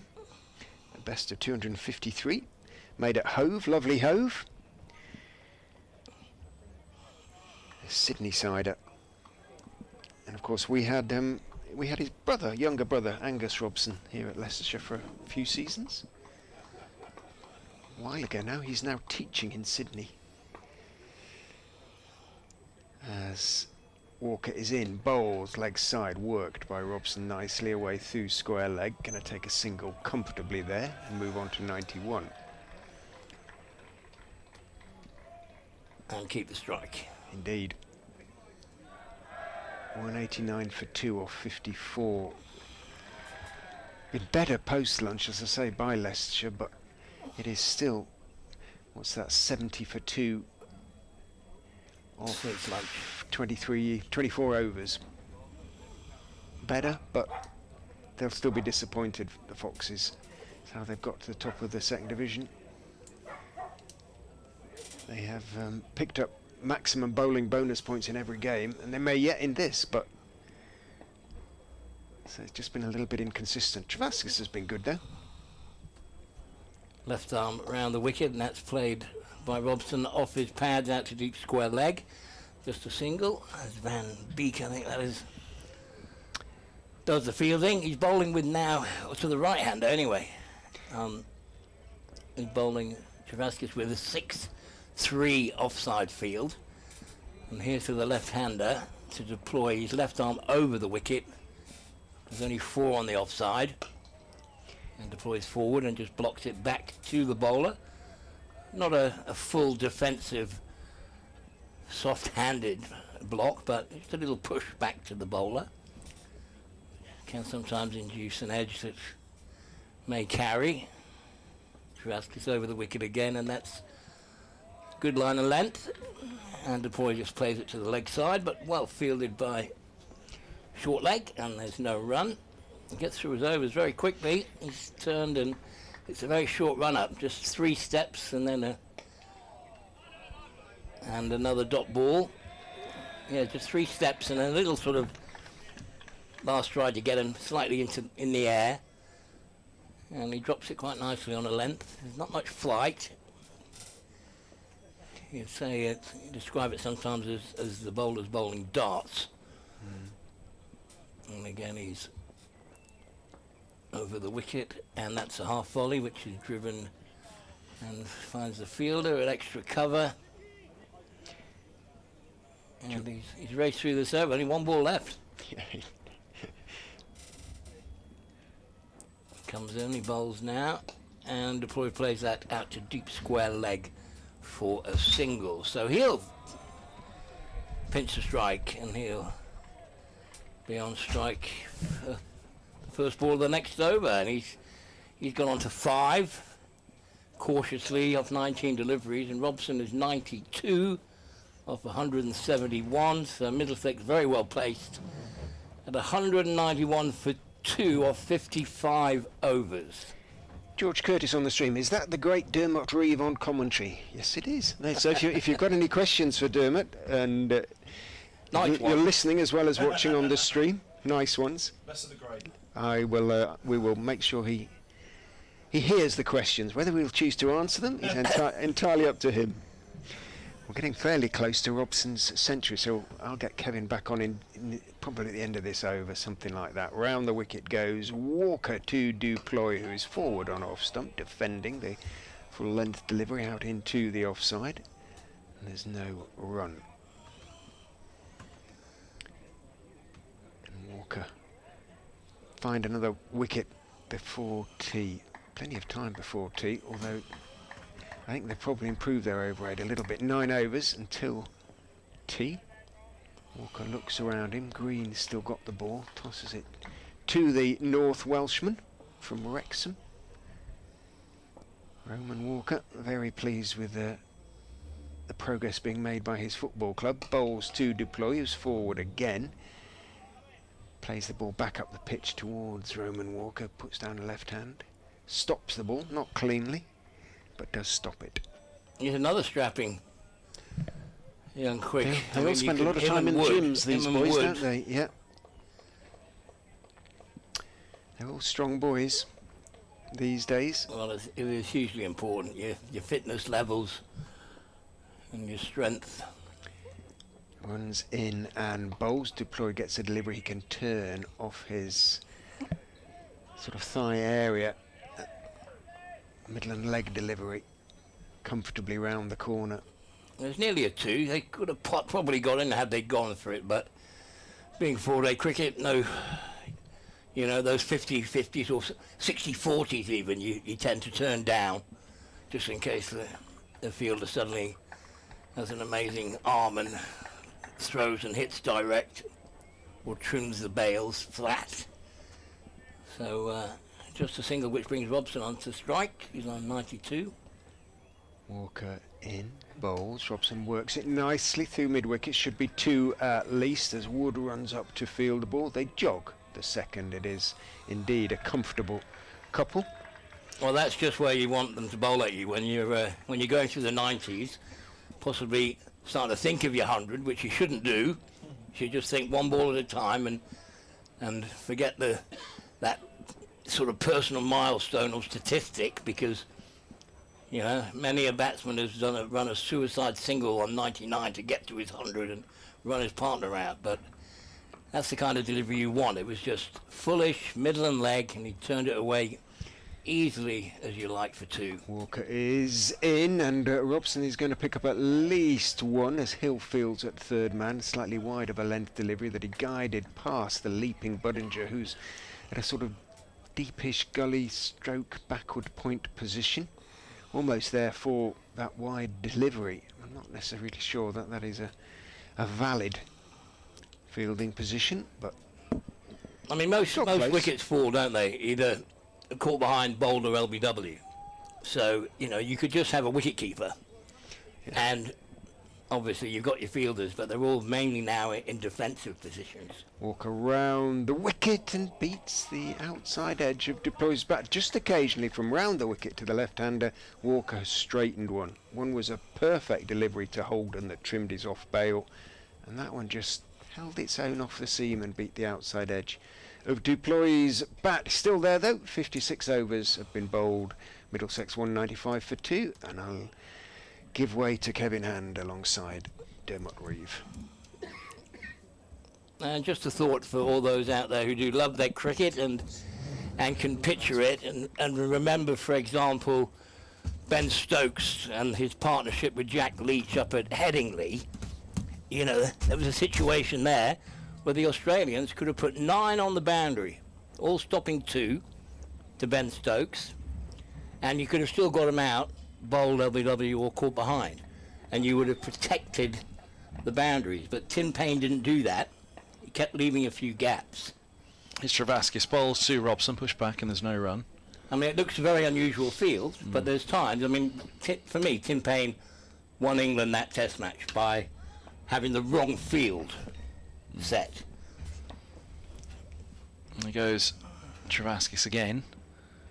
He's unlikely to do it with the 6 at this stage, Robson, but we're just being wary in case as it's pushed back, no run once more. I mean, if you're a batsman and you're in, and you're suddenly joined by 9, 10 or 11, you know, you want to keep the strike. You want to hit boundaries. Travaskis floats this one onto the legs, tickling a single. They're looking, actually it's comfortable too, mid-wickets far further around than I realised. Robson's on to 97, so he's within an orthodox stroke. Yeah. Not that 6 is he's played unorthodox. well. 195 for 2 it is. Have they put up the 2? Yeah, 197 for 2, and he's on 97. Travaskis slip in place. Robson awaits. It's full and driven just wide of mid-off, but no run. That is not the end of the over. I'm looking at the run rate, which says 3.5. What's happened with the run? Ah, there we go. They've all kicked it along. That was the second ball of the over. Here he comes again. Travaskis to Robson. Flatter delivery. Robson rocks back, strokes back to the bowler, and a dot ball. What have got you two onto that? I stepped back into the commentary box mid-conversation on Stokes and Payne and co. as Travaskis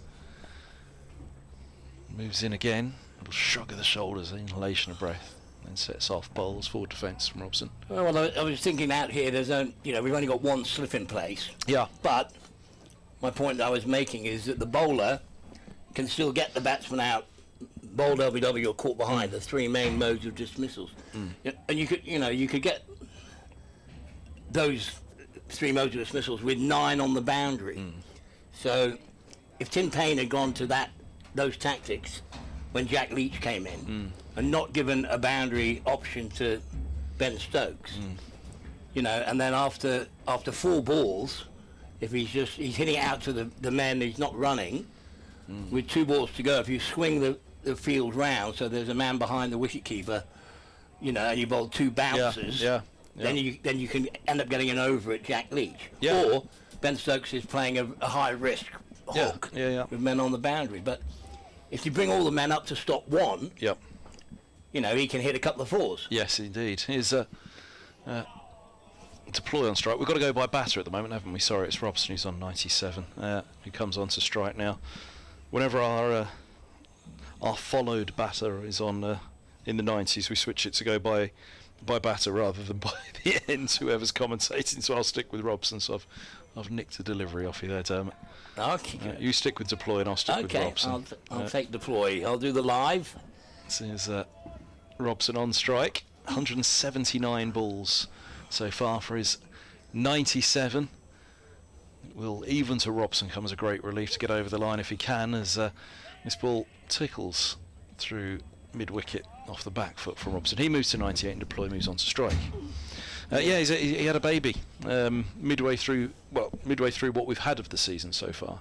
So he had a couple of weeks off for paternity leave, Robson, but then he also had a week off before because it was so much on his mind that he was shelling an awful lot of catches in the slips, which was very un-Robson-like. Yeah, there was some shockers going down, and shockers by Robson standards at slip. And Walker's in to deploy round the wicket, and that's played off the back foot nicely out to backward point. Good bit of fielding, prevents any run. I remember when when my first child was born. I didn't have him, but when my first child was born, I remember I had a week or two off. I came back, and the next game back was with Ed Bevan, who I'm sure you know very well, and with the wonderful Don Shepherd, who was summarising from that game. How are you, Kev? Yeah, not bad. Just back from a couple of weeks. A couple of weeks? Oh, in the mid-cricket season. Holiday? Come on, Kev. What do you mean? I said, well, it's paternity leave.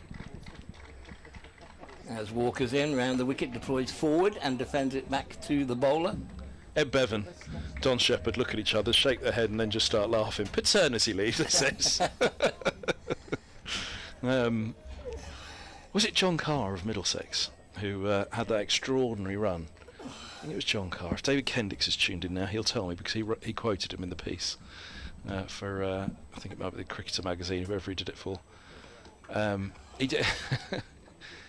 After the baby was born, he just went on this extraordinary run of not getting out. It might have been the Lara season, would that be right? As here's Walker's round to deploy, and it's played out to square leg, fielded by Van Beek, who's now warming up, looking like he's either trying to get the captain's attention or has been told. Would Carr have still been going when Lara racked up all those runs? He'd have been playing with Lara, of course, at that point.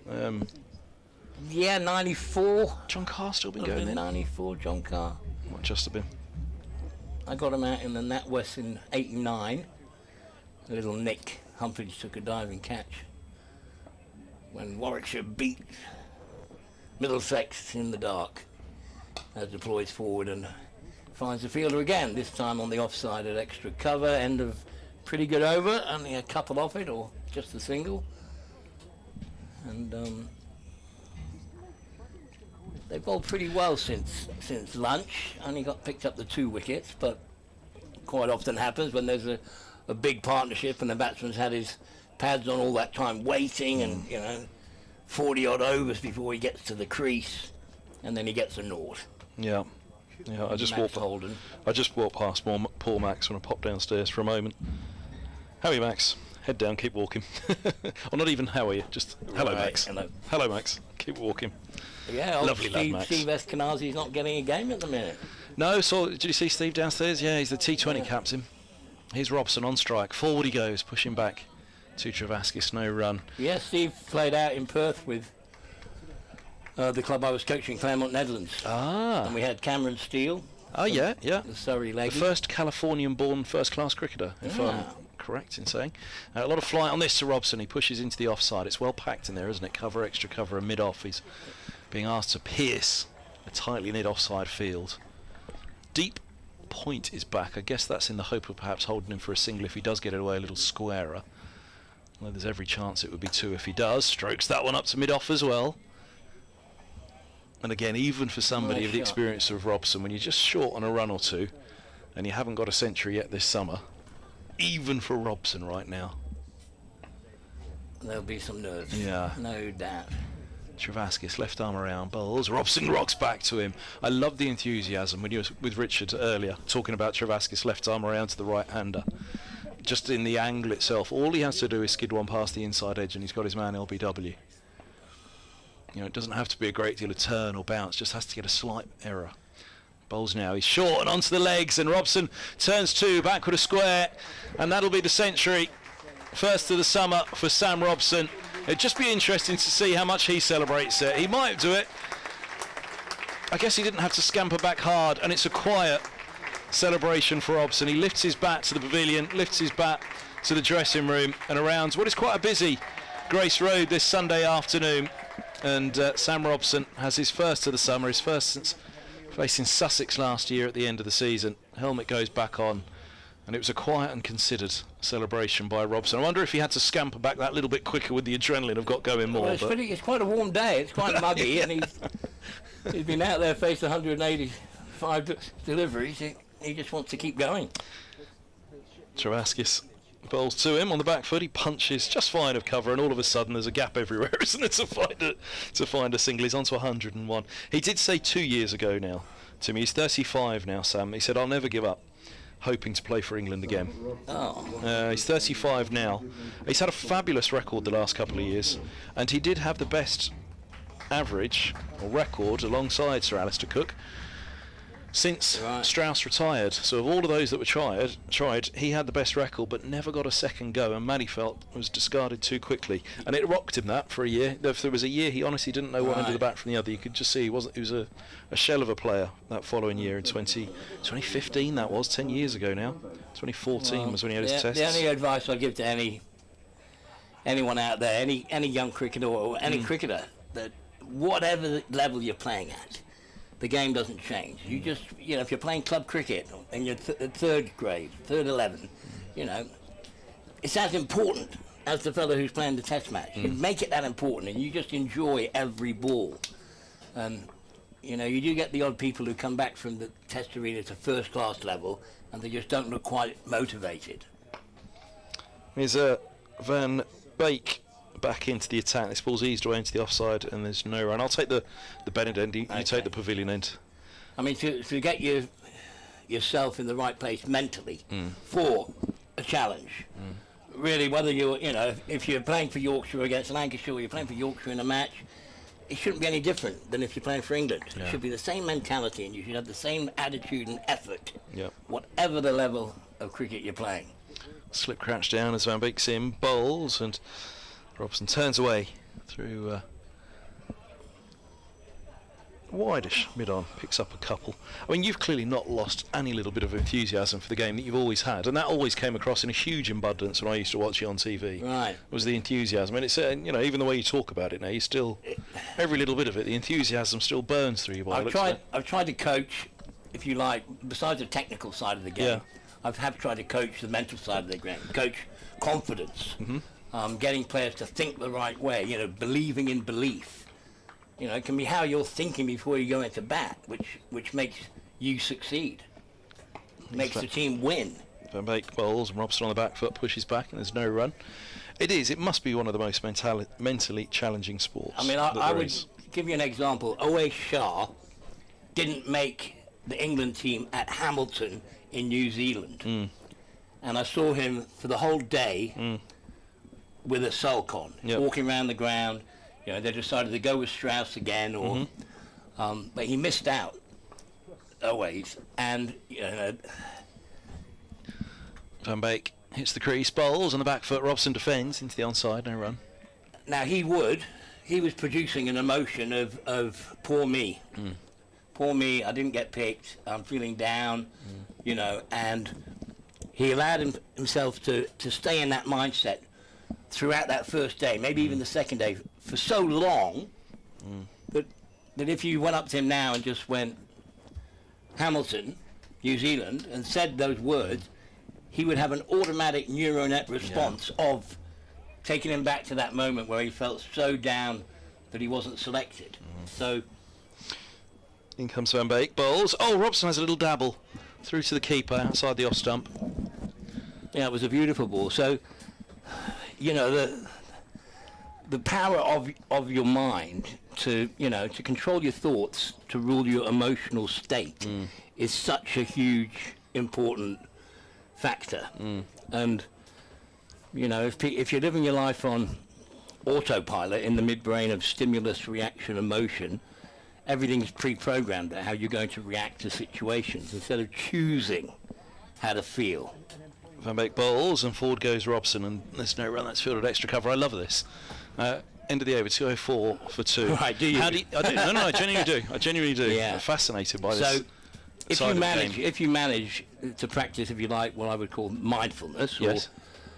and decide that you want to be the creator of your reality and the creator of the emotions that you produce, then what you have to do is, when there's a stimulus, you just have to pause and decide, I'm going to choose how to feel about this situation. I'm not going to react and get angry. You know, angry people get angry every day. Something happens in their life and they get angry, and they feed their universe of selves with an emotion of anger.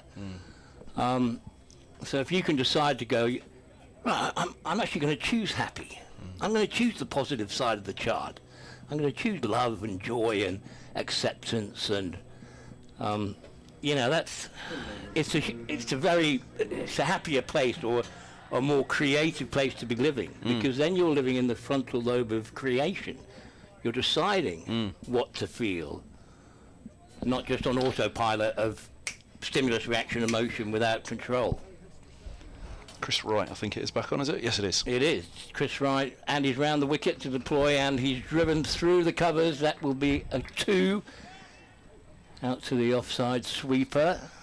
A gentle loosener from a long-time fast bowler who's had plenty of overs in that leg and those legs and body. I'm going to drag you back here because I love this, and in case we get interrupted by the other lot, because George Bell's arrived as well. Right. So your prefrontal cortex, which controls emotions and feelings, that fully forms when you're 27? Right. 26? But if you live there more in it, it evolves even more as deploys forward to right, and that's just blocked out extra cover. See, I actually think that perhaps these Buddhist monks who sit there meditating, choosing to connect with their higher power, if you believe in all that, but they're choosing to feel a state of sort of bliss. Yep.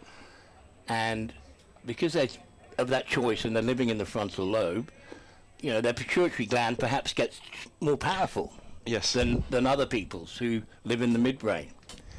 As deploy is off the back foot and pushing it out to deep cover, and here on the BBC we've got a bit spiritual with this. No. I mean, if there's one thing in cricket that we've learnt a lot, particularly over the last 20 years, and I do believe cricket more than any other sport, and there has been research into this and statistics, hasn't there, in terms of the mental challenges of cricket. If you think anything's going to be difficult, it will be difficult.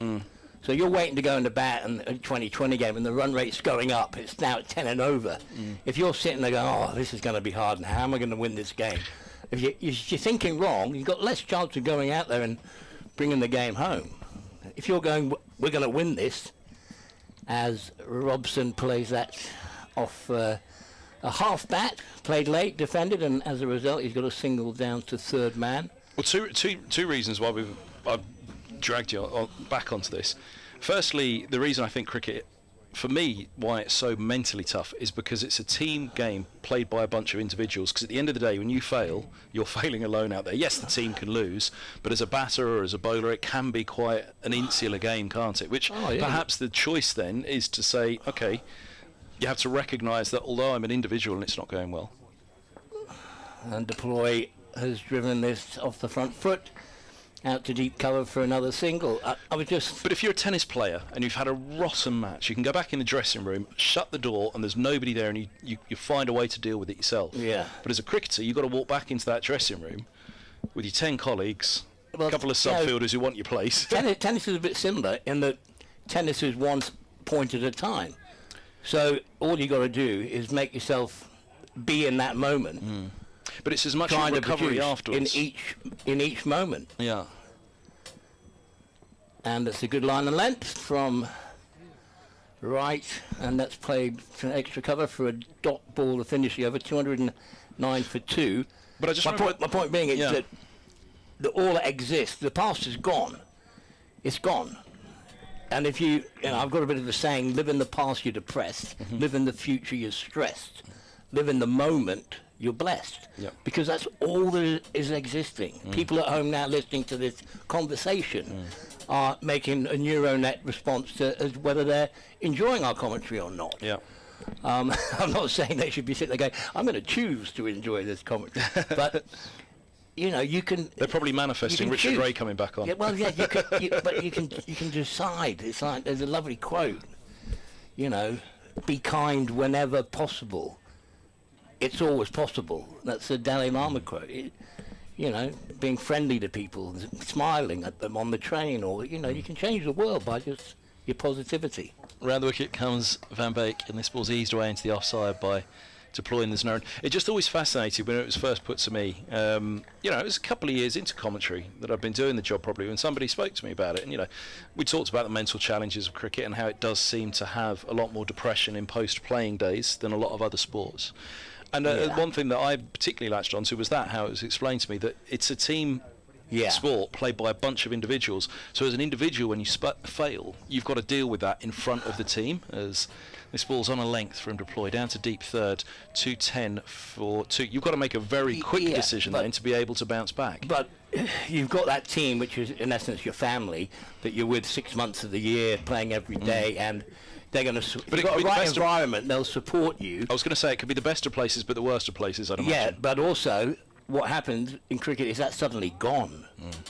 You might be 32 when you retire, and you stop playing. Yeah. You might be sacked. But there's that as well. Or have an injury, and suddenly that purpose that you've had in your life of getting up every day and going, just next ball matters. That's all that matters is the next ball. Van Beek's in bowls, and forward goes Robson, pushing away into the offside. There's suddenly no more balls. Yeah. And you're left with this void, really.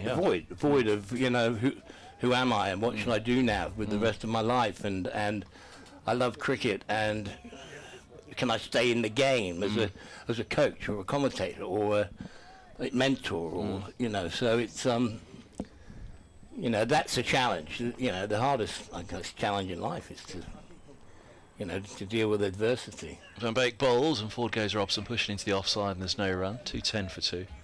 And if anyone is listening out there, I'm just going to say it once, and to any of those young fellas or people who just may ever get tempted, just turn it down. Don't do drugs. I made that error in my life, you know, 30 years ago, and you know, you think it might be fun or you can control it, and there's every chance you can spiral to a place which is very dark. So choose happy. In comes Van Beek, bowls, and this ball's clipped away through mid-wicket. It's a lovely shot by Robson, deep squares, heading around. It is a quick outfield. It's so parched, it rolls away, bobbles away off that surface, but without losing the pace. That's more it is. That's that meat and drink. You know, you're on 104. You're on 104. Oh, please bowl me a ball on middle and leg with the field you've got, because all I have to do is just block it with a little push, and it'll go through mid-wicket where there's no fielder now. There's a 6-3 offside field. And if Van Beek bowls that line, Robson's going to just knock him for runs all day. Forward goes Robson, driving into the covers now. Tumbling stop. But cover. No run. Well set field again. Robson 108, deployed 12. Middlesex 214 for 2, put in here at Grace Road this morning by Pete Hanscom, the Leicestershire skipper. Dermot Reeve alongside myself, Kevin Hand on the mic. But this was the you that I knew as a player. You always seem to have that little bit more exuberance than everybody else, that little bit more... I was quite Is that hyperactive, had the game always been that way for you? Had it always been? Yeah, I'd always grab it, enjoy it, get on with it. Yeah, and live every ball. Yeah. One day it'll be your last game ever. So attitude and effort. I was all about trying to make my team about attitude and effort, not focused on winning. As deployed plays off the back foot, middle of the bat. That's a nice easy length to play on this pitch, because it's generally playing pretty well, even though there's a lot of grass on it. Because that always came across to me watching you as a player and as a captain. You know, whenever I saw you in the field or listened to you interviewed afterwards, that always came across in abundance. Yeah, when it came to me and captaincy, people said, "Oh, you were very inventive and you were unorthodox." And to be honest, I just tried to make logical decisions, you know, all the time. As right is in over the wicket to Robson, and that is a beautiful line of length, and therefore defended back to the bowler. Did you say you were 18 when you came across from Hong Kong?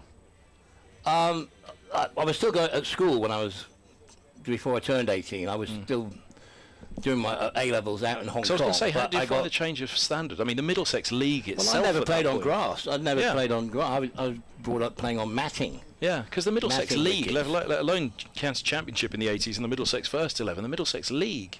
Oh yeah, I wasn't very good, and I was told so by a lot of players. As Robson plays it out on the offside for a comfortable single with the field. There's just a backward point and a mid-off stopping one, so you just got to block it to extra cover, and he'll pick up an easy single all day long, which he does. Brings deploy onto strike. But yeah, for me, it was I felt I was so lucky. When I came from Hong Kong to London in the summers to play cricket, which was our school holidays, I couldn't believe how green London was. There was so much grass, and because Hong Kong is just, I'm playing football on concrete. As Wright is in from round the wicket, and he beats deploy on the outside, past the outside edge. Definitely played at that. I think you occasionally get batsmen who'll just play deliberately inside the line.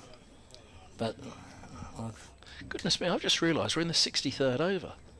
Yeah, This day's race by. It's imminently tea, but also I was thinking what made me look up and do it. I mean, we're nattering away. Was around the wicket to deploy there. I'll talk of reverse swing at some point. This is about the time where I think that last ball may have just tailed away from him, and that one did too. So, when a kookaburra gets to this age, it's got soft.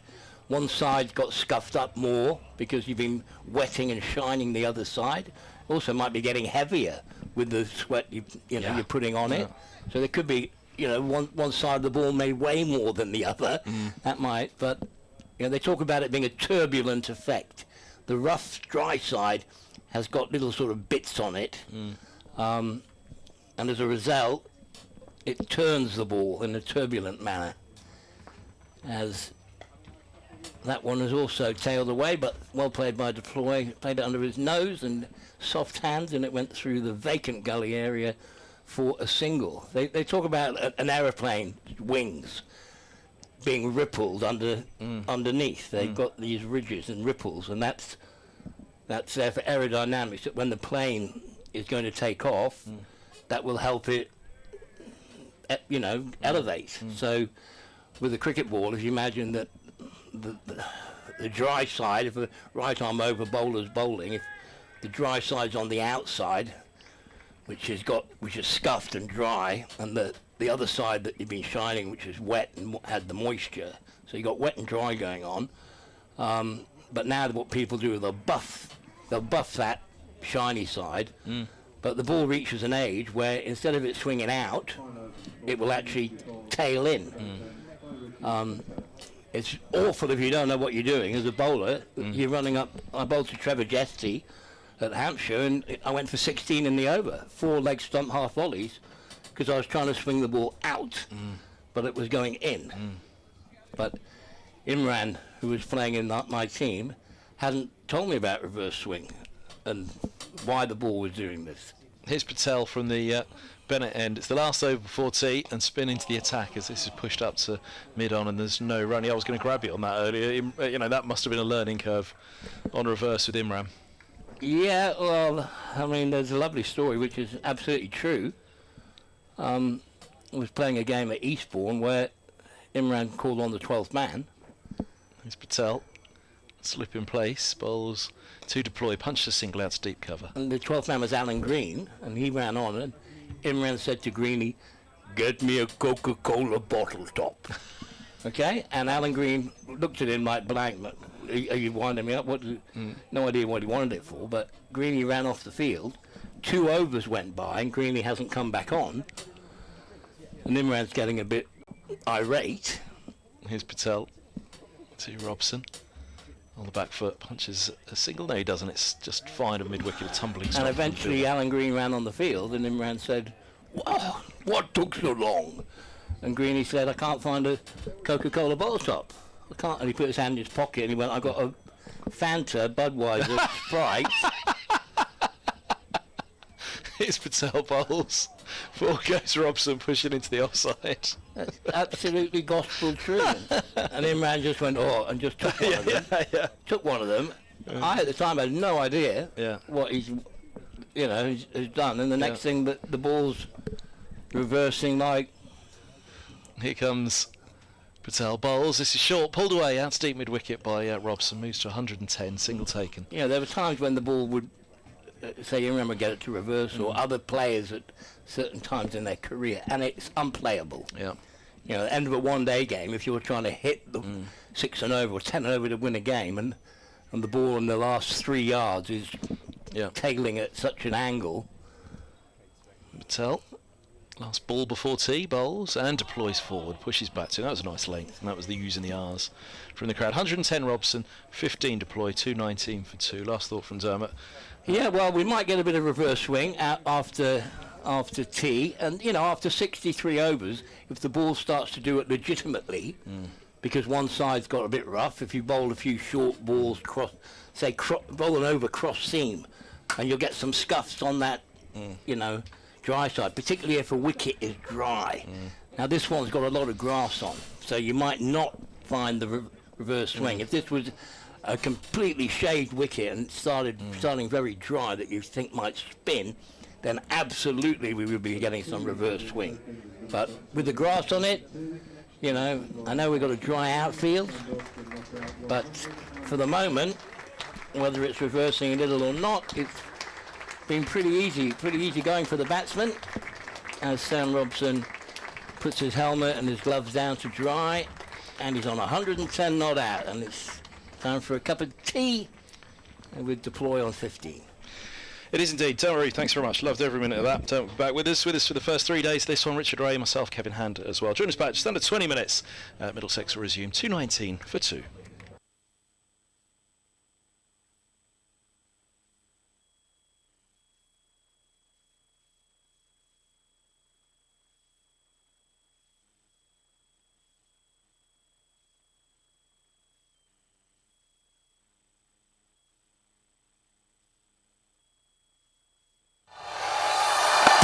Brilliant shot from Goldsworthy. Oh, what a comeback that is! Got him. And taken. They are very much in this, the Foxes. They are fighting hard.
Brilliant shot from Goldsworthy.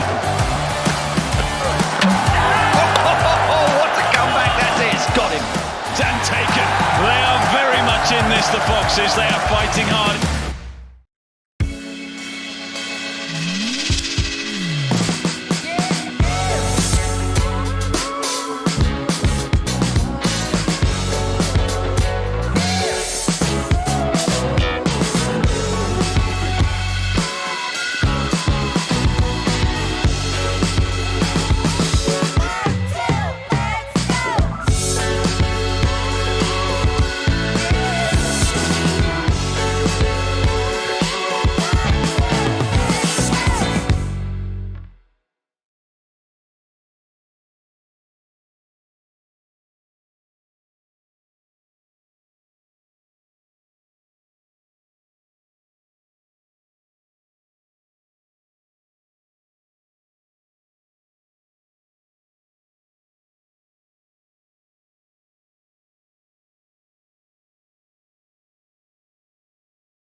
shot from Goldsworthy.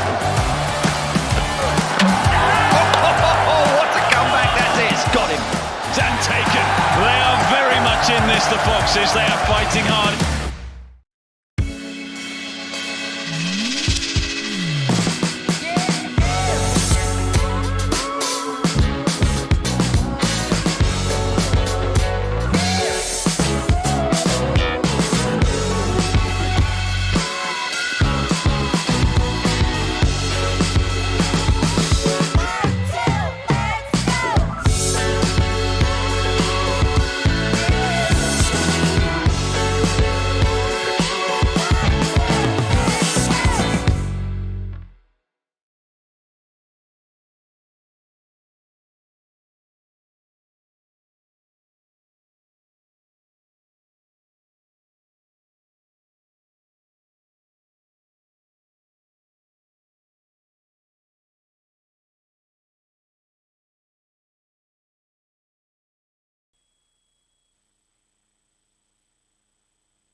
Brilliant shot from Goldsworthy.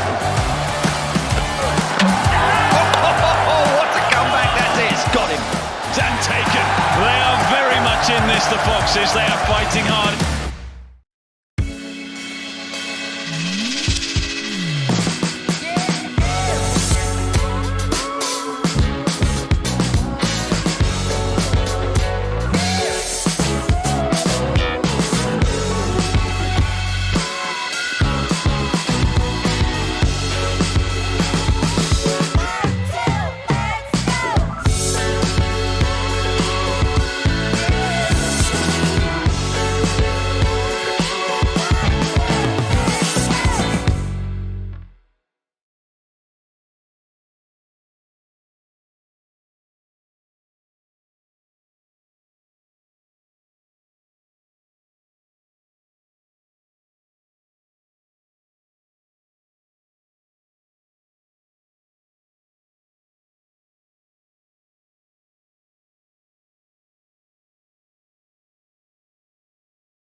Brilliant shot from Goldsworthy.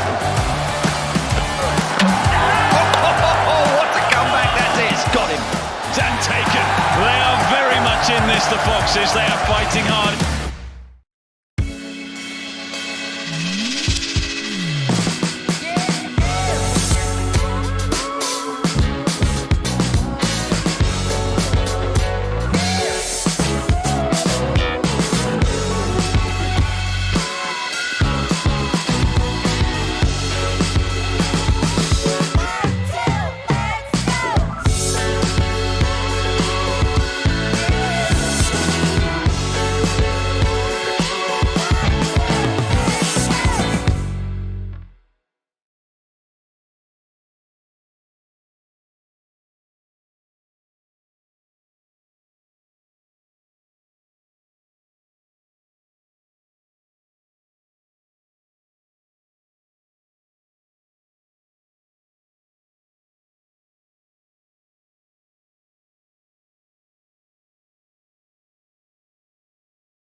for Sam Robson, not out 110.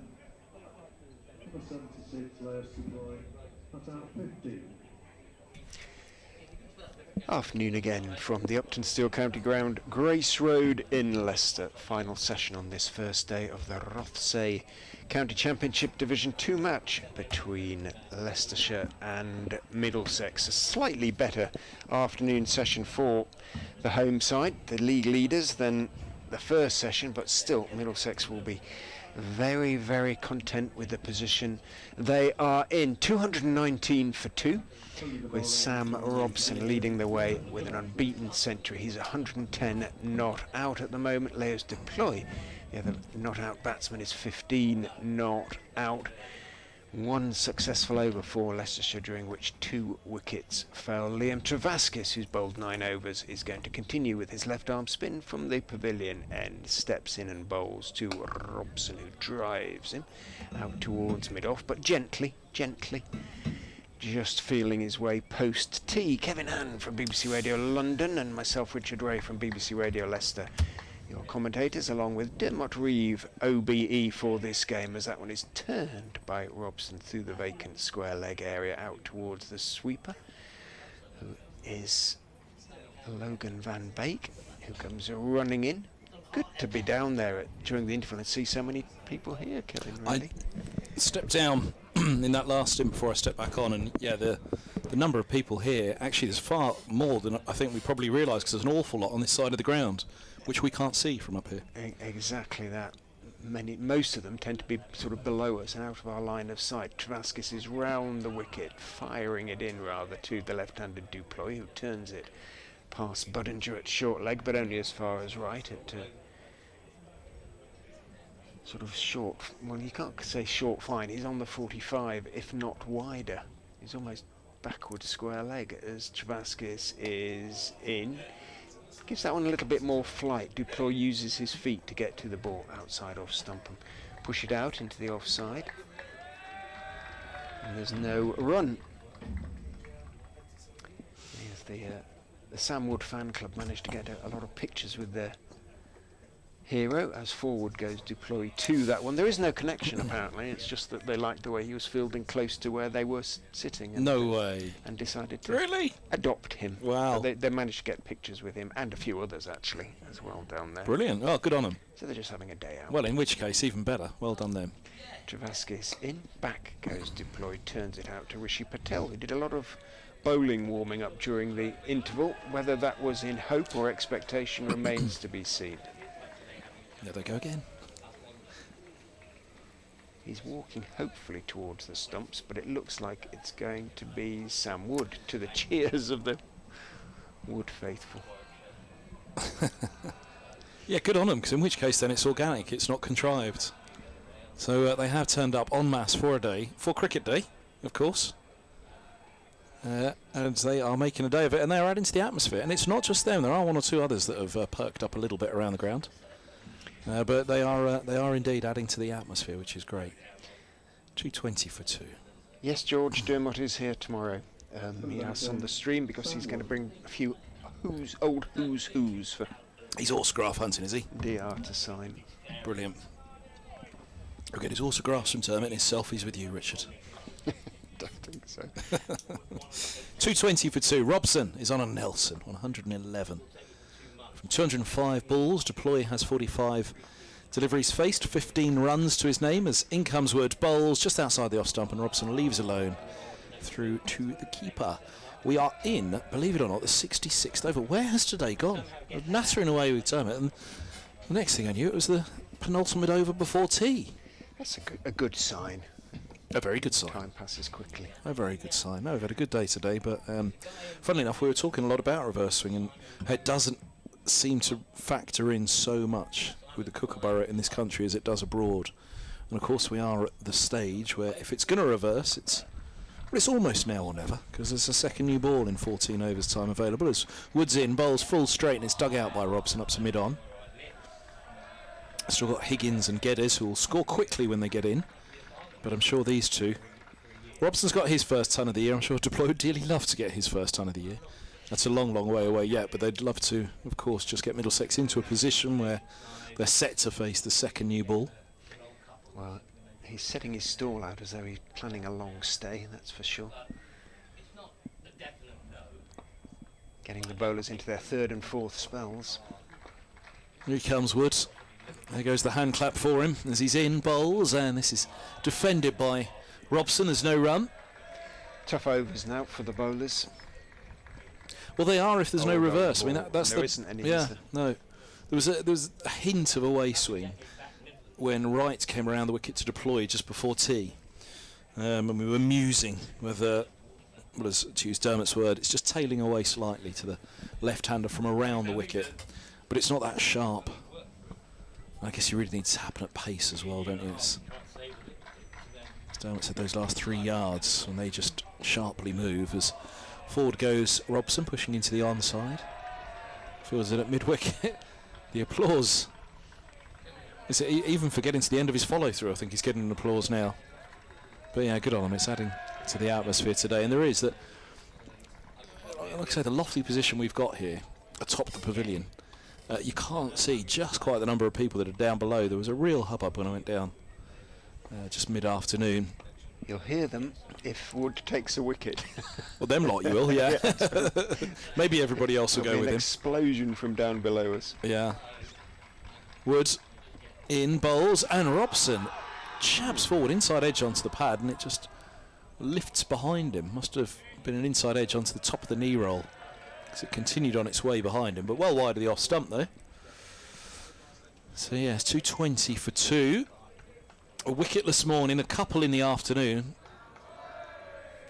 This partnership now is worth 47, of which Deploy has 15. That's quite the stat. Deploy is a rapid scorer, but you can see is we can see anyway, at 33% strike rate at the moment.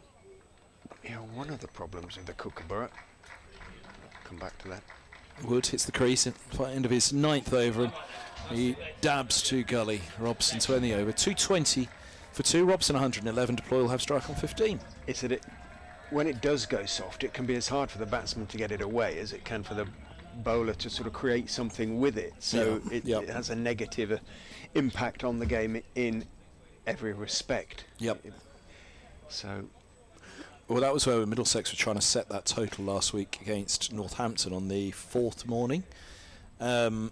Hit out as they may, they were mainly getting singles. They were struggling to clear the ropes as they'd have liked, because Northamptonshire figured, well, we know what to do to stop you scoring boundaries with a soft ball. So Middlesex didn't perhaps get to maybe the 350 or even 375 that could potentially have made more of a game of it. In the end, they declared just past the 300, and Northamptonshire did it at a canter. Traskis is in to Deploy, who defends back down the pitch on the front foot. Although there was still time for a late wobble. Yes. But again, that late wobble could have turned into something different if they were chasing 350, 370 rather than 310. Travaskis bowls. Reverse swept very nicely and successfully by Leicestershire Deploy. Realised there wasn't a third man, turned that position into the vacant long leg, and it was a full delivery. Perfect for the reverse sweep, and it was played perfectly. Deploy onto 19. To your point there about the softball, their little wobble came just as they were in sight of victory and perhaps tried to up the tempo just to get there and get it done.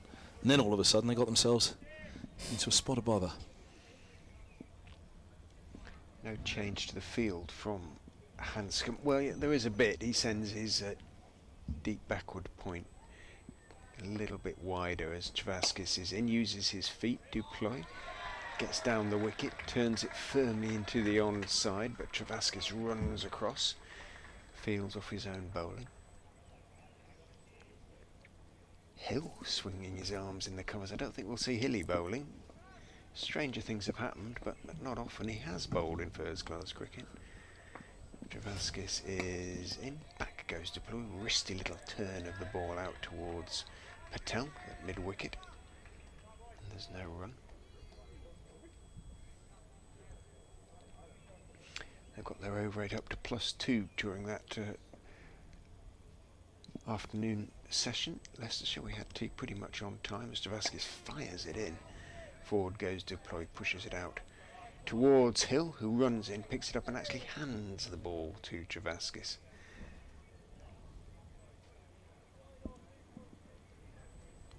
Blows on his bowling hand, as is his wont, before each delivery, then grasps the ball, walks in, tosses it up, reverse swept. Nice little reverse paddle, but he hasn't got it quite as fine this time, Deploy, so Van Beek can run around to field, and does. And it is a single to the South African. He moves on to 20, keeps the strike, 225 for 2. Well, any fears of a wobble on the part of the Middlesex side when those 2 wickets fell in an over long since banished, because that reverse swept 4 brought up the 50 partnership between Sam Robson and Leos Deploy, of which, as Kevin has pointed out, the considerable majority of the runs scored by Robson. Yes, I mean, it helps greatly by that reverse from Deploy, a reverse and a single, from 15 to 20 in a partnership of what was 47, now 52. But I think that gives you an idea as well that Deploy is determined to get in this week and make the most of it. And Middlesex will realise as well that one of the greatest chances they'll have in this match is scoreboard pressure, if they can find that kind of ascendancy. As Wood begins the new over to Deploy, tickled into the onside. I think he might have just got a little bit of bat on it. It may have been inside edge onto the pad. They have a single to mid-wicket. 225 for 2. There's a battle overhead between heavy cloud and scorching sun at the moment. I can promise you the change in temperature, whichever of the two is winning at that time, is huge. When that sun hits the side of this commentary box, it's sweltering. So a rather large bank of grey, heavy cloud at the moment, dimming the light ever so slightly over the grounds and cooling the temperature crucially as Wood runs in. He bowls and forward goes Robson. Pushes up to mid-on, 226 for 2. 111 for Robson. Strike rate fractionally over 50. Deploys strike rate increasing with the 1, the 4 and the 1 to finish the last over and start this indeed. There's a lovely big sign over the other side that just says bar.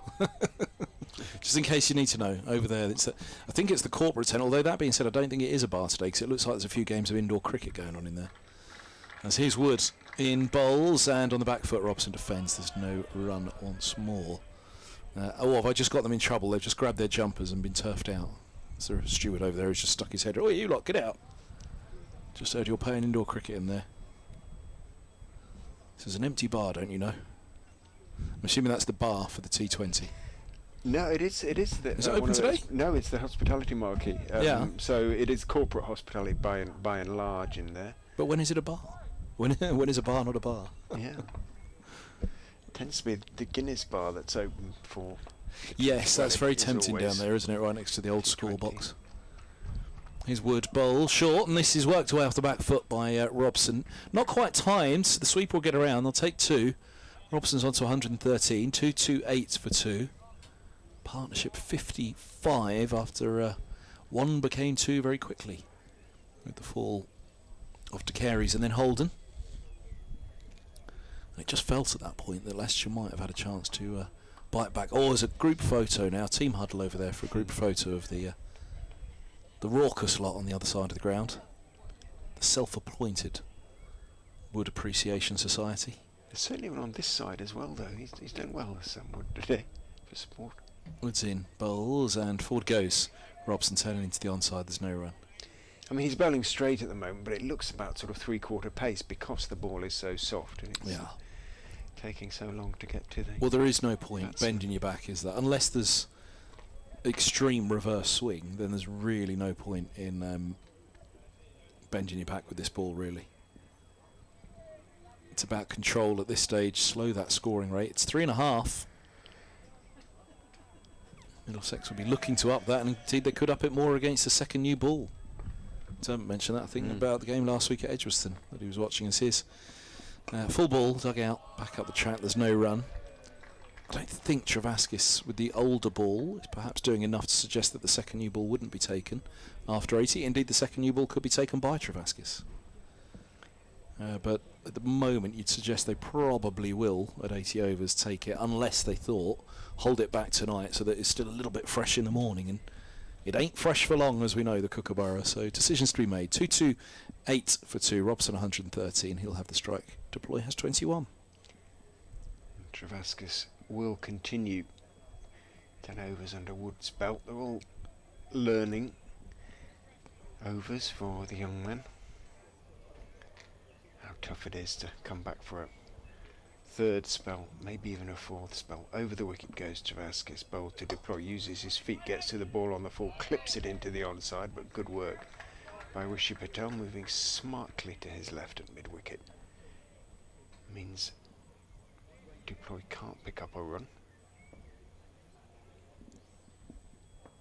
Travaskis bowls, Deploy is turning it on the back foot this time to Patel, a rather more straightforward stop for the Leicestershire opener.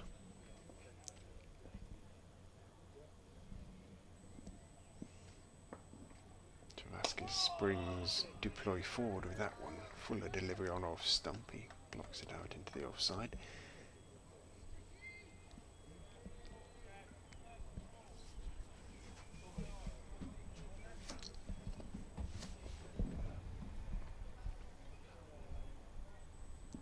Steps in and bowls. Deploy uses his feet. Doesn't quite use them sufficiently quickly to get to the pitch of that one, but no real turn for Travaskis. And Deploy can play it off the pitch, push it out into the offside. Before stepping in, bowling, firing it in, reverse swept, and very nicely as well for 4, again by Deploy. No chance really for Van Beek to get around there from that deep backward point, sweeping position to third man. Fine third man, and that at that. Nicely played, because as I say, he did fire it in, rather, Travaskis. But Deploy has played that shot very nicely 3 times now for 2 4s and a 1. He's moved on to 25. Oh, sun's breaking through again. It will get warm later on this afternoon. Mind you, the nights are now drawing in. We have passed the... Yeah, it was only dark till 10:30 last night. Yes. Travaskis is in driven, and he's got it through Lewis Hill, and that's going to run out. He did slow it down, Hill. A short-ish extra cover, hit it very nicely, Deploy. Green ran from mid-off to cover behind Hill, and Deploy picked up 2, a productive over for Lewis Deploy and for Middlesex. 234 for 2. Deploy on to 27 now, and he's just beginning, ominously for Leicestershire, promisingly for Middlesex, to accelerate his innings nicely. 2-3-4 for 2. 11 overs to a second new ball is a fair bit of work for Leicestershire to do to get back into this. The game, the direction of it at the moment belongs to Middlesex. So here's Wood. He bowls to Robson, and through to the keeper it goes, a bouncer. All right, Robson sways inside the line. I deliberately say at the moment because, well, let's see how Leicestershire go when they bat. This could be similar or even greater with the bat for Leicestershire. That's why I think Middlesex will be determined here that at 2-3-4 for 2 they've got to have 600 on their mind, haven't they? Absolutely, bat once. Yep. And you never know. Yep. There was a game at Hove a couple of seasons back, which again is why I'm slightly surprised Luke Holman was overlooked for this. As in comes Wood, bowls onto the pads of Robson, but going down the leg side, huge appeal, mainly from the Wood Appreciation Society. What is a wide long on. They've got an even worse line to judge than we do, and we've admitted it. Ours is pretty wretched, but they asked the question politely on behalf of Wood, or alongside Wood. Wood's was a very polite question. Theirs was a raucous one. But yes, the match at Hove, Middlesex batting first, hit their highest first-class score. Robson and Stoneman broke the opening stand for Middlesex, beating, I think, it was Gatting. I think it was Gatting and Langer. at Southgate as this ball's down the leg side to Robson. Has he got a tickle? Well, they're not letting go at long on, but Leicestershire on the field have let go of it. There was perhaps a noise, whether it was bat onto pad as it came down towards the body, or whether it was just the ball clipping the hip guard on the way through. They were hopeful, but the umpire, Mr. Debenham, was not interested. Actually, on a pass down below earlier, I think Robson might have had a little tickle down that side as well, where I did hear the noise through to the keeper, but it did sound, well, it didn't sound wooden, let's put it that way. It sounded that dull thud of hip guard going through, as here comes full ball from Wood to Robson. Thick inside edge, backward a square on the leg side, and they'll take two. They'll have to be quick, and they are. Well run. Well judged from Robson that. He had to be quick there on a hot afternoon as well, and you're already on 113. He's on 115 now as he grabs a couple. But yeah, that game then, Middlesex, off the top of my head, 6-7-1 I think it was. And everybody said, oh, come on, 2 days done. Middlesex have batted for 2 days, that's it. You know, it's game over. 6-7-1, ridiculous how poor the pitch is at Hove. But the point is that the follow-on there was, what, 400 and... would have been 420 if you're hitting 6-7-1. Here comes Wood bowls, and this is turned into the onside by Robson. And even with a good start, it only takes a little clatter, a little something here or there, and all of a sudden, 420 as a follow-on target is a huge amount. 6-7-6 for 5 declared. 6-7-6. There we go. I should have remembered that, shouldn't I? It's got a roundness to it. 6-7-6. And Holman took a 10-for in the game. Youngest leg spinner to take a 10-for for Middlesex. And yeah, what was described, I did pretty rightly as a flat one, but it was the pressure that was created. Right, well, you've got to make sure you've got a bat for all of 2 days here to save the game. As, this ball's full and straight to Robson from Wood, driven up to mid-off. What did they go for in their first innings, if you got it there in front of you? I've just you've got the records, yes. So I do have the 2022 Wisden, so there you go. You can look up. Thank you. Between overs. Cheers.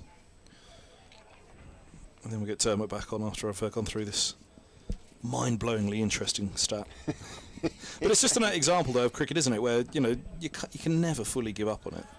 Absolutely. The headline that year: all change at Lawless Lords. Wisdom. Lawless. Goodness. Travaskis will continue, and if he doesn't get collared, I suspect we'll go through to the new ball. 12 overs, none for 27. He hasn't really been collared so far. Duploy might have other thoughts as he goes forward and wristily works it back through Travaskis along the ground, but Walker covers behind his bowler. Well, they're the Nottinghamshire one next, though. Great headline on that one. Oh pants, it's Hans. that's the Nottinghamshire. Oh pants, it's Hans. And that's the headline for it. Headline. Well, I don't know. Doesn't tell you anything really. Yeah, but it doesn't make me chuckle. Travaskis again using his feet to deploy, working it down to Walker at mid-on. There's an oddity about it, isn't there? That says to you, what on earth happens? Yeah. An intrigue. 319 Sussex went for in reply to Middlesex's 6-7-6. And that included opener Tom Haynes getting 156 and the number 3 Brown. Travaskis bowls and reached for that one a little bit, Duploy, without getting to the pitch of it. Managed to steer it down towards short third, where Hanscom has parked himself. Ben Brown got 80 at 3, so they were 2-2-2 for 1 in reply to Middlesex's 6-7-6. Travaskis is in. Duploy again uses his feet, drives out square on the offside towards Van Beek, coming in from the backward point boundary, takes 1. Holman took 6 for 65 in the first innings, and 5 for 65 in the first innings and 5 for 90 in the second. 319 all out from 2-2-2 for 1, and 303 all out in the second innings. So yeah, there we go. Even on a flat one. Round the wicket goes Travaskis. Walker watches as Robson, just outside off stump, steers it past down towards the third man boundary, and Wright, who is in pursuit, gives up pretty quickly.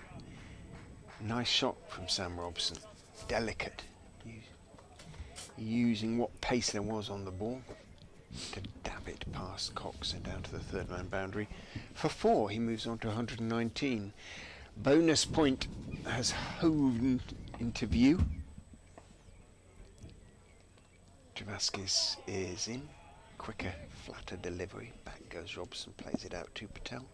At shortish extra cover. End of the 71st over. No addition to the score on that delivery, so 2-1 remains.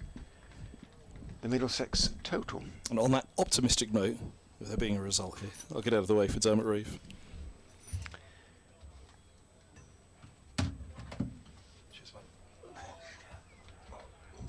Whom I suspect these are the sort of long days a captain doesn't really miss, when there's nothing much happening for his bowlers and everybody's tired and trying to avoid the captain's eye.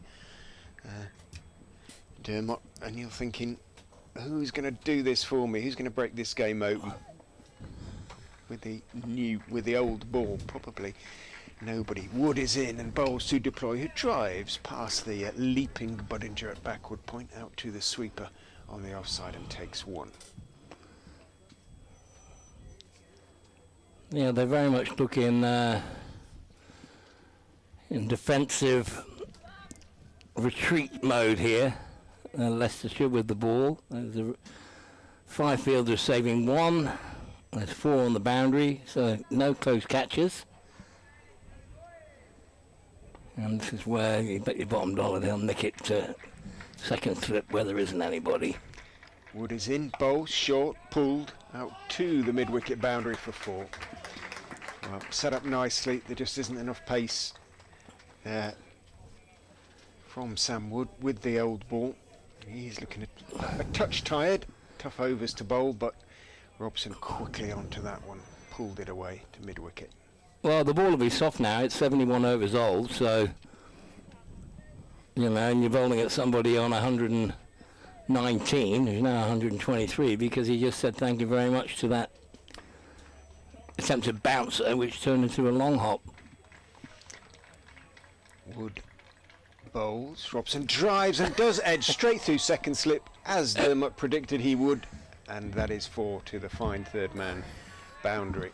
Yeah, it would have been more or less into the midriff of second slip, I would suggest, but perhaps he played the shot knowing there wasn't a slips, and so the chances of being caught were reduced accordingly. But, well, you predicted it. Yeah, and it is disappointing not to have, you know, to keep wanting. You'd probably have them at about 1.5, leaving room for brilliance as a fielder, so you can dive either way. Wood bowl, straight, whipped away through mid-wicket. That could go all the way as well, or will it be cut off by Walker? It will be cut off by Walker. Robson has to settle for 2, but that's 10 off the last 3 balls for Sam Robson, and the runs coming quickly now for Middlesex, and they have brought up the 250 and picked up their first batting bonus point. So far so good for the visitors. Match couldn't have gone much better for them. And there is a bit of work on the ball. I believe they're trying to buff up the shiny side and try and find some reverse swing. Wood bowls, again short, again it's whipped away to mid-wicket, again Walker's got a long chase on, again it will be 2. Walker picks it up, he falls. They could just get 1 for the throw, but no they won't. He's got a good arm and he keeps it to 2. Even so, 12 off 4 balls. Very powerful arm, but you're not going to find reverse swing if you're bowling that length. That's too short. And Robson, for the minute, that's just easy as you like. Meat and drink to the man. It is. Just off the back foot on middle and leg, just working it through mid-wicket. He's moved on to 131 now, Sam Robson. 254 for 2, 1 ball to go in this Wood over, his 12th. And that is better length. Robson treats it with respect, but probably too little too late for Sam Wood and for Leicestershire. 12 off the over. 12 overs, none for 57 for Sam Wood. 254 for 2 off 72. The Middlesex score. We're going to see a little bit of occasional off spin from Rishi Patel. Yeah, I think the plan now for Leicester would be, imagine just try and keep it as tight as possible for the next 8 overs. And then after 80 overs have gone, they can take the second new ball and hopefully have more joy with it than they did the first thing this morning at 11 o'clock. Yeah, they certainly haven't turned to either Van Beek or Green, who would be the men to take the new ball. I suspect Walker might replace Wood. Well, Patel wheels away from this pavilion end. It'll be a quick one, Dermot, so if you want to go. And Patel to deploy. Round the wicket, past the umpire, past the stumps, and bowls it short, and it's, ooh, didn't spin, it came back on the angle, and deploy tried to cut it, and got a inside edge back towards the stumps. I think it hit his foot, but very nearly dragged on. It wasn't a great ball, but it wasn't very well played. And that's just worked away past the square leg umpire for a single. And that brings the right-hander Robson on strike to face the off-spin. And interestingly enough, you know, they're having a short leg, so they're having a close catcher for the part-time spinner, but no slip for the faster bowler, who did find the edge as Patel's past the stumps and bowls now. That's good line length. Maybe a little bit of drift away and defended on the offside for no run. So Patel's bowling without a slip to Robson, who did play a lovely little late cut previously off the left arm orthodox. Now he's working it out to mid-on for a confident shot, but no run. So 4 on the offside, 5 on the leg side, including a short leg. As Patel's in and bowls that one very flat. It did spin though. There was a bit of spin on that, but worked by Robson out to deep square leg, whipping it past short leg.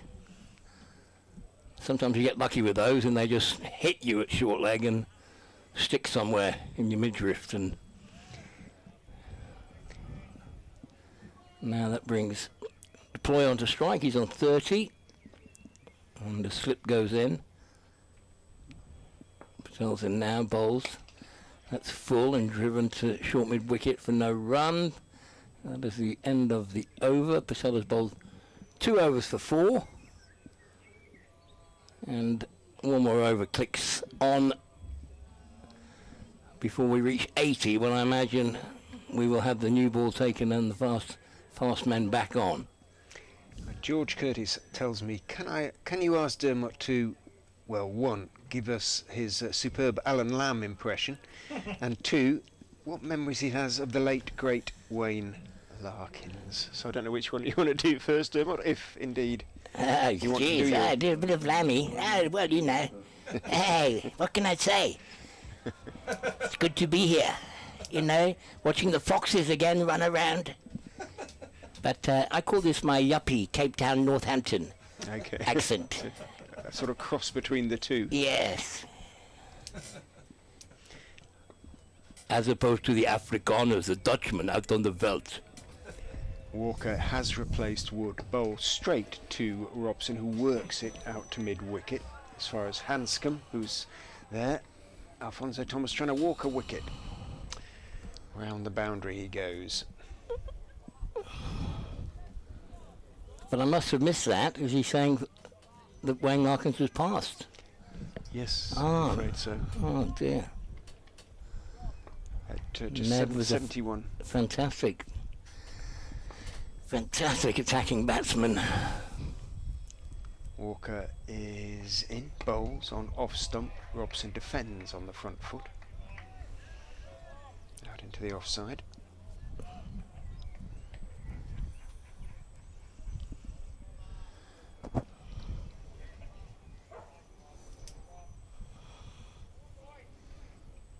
and hasn't been tempted to bring a slip in, even though he did.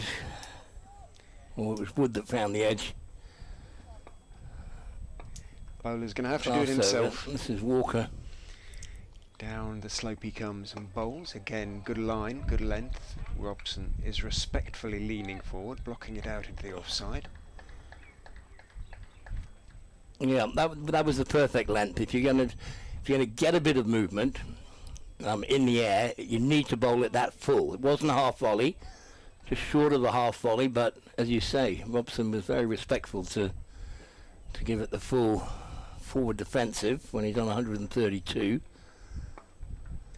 Walker, elbows swinging, runs in and bowls. Again, it's a decent line, slightly shorter of length. Robson stayed on the back foot, didn't move the ball, obviously. Pushed it out down the pitch on the onside, no run. Yeah, it was a good line and length, but you can see from Robson as a cricketer, I've got to find the right word now, but he really enjoys a good solid defensive shot. He holds it, he's respectful to the delivery. Walker is in, bowls to him. He's turning that one away off middle and leg out towards square leg. Happy just to take the one. Wood comes into field. Robson onto 1-3-3 now. And you do get certain batsmen that take pleasure in not scoring a run, but knowing that they've just played an immaculate defensive shot. They're looking solid and they're making the bowlers toil. And Sam Robson has done that. He hasn't changed his way of playing, even though when he's got in and batting's become easier.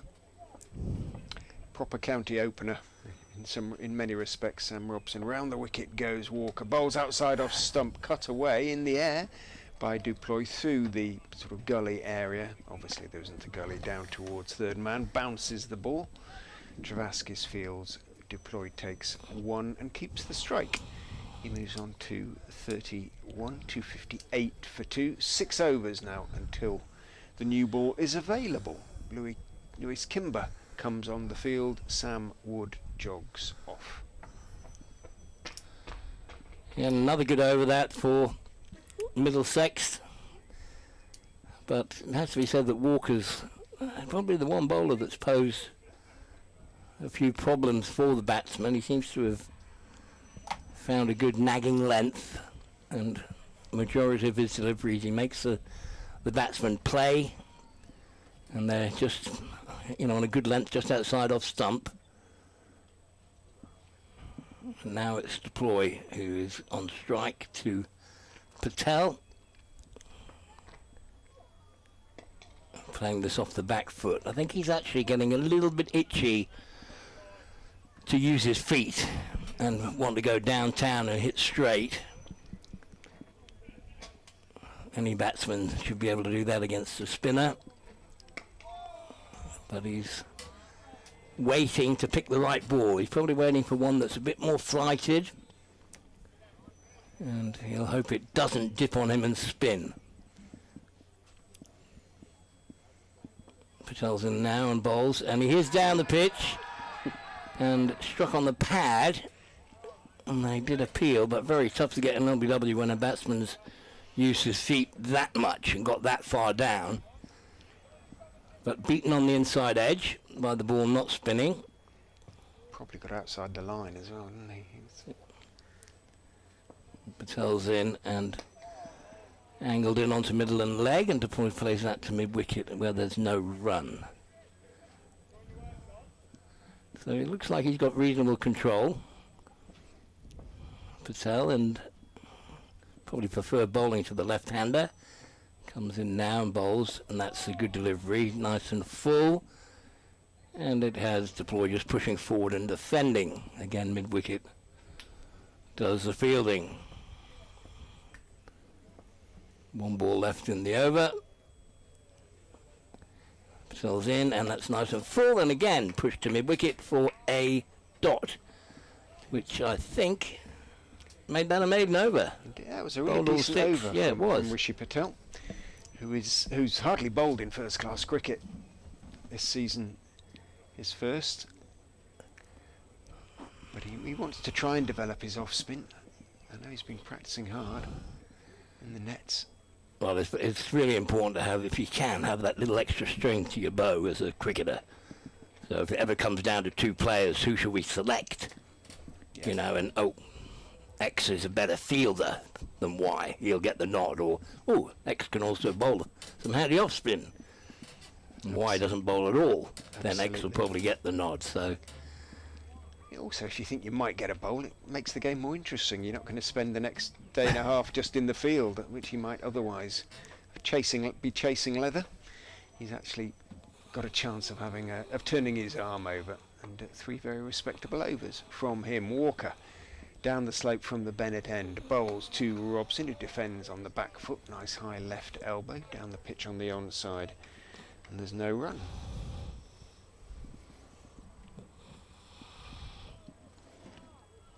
And I have to say, I've been very impressed with Robson's temperament at the crease. Questions arriving from Leicestershire supporters. Why did we bowl? Well, it was greenish. In goes Walker, bowls, a little bit short. Robson goes back, works it to mid-wicket, but Hanscom fields. I think on the basis that if there was going to be anything in the pitch, it would be sort of day one, and they left as much grass on it as they dared. But that was a big risk, and the risk has not paid off. Fair to say that. In a way, it was an attacking decision, hoping to get that little bit of movement. It just hasn't come. And it has to be said, in the morning session, they didn't bowl well, particularly. In goes Walker. Thick inside part of the bat as he was looking to drive, looking to be positive there. Sam Robson didn't get it all by any stretch of the imagination. Thick inside part, runs it out to Hanscom, but a very defensive field out there. Backwards, deep backwards square, long leg, third man, and cover sweeper. That did tail in. You can see by the way Robson played that it was a little bit of reverse swing. That's why he didn't quite get the middle of the bat on it. Walker. And the bowler was very interested. Walker in, bowls, and Robson is... Yep. He's caught! He's caught in the gully. He went for the drive. He took his bottom hand off the bat. He didn't get on top of the bounce, and Walker has his 3rd wicket. Absolutely, really out of the blue, but at times during the day, Walker has looked as threatening as anybody. And, well, he has got his rewards. He's picked up his 3rd wicket, Leicestershire's 3rd, and they have a bowling bonus point. And a good attacking length it was, drawing the batsman into the drive and not finding the middle of the bat again for the 2nd ball in a row. Difficult to tell on the replay if there was much movement. It looked a little bit more like Robson was a touch early on the shot, and therefore spooned it up to backward point. But good reward for Walker, who's charged in. He's bowled a good line of length. He bowled an attacking length, and that'll make all the Leicestershire Foxes out there feel a bit happier about life. They've got a bowling point, and they've still got, what is it, 25 and another 35 overs left to pick up the other ones. Yeah, absolutely. 20 overs and 2 deliveries tonight. And only 4.2 overs until the new ball. Out to join Leo's deploy comes Ryan Higgins, who's scored runs for both Middlesex and Gloucestershire against Leicestershire in the past. Very much a Middlesex player now. Touches gloves with deploy. 31 to him. Can Walker go as I don't know whether you did you used to use the phrase bang bang? 2 quick wickets? They seem to use it all the time now. Let's go bang bang here. Yeah, probably. I'm just noticing here the umpires though are having talking to Hanscom about a long chat with Hanscom with the ball, so yeah.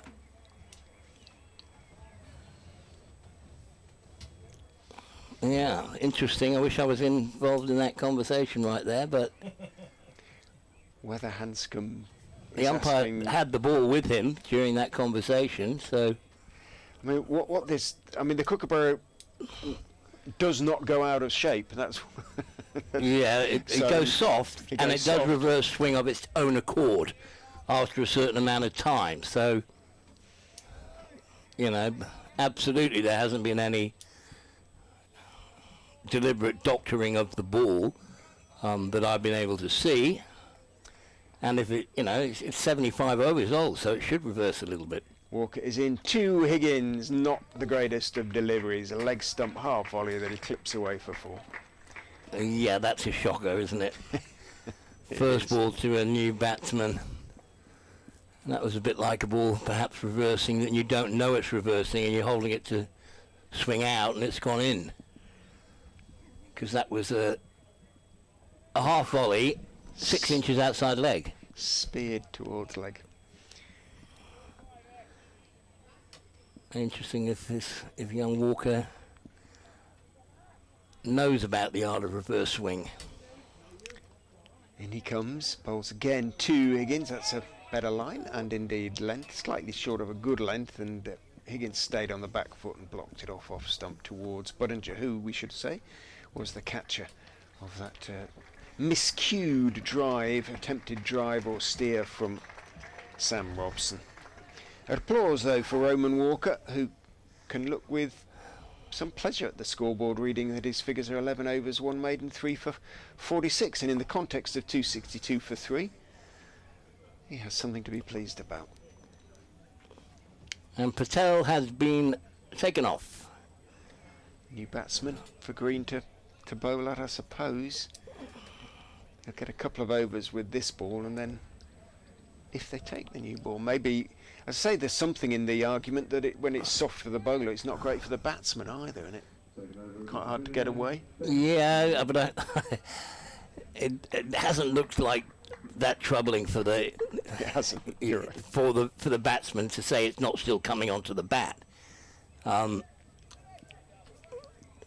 with the green tinge that's still in the pitch, you would imagine they would take the new ball, but unless you're suddenly getting prodigious reverse swing,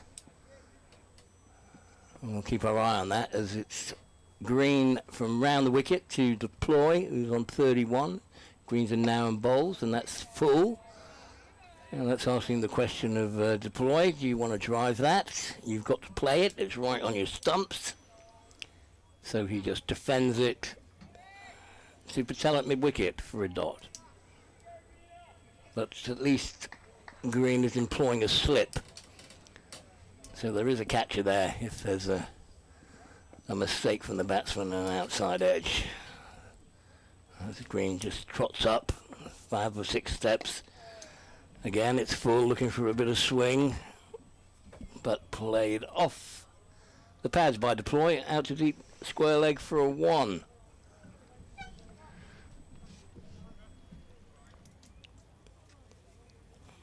And that's the length you want to be bowling. If there is a bit of reverse swing, you can swing it in, you can swing it out, and it'll go late, and it can be very awkward to play, particularly if you just come in, which Higgins had, although he's got himself a nice boundary. As Green is in now and bowls, and that stays a little bit low. You have to say Green's bowling very medium currently, just carried through to the wicket-keeper. Yeah, I think he could go quicker than this, Green, but at this stage of the innings, this stage of the day, second new ball, potentially around the corner. They might hold it back. 4 overs of it tonight, 4 overs in the morning. 10 overs old, and they tell us the Kookaburra's dead. And that one was a little bit quicker, but no interest from Higgins as it's outside off. He lets it go through to the keeper. And Hanscom is out at first slip, doing some buffing on the ball. Or is that Hampskin at mid-on now? Has he moved? Let's see. Yeah. And Let's wait you can until see the it's way back. they're passing the ball to each other now in the field. They're trying to keep any wet palms off the dry side of the ball. As Green is in now and bowls, and that's asking a question. That looked like it tailed in late, right on the stumps. You see the late adjustment from the batsman when they're getting lined up, say, just outside off, and then, that's on my stumps now, and I need to keep it out. Well, Watch a replay here. Yeah. A little bit of swing? A little bit. The angle as much, I think. Higgins has quite an open stance, doesn't he? Green's in, this one's outside off. Bit of bounce through to the keeper. End of the over. 77 overs gone. And Middlesex 263 for 3. Higgins 4 not out, and Deploy 32 from 75 balls. A very watchful innings from Deploy, who's a very fine batsman. And these two have been short of runs this year. A penny for the former coach. Coach's thought if Robson gets his first century of the year and Deploy and Higgins get big runs as well, because they're three of your bankers really, and the three of them have been short on runs this summer. So Robson and Deploy have both been putting down catches as well. Higgins, such a fine bowler as he is, fantastic all-rounder, he's never in doubt for his place at all. As around the wicket comes Walker, bowls to Deploy. The glorious sunshine now at Grace Road. Goodness me, what a sight that is. Although an unwelcome one for us because this commentary box gets so hot. So you're still calling it Grace Road? You're not calling it Uptonsteel? Uptonsteel. Old habits die hard, don't they? Yeah. Old habits die hard. There's something a little bit more romantic about the glorious sunshine at Grace Road today. I'm going to take one of these chairs out by the end of the day. Like a weeble on these at the moment.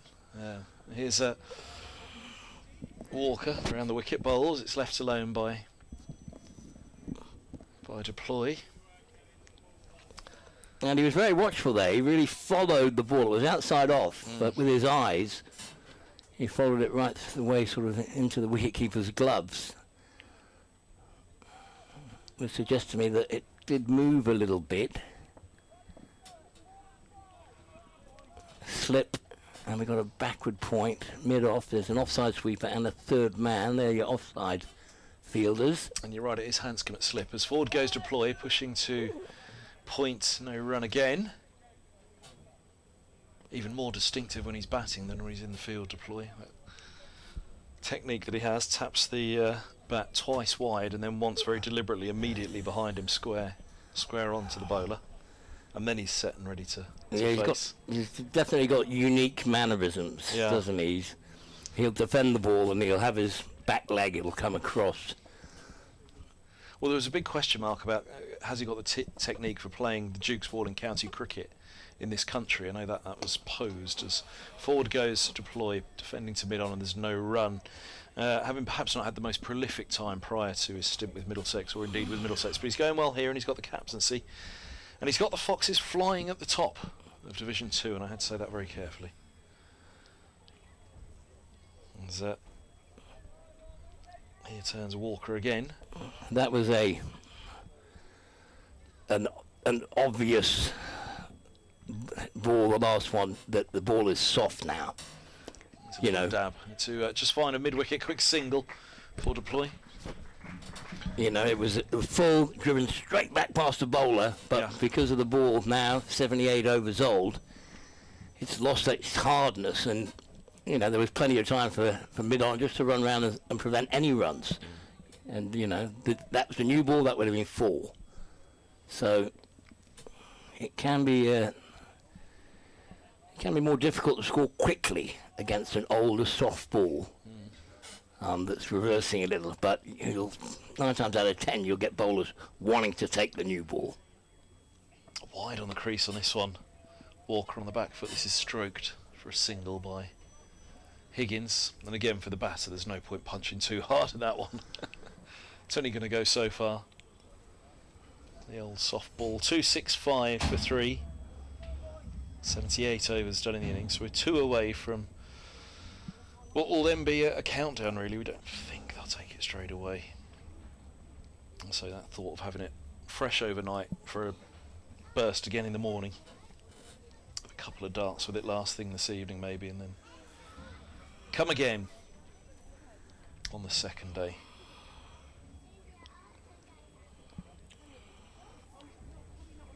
There's Green, right arm over. Comes in, he bowls it now. That's on the pads of Higgins, who tucks it down to fine leg. Logan Van Beek down in front of the scoreboard.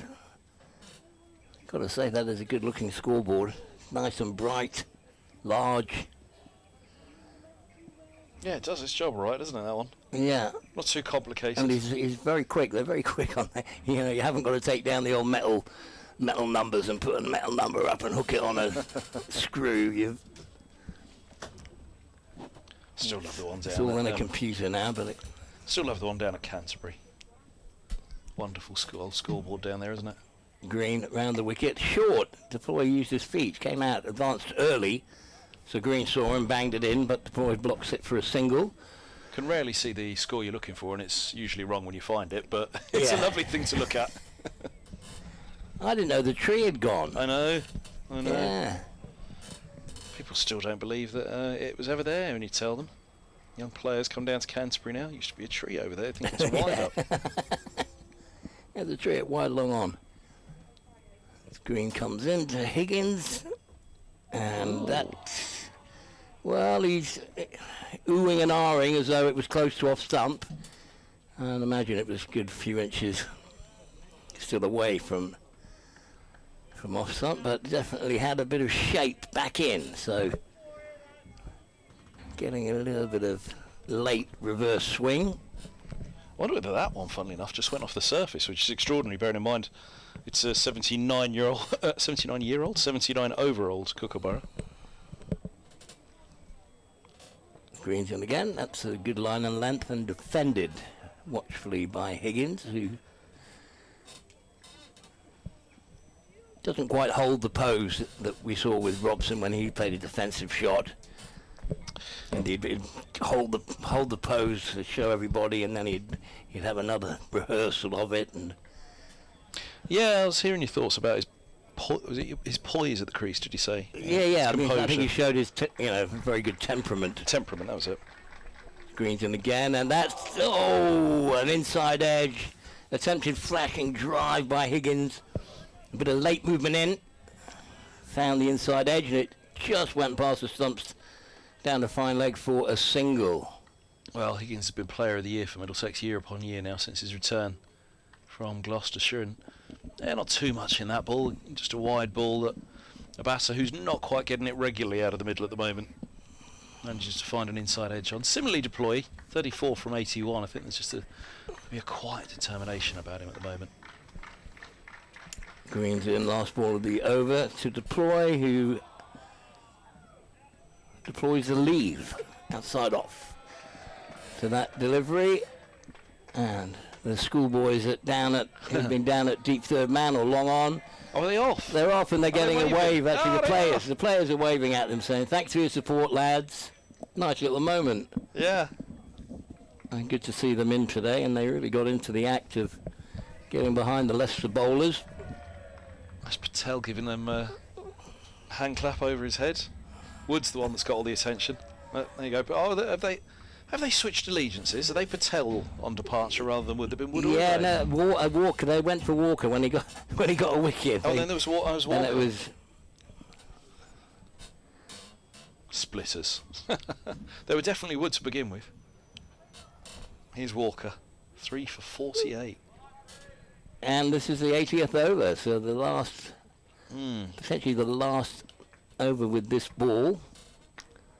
I'm determined they're going to hold it back, aren't you? Yeah, I think that. Yeah, I think they'll 16 overs to go tonight. So I think they might have 4 with it before this closes. Here's Walker is in, bowls, a little late cut from Higgins, just trying to find room, manufacture the run, and as far as backward point. So tell me about Higgins then. Born where? Zimbabwe. Zimbabwe, but he's a Berkshire boy, really. He was born and bred. Well, I'm saying born and bred. He was bred in Berkshire, and he was Middlesex through and through, and a big talent. But they won the title in 2016, Middlesex, with James Franklin as the skipper, the all-rounder. Yeah. New Zealander. As in comes Walker bowls. Higgins is right in behind this. Higgins was banging the door down for a place, but of course when you're banging the door down for the all-rounder spot and the all-rounder's the skipper, Yeah. you got a problem. So by the end of 2017, Middlesex were relegated that year, the year after winning the title. It was apparent Higgins was going to go, which was a real shame. Was it the end of 2017? I think it was, yeah. Quite sure whether he went mid-season or not, but here comes Walker bowls and Higgins punches him away out to deep backward point, and a single is taken. So off he went to Gloucestershire and was an absolute star for them down there, and he was forever the one that got away for Middlesex, and there were lots that got away over the years, including Chris Wright and of course Dermot Reeve. The time down in Gloucestershire, it was always a nagging one for Middlesex, because once Franklin had retired, or he was done with Middlesex, then it was like, well, where's Higgins? Oh, he's down at Gloucestershire now. But they've got him back 2 or 3 years now. As Walker's around the wicket, he bowls, the Bennett ends and forward goes to Ploy. Thick inside edge, backward a square on the leg side. They're going to look for 2, and got a single, and that's it. But yeah, his statistics, I'll give you them to you precisely, Higgins, because they, as far as all-rounders go, you'd take them without any shadow of a doubt. And there's been some debate, because you can see in stature he's not the tallest, and pace-wise he's low 80s with the ball. But there was some discussion that were he not a bowler at all, England would almost have to consider him based on his batting stats alone. Right. But because he's an all-rounder, he's never going to, because he's seen as an all-rounder, he'll never get considered. Here's Walker in bowls. Higgins easing this one to backward point, and there's no run. And that's points that have been made by us. I mean, when Stokes was injured at one point, it was mischievously suggested that, well, best all-rounder in England outside of Stokes is Darren Stevens. Stevens was about 42 at that time. But Higgins, Higgins' stats actually, there are very few that will top him. I'll tell you them now, or in a moment anyway. As Walker's turning final ball of his 13th over. And Higgins edges, looking for a late punch off the back foot, just looking to open the face. Thick edge down to deep third, a couple of slips in place, but ball races away, and 1 more to the total, and that is the end of the over. And we'll have a look and see if Pete Hanscom does go to the second new ball. Again, I'd be very, very surprised if he did, but Pete Hanscom knows what he's talking about. He knows what he's doing. He's working away on the old ball though still, isn't he? So he's working away immediately in front of the umpire. Is he saying something there? Look, I'm working on it, umps, that's all I'm doing. Well, you'd have to say in the last 4 overs, the ball hasn't found the middle of the bat as regularly, and just there with Higgins trying to play through the offside. It looks for he might bring that slip and backward point into play as Green comes in, and with the old ball through to the keeper as Higgins lets it go outside off stump. So Higgins' batting average, he's played 104 first-class matches. He is now 30, I think. Yes, he is 30. 104 first-class matches, 167 innings. An average of 36, just over. 12 centuries, 24 50s. As Green is in to Higgins, who lets this one go as well. It's outside off, nice line and length. So if you're an all-rounder with an average, I'm going to be 36. I'm going So as long as his batting average is higher than his bowling. I'm going to be mischievous here. So he's got a batting average of 36. Yeah. He's an all-rounder. Kind of bowling average, would you say? 26. Yeah, 25. There you go, 25. Yeah. 25.5 for 17 fourthers, 8 fifers, and a 10fer. Great figures. And he's hit on the pad here, though, and they go up, but the umpire shakes his head. There could only been a little bit of a bat on that, I think, to have saved Higgins from Let's have a look, see where an LB. Let's see where he's starting. He's got quite an open stance, and he starts quite a long way outside leg. Ooh! Was it back leg that struck? Yeah, if it was, and there was no bat. Yeah, I think there must have been a... It did sound a little bit woody to me. Yeah. But Just having a good spell here with the ball, Leicestershire. As Green's in, and a flashing drive. What a catch! What a catch at backward point! My goodness me. Higgins has gone for a square drive. It's got a lot of bat on it. It's flown wide of backward point, who I think has dived to his left but taken it with his right hand. Yeah, I'm just having a look at the replay to our left here. It's an extraordinary. He's just put on a floppy hat. Extraordinary. And Budinger has just taken the best catch of his career. Yeah, that's not That bad, would have is been it? the best catch of probably anybody's career. Yeah. It was almost Strauss in the Ashes, wasn't it? Look, even trying to see who it is on the replay. One of the fielders was walking across with his hands on his head as if to say that was ridiculous. But a one-hander low to his I left. couldn't see full direct stretch. from here, but I think he caught it with his... Oh, you think right? Yeah, I think he went Yeah, to his he left. says Richard Ray's went to his left, but yeah, caught it you're with right. his right hand. You are absolutely right. Richard Ray's just confirming it now. We'll see the replay in a moment. I'm not sure if the replay picks up the catch, annoyingly. Might just be out of shot.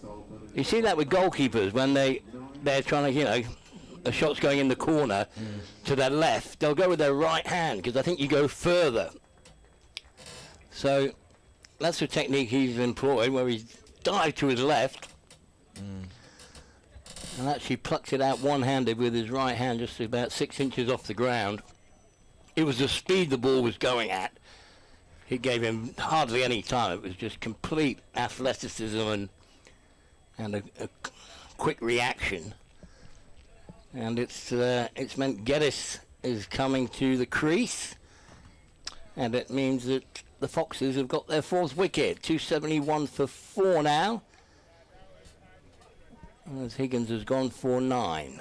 Another one who likes to throw his hands at the ball. Geddes likes to score quickly. Just looking at the line of the ball, it was a wide one, wasn't it? Tempted it. My fraction just moved a fraction further away from him. Which meant he was just stretching at the last that little more. Yeah, it was once again that attacking length. It might be a wide half volley, Here it is. but that is an attacking. Might have just gone a little bit more Yeah. away from him. But Well, it it wasn't a wide. great ball, really. Yeah. It was just a great catch. And Geddes plays out to mid-wicket, and there's ooze on that first ball, but it's a dot. So, Green has his first wicket. He's kept it tight today. He's probably been the most disciplined. Definitely got the best economy rate of the seamers. He's just about to finish his 16th over, and he's only gone for 22. That's so important on a day like today, isn't it? Yeah. Economy such as that. A young attack as well. I'm missing Holland. And Geddes on strike, his bat held up, and that's just reversed in a little bit, got an inside edge down the fine leg. Definite little bit of movement in the air for the bowlers now, and Leicestershire decide to keep hold of the old ball, and I can see Pete Hansen working hard there, buffing it up on his trousers, and there's some applause around from the Leicestershire faithful to their team, and I will be departing and leave you in the capable hands of Kevin. Cheers, Dermot Reeve alongside myself, Kevin Hand, Richard Ray today. Here on the mic for this one, BBC's Radio London and BBC Radio Leicester, together on the BBC Sport website and app. And delighted to be here as we are.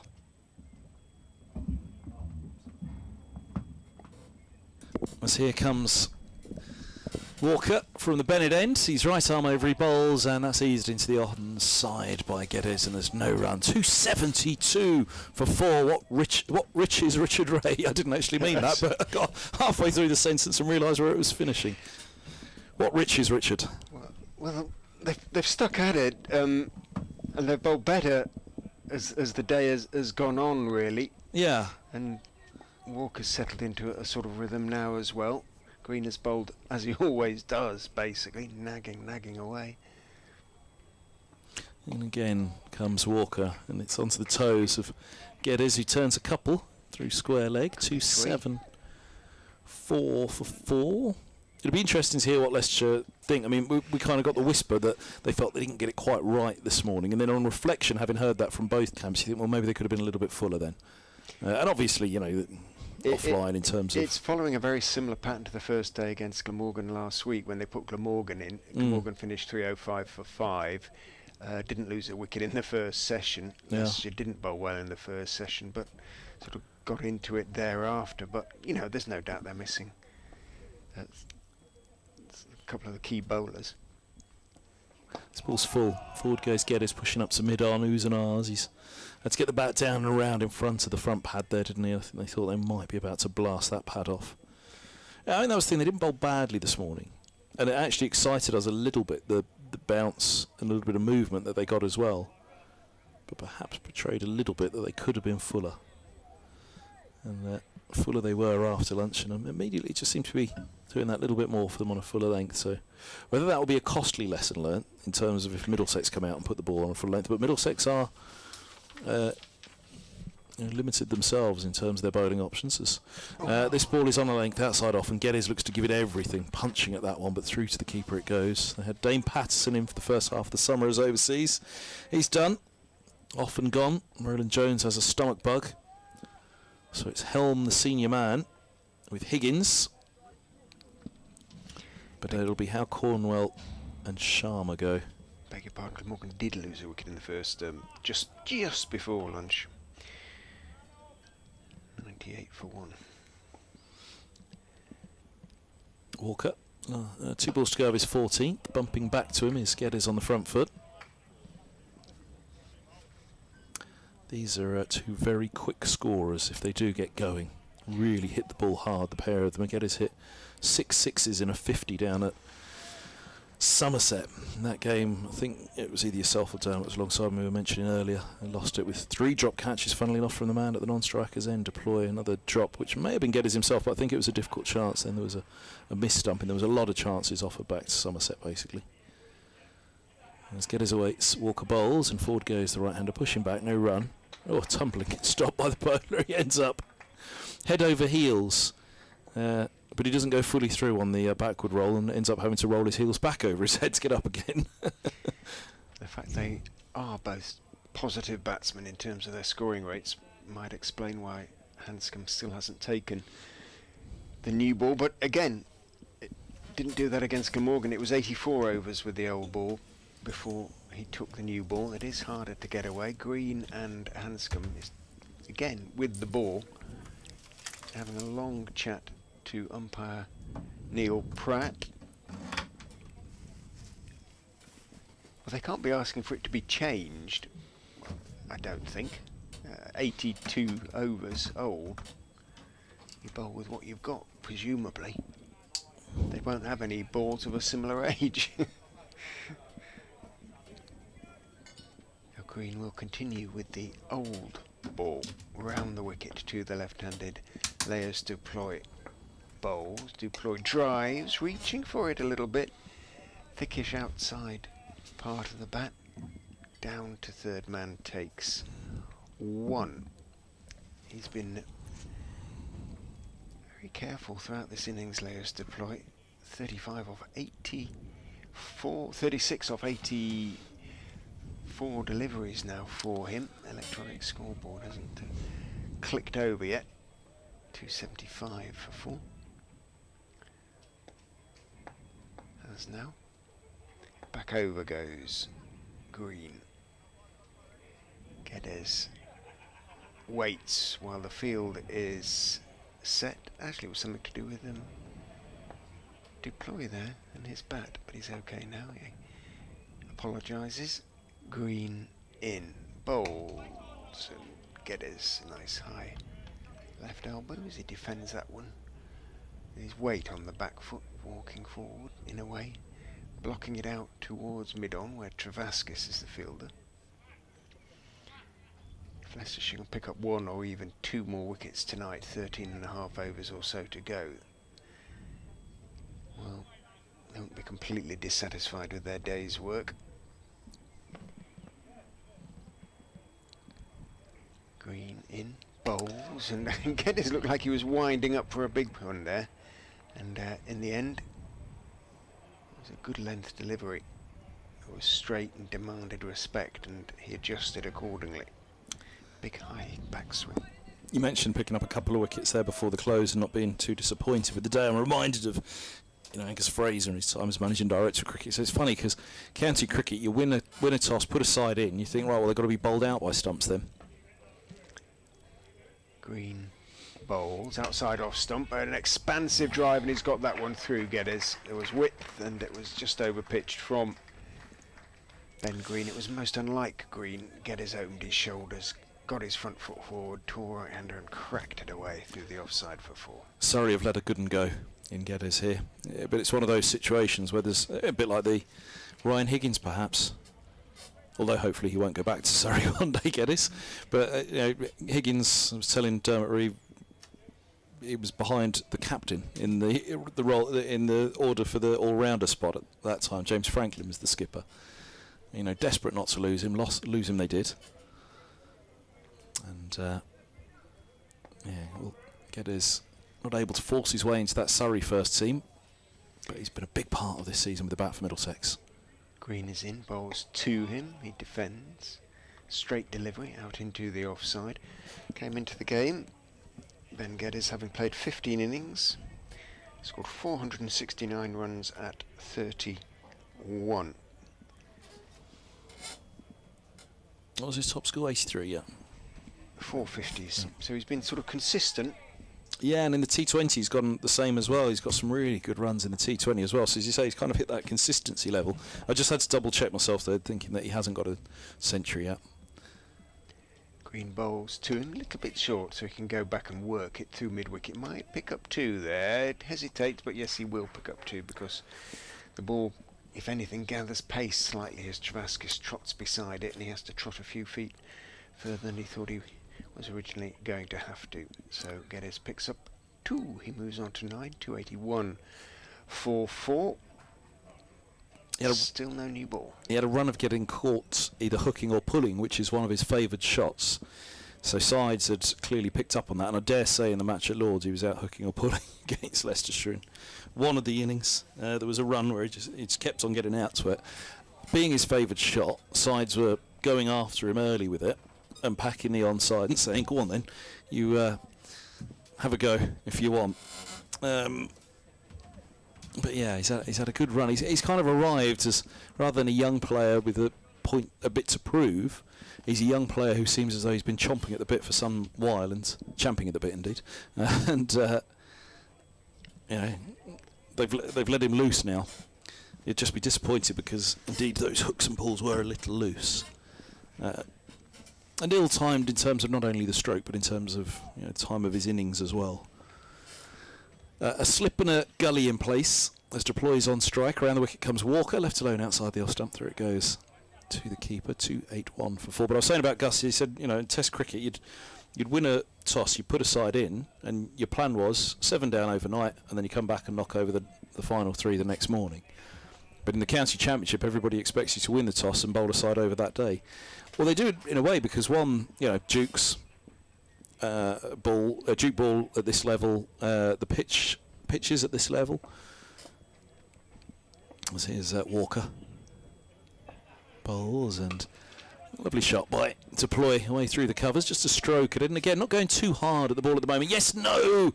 Geddes calls him back for the second. I think it was always there, but Deploy was late setting off. The throw did go to the non-strikers end, so it was Geddes running to the danger end as such. And he was only just home, I'd say. A direct hit, and they'd been screaming all right. Yeah, Walker running back to field the throw, flicked the ball behind him onto the stump, but it trickled against the base and it didn't knock the bails off. Not that Geddes wasn't home, he was home by miles, because the throw didn't hit the stumps directly, but it didn't actually knock the bails off for Roman Walker there. 283 for 4. Deploy 38, 86 balls, and Walker serves on up top of off stump. Deploys right in behind that one defending, and there's no run once more. If Middlesex 12 overs to go for an over, if if they finish 320 for 4, 330 for 4, they'll be delighted, I'm sure, with the day after being put in. If they finish 320 for 5 or 6, then Leicestershire will feel it wasn't entirely a disaster. So important overs, these. Oh, very. Walker around the wicket, he bowls, and Ford goes to Ploy, driving again. He gets a little bit more of that, but the sweeper actually has gone around a little bit more now towards a deep extra cover rather than just deep cover as he was. Yeah, and again, I've said it a couple of times with the Kookaburra rounds. If there were a 5th day, you may have said, actually, do you know what, that's a pretty even first day today, and we look forward to the next 4 days, but we've only got 3 more. And there's just not enough time for a Kookaburra. Where the ball's so heavily on top. Sorry, the bat's so heavily on top of the ball in general. The game has to move at a slightly quicker pace. And comes Walker and dabbing this out to deep cover for a single. 2-8. 5 for 4. And then you throw the weather into it, which is the other reason why. Well, for me, we played 16 4-day games. That balance was correct there in terms of the time we lose to rain. Washed out games. Might have been good final day bubbling up and then nothing happened, or you might have a couple of dead pitches in that time, a couple of poor pitches, a couple of washouts, and a couple of ones that were bubbling up nicely but were denied by the rain at the end. Around the wicket comes Walker, and this is pushed back by Deploy, and there's no run. And that, for me, was a pretty standard English summer, but that leaves you about 8 games then that are, if you've got a 16-game season, by those maths, you've got 8 games then that, okay, let's see how they go over 4 days, and they might not last the 4 days. But yeah, if you were going to play Kookaburra regularly, especially with this talk of reducing the number of games, then you've got to play 5-day cricket. The old Kookaburra has been dispatched to the boundary by Ben Cox and Chris Wright. Can they dispatch all of them to the boundary? All the Kookaburras to be dispatched to the boundary now. Takes the new ball from the umpire, who shows it to the scores and to the crowd. This is exactly what they did against Glamorgan then. Roman Walker jogs New ball now being taken by to the pavilion, having put in a very useful stint. He has taken 3 of the 4 wickets to 4. Just means 12 overs to go tonight. That Kookaburra, which they pretty much tell us you get 10 overs with it, maybe 15 if you're lucky, before the seam's done and any swing is done until it starts reversing. But if it's to reverse, it just means in the morning now, this is effectively an old Kookaburra they come out with. You just wonder, should they have bought a couple more overs with spin maybe? Well, it's going to be Wright and Van Beek. The proof will only be in the pudding. Indeed. And Chris Wright, looking for his first wicket of the day, runs in and bowls outside off stump. Swings further away, and he doesn't make the batsman play. And that is what he must do. Top of off.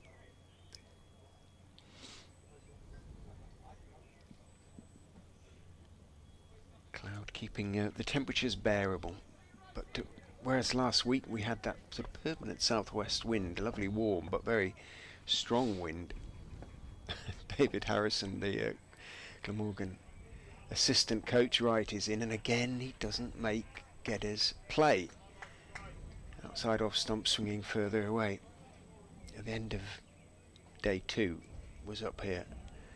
I saw him downstairs and he'd gone David, your face absolutely bright red. And I mean, he tans quite well, David Harrison, but I know.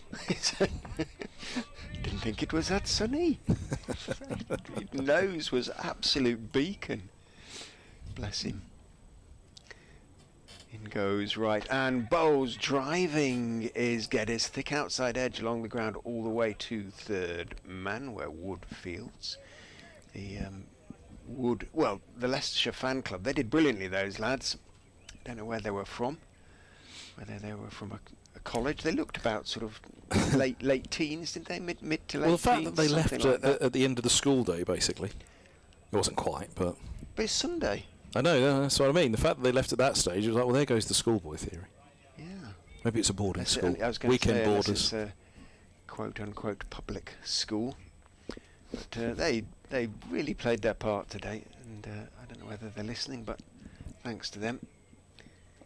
They enlivened the whole day. Round the wicket goes right to the left-handed Duploy, who drives and misses. Down on one knee. That rather went through low, and then he holds the pose for a while, disappointed with himself. Elias Duploy. Didn't look right, that, did it? No, From everything. Deploy. It was all very odd. It was quite wide. It was quite a stylish-looking shot, but missed the ball by quite a long way. And stayed down, as I say, on one knee.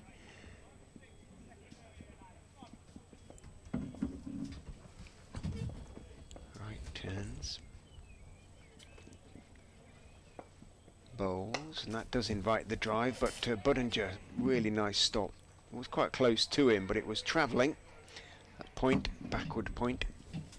Still got the pads on underneath his white, Sol Budinger, despite the fact he hasn't been at short leg for some little time. He nearly needed them there because it was racing towards him, or it raced towards him. But he's already taken 2 very good catches, one outstanding catch, actually. Budinger, because it was quite low as well. Higgins waited for the decision. In goes right and bowls. Duploy is forward on off stump, defending. End of the first over with the second new ball. 286 for 4. Geddes 11.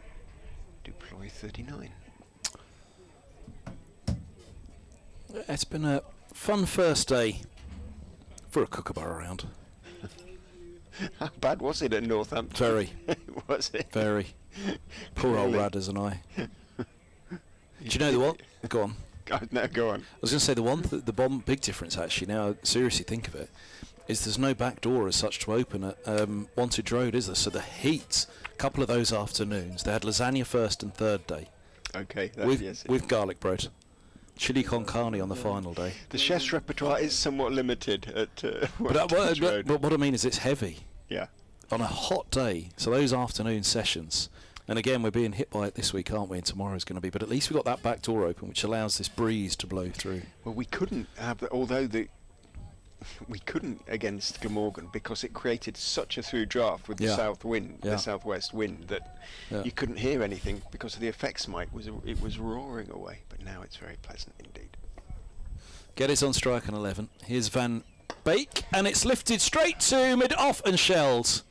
Oh dear, that's Green, I think, who's going to pick himself up. He's lying backwards at the moment. And it was once, twice. How did he drop that? Third time. The midriff. Popped out, yeah. Oh, almost my too goodness. easy. Almost too easy, wasn't it?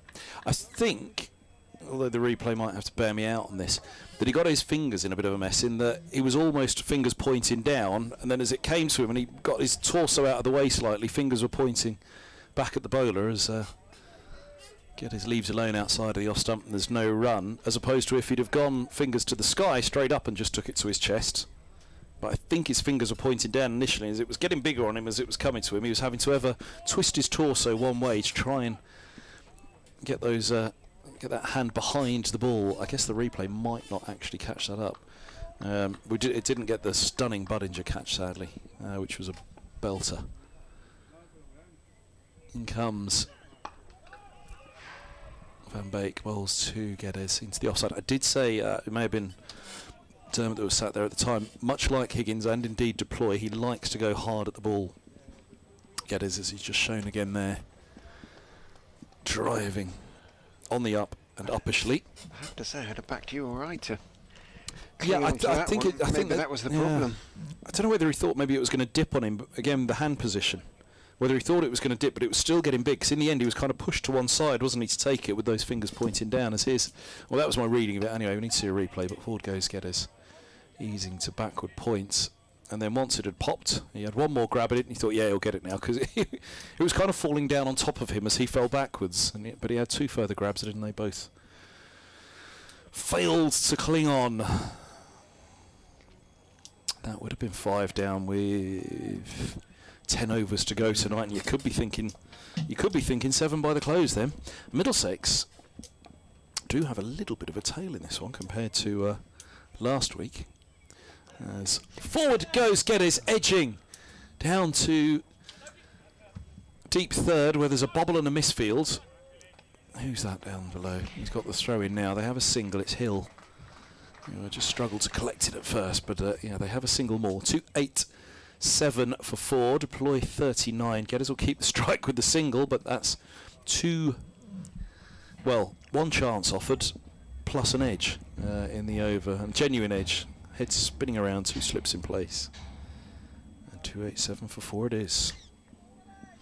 Did this a little bit at the beginning of the season. Put a few down, but I thought it had been pretty much eliminated. And Green is often in the slips. He's got a very good pair of hands, and well, Paul van Beek won't have been able to quite believe that. I thought it was the end of the over. Sorry, they just changed for the left-hander, didn't they? Deploy digs it out, pushes it into the offside, and that is the end of the over. 15 bowled. Yeah, saying they've got a tail for this one. Noah Cornwell hit, who will be number 11. Oh no, Sharma may be number 11. But Noah Cornwell hit Ben Green over the grandstand at Lord's, which I had never seen anybody do before, and I don't believe anybody has ever done before. Now the grandstand, looking from the press box, is the one on the right. The big one on the right, yeah. Okay, it is a tall one. And yeah, over the top of it went. I've seen Kyron Pollard put Tim Murtagh on the roof, but not clear it. I'm assuming that he was hitting to the leg, was he? He was. It was. Yeah, it was from just outside the off stump. As you say, slot probably, and picked up over. Right is in, and bowls. Geddes goes back and defends to Green at mid-on. However, last week with Roland Jones and Helm in the side, Roland Jones and Holman in the side. It meant you had Helm coming in at 11. Helm's now number 9 this week, with Sharma and Cornwell to come below him. But Helm is pretty much as good a number 11 as you could wish for. Right is in, bowls outside off stump, and it's left. Yes, when Leicester have their full side out, at times Scriven has been batting number 11, and he's a genuine number 7. It's been a ridiculously strong batting lineup. Not in this game. Wood will go 11 right, who does have 3,500 first class runs to his name, will go 10, and Walker, who is a pretty solid bat, will go 9, but that is a tail compared to what has been in the past this season. Right is in, outside off stump, and it's a no ball. He bowled a no ball earlier from the Bennett end, and I think obviously despite his huge experience, Chris Wright, and philosophic nature, he knows he's got a little bit to prove this season, in a funny sort of way. How old is he now, Ricey? 40. And he's trying very hard to prove it. In he goes. Bowls straight on driven, but checked the drive there. Geddes stroked it out to mid on, and there's no run. He still looks like the little kid that stuck his head around the back of the tent and came in and did a stint with commentary with me at Uxbridge all those years ago. And then sheepishly, the pair of us sat together in the rugby stand at Headingley. In fact, in 2 weeks' time, Chris is going to be 41.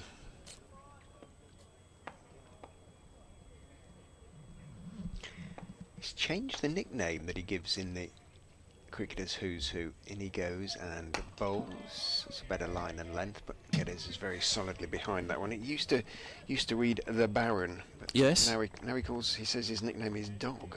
Dog. Ha! Yeah, it was always the Baron when he was I haven't heard. Middlesex. Well, they all call each other Dog as well, don't they? Come on, Dog. Doesn't like facing leg spin. Batting in the nets keeps him awake at night.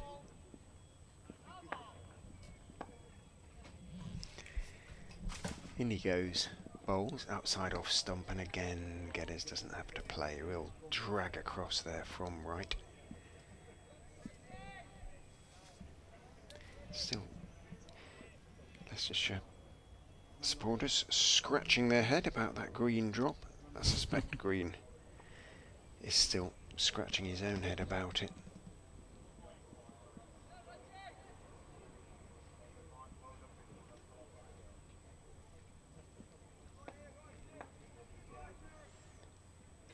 And Van Beek is probably stewing rather than scratching his head. Right is in, nicely picked up off his legs and clipped across over square leg to the boundary. 4-4. So Wright, well, his spell with a new ball might not last much longer.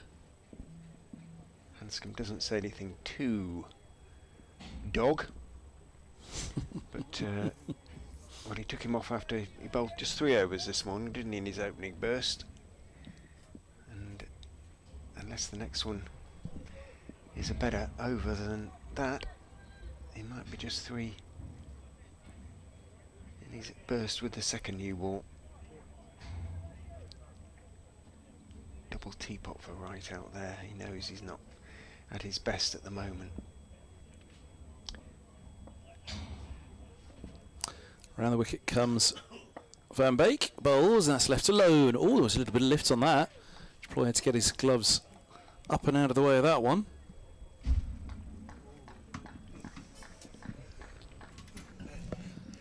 I know the feeling, Dermot. It's that time of day. 6 o'clock start it was for me. 6 o'clock, the 616 out of Portsmouth. Do you want me to do Yeah. 1 until the last? Yeah, which last 8? here comes Van Beek around the wicket, bowls, and this is eased away into the offside for a single by Deploy. Moves to 40. It's my turn probably to get out of the way, is it? I can come back to you. I'm guessing it probably is. For you before the end of your Richard as well. How many have we got left of this over? 5 of the over. And I'll give way. Interesting. Looks like Van Beek is going to go around the wicket to the right-handed Geddes. Let's see. No, Is he he? isn't. No, he was teasing. No, he isn't. Or is he? No, he's teasing. Well, he's already drawn a drop at mid-off and an edge wide of second slip from Geddes. As on the back foot, he goes at that one a little bit, just looking to open the face, but I don't know whether he'd have played it if there'd have been a gully there. If there was, Gully would have been interested for a moment for sure. Single more, Middlesex close on a second batting point, so bonus points wise, there's still another 22 overs after this with the bonus points in play. 400 to be out of reach, you'd have thought, for Middlesex, unless these two get going. Might not be too far away. 378, and they might. Yeah. There's Deploy awaiting as Van Beek bowls, and this ball's pushed back into the onside. 295 for 4. Beginning to look as though Leicestershire might have to settle for 2 or even 1 bowling bonus point. You never know. As I say, they picked up 5 quick wickets on the second morning last week against Glamorgan. Northampton went from something Northamptonshire, my apologies, went from something inexplicable like 3-4-5. As this ball's outside the off stump to Deploy and left alone. 3-4-5 for 5 to about 350 for 9. It was against a Kookaburra. And it was funny because I remember saying to they got to the 350 and then lost them. It was a hat-trick for Higgins. I remember saying to Andrew Radd, our BBC Radio Northampton colleague, you know, if they were to get 1 and it was 3-4-5 for 6, you do see a side get nervous when they get near a batting point and all of a sudden a few go, but they did get to the batting point and then collapsed. So around the wicket comes Van Beek, and it's down the leg side and helped on its way by Deploy for 4. 200 indeed, 299 for 4. Deploy 44, Geddes has 17. A few words from Richard Ray and it'll be Dermot Reeve. All right, he's going to get at least 1 more over with this second new ball. Can he make the batsman play? Well, we've seen the best of Leicestershire's catching through Sol Budinger, and well, Green is very much one of the best catchers on the side. It was just one of those inexplicable grabs, and it was a sort of grabbed at the second attempt, and oh my word. Well, went very quiet. Right then, from the pavilion end to the right-handed Ben Geddes onto the legs. Geddes tries to work it down to fine leg, comes off the pad and it trickles down to fine leg. Van Beek comes running in, but because it trickles, they can pick up 2 leg byes and pass 300 in the process. 301 for 4, and that is the second batting bonus point. But bonus points are not really what Middlesex are all about in this game. They want to get themselves in a position to win, because it's wins now that will make the difference if they're going to be involved in the promotion race. In goes right, and bowls Geddes defends. Straight ball out towards mid-on. 30, these two have put on now. 286 when the catch was dropped by Green at mid-off of the bowling of the unfortunate Van Beek. Not much the bowler can say in those circumstances. I'm sure you've been in teams when the bowler might have said something to the fielder when they dropped the ball. I initially thought it might have been a bump ball that he hit really hard into the ground. Right is in driven, good diving stop away to his left by Travaskis, keeps it to 1 instead of 4. I'm afraid not. Yeah, a bit like that shot there, but that you can see it didn't bounce all the way to mid-off. It 2 or 3 bounces before it was well fielded. So yeah, it was Van Beek's first ball back with a new ball.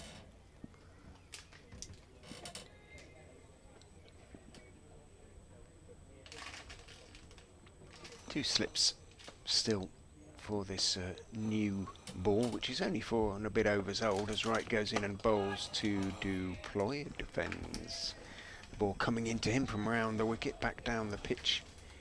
He's been patience personified, Leos Duploy, by his standards. 44 off 98 deliveries for him, so scoring at less than 50%. Partly because the soft ball, getting it away. Yeah, but he has been exceedingly watchful, hasn't he? He has. Right turns. And he goes.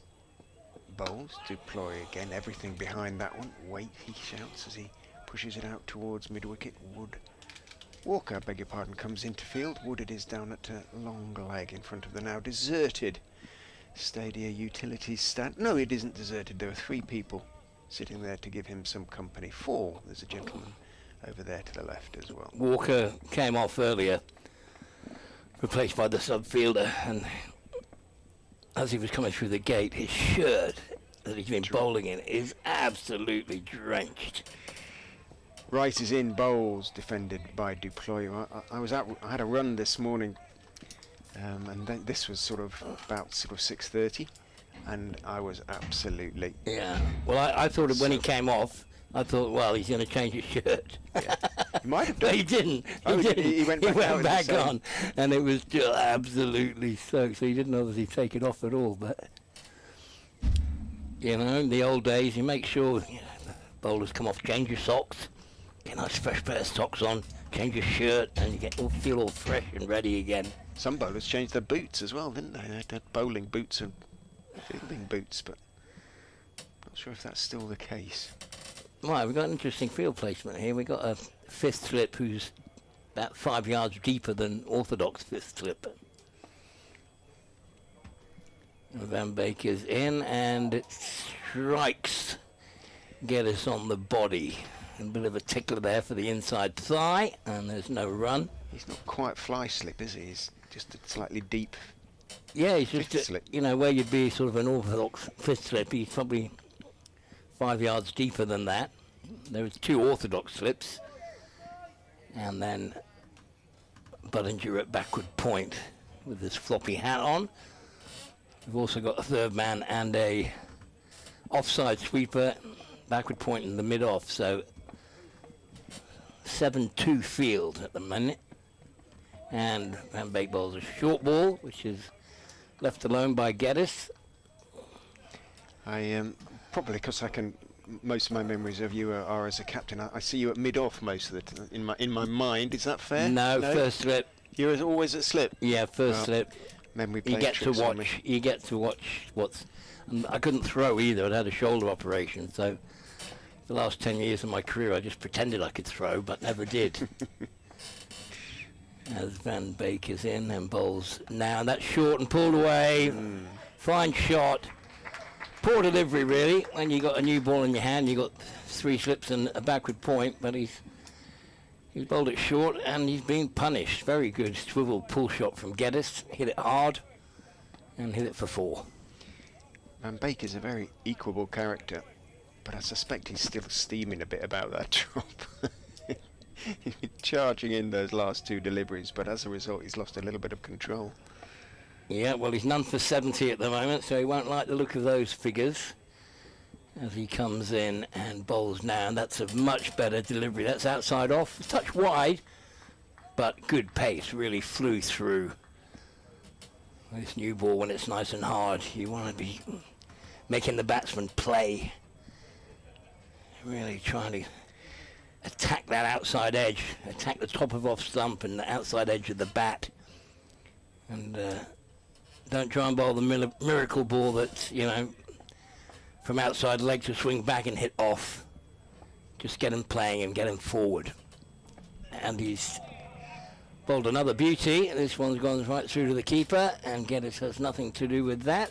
Very watchful. He's 22 of 38 balls, and his partner, his captain, is 44 from 101. So we got 2-2 on the board for Geddes and 4-4 on the board for Duploy.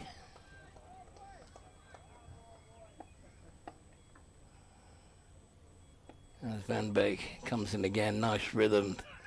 Oh, that's a good ball. Nearly got through.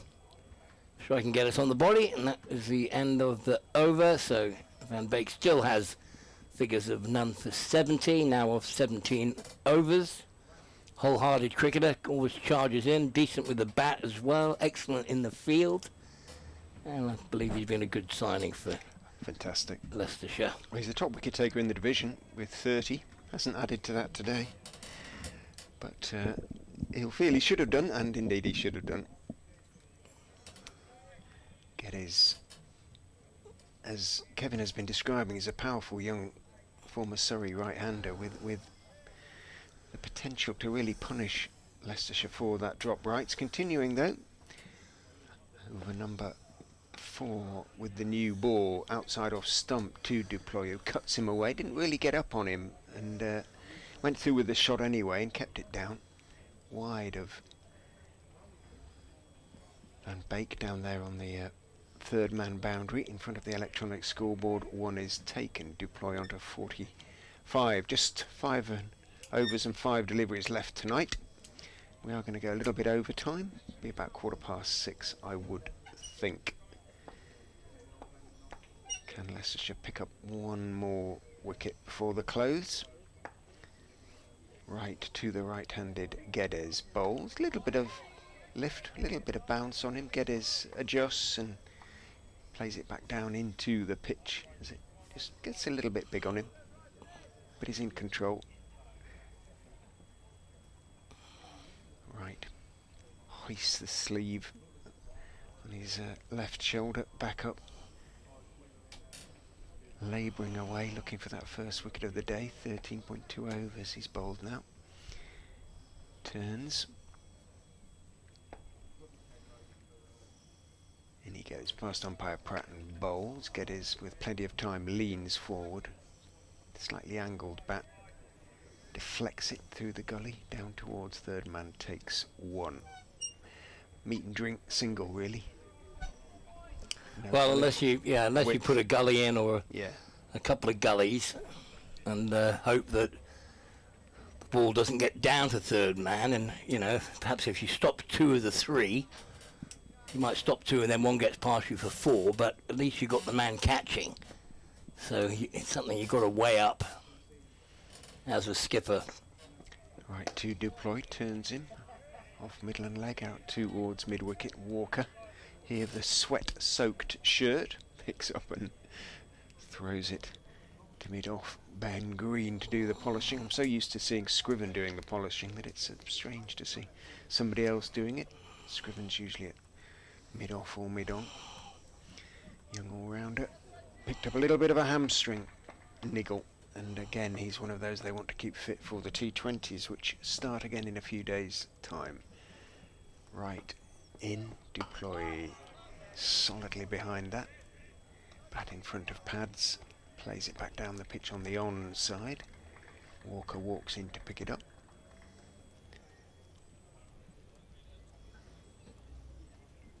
The clouds have been kind to us today. They've kept this baking sun at bay for the most part, making life much more bearable as a consequence. Do you think there's a lot of Dean Elgar in the way deployed bats? There is.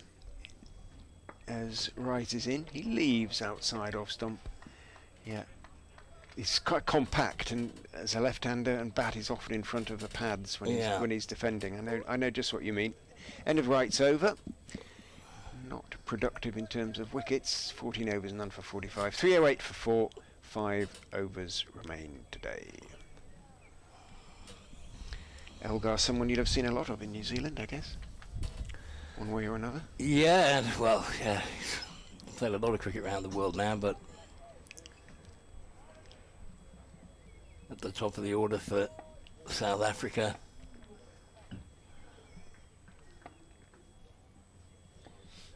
And we're still with Logan Van Beek, who is in now and bowls that one short. And that got up on Geddes, who just took his bottom hand off the bat, decided just to ride the bounce, but with no short leg and no close catcher on the offside. It's pretty safe. It just lobbed up actually on the offside, but yeah, you give the bowler the tick on that last delivery and say that he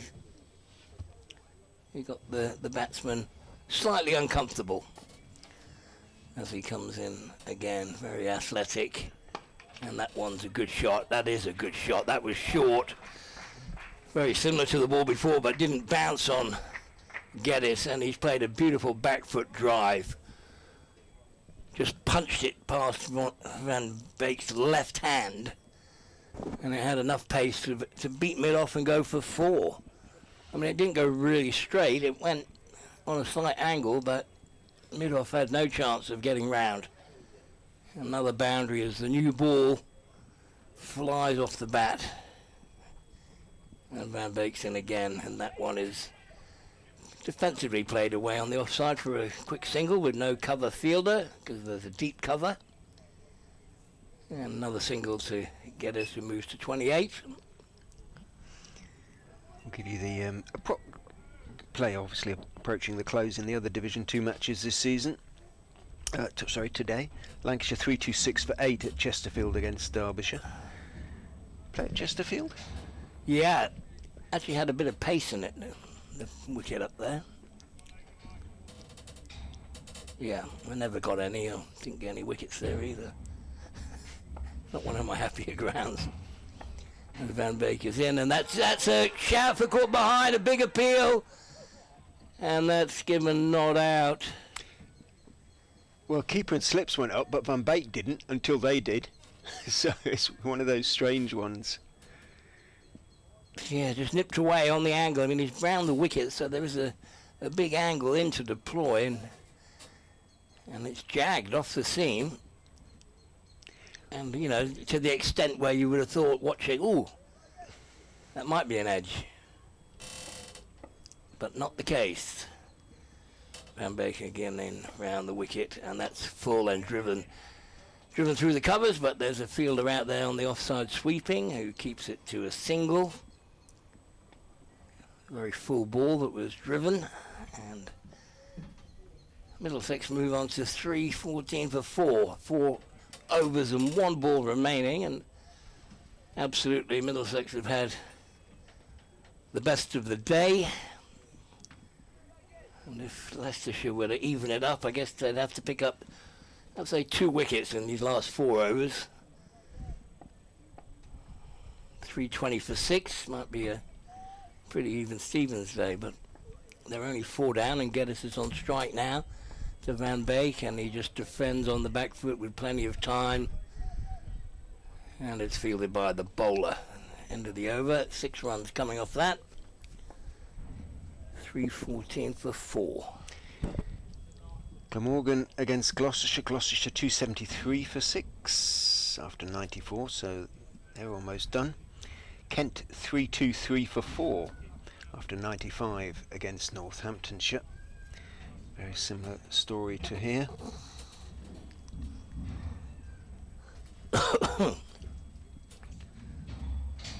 Division 1. Essex 346 for 3 off 94. That's a slightly turgid day against Yorkshire. Warwickshire 346 for 5 against Sussex. Surrey 347 for 3 against Durham. Worcestershire 427 for 2 against Hampshire.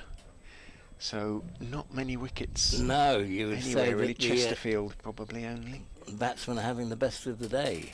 Round the wicket goes Ben Green, replacing Chris Wright. Down the wicket goes Leos Deploy, turning it out towards long leg. He wants a second and he's going to get one because the fielder has made an absolute wicket of it. I don't know what Wood was doing out there. He ran in to field the ball.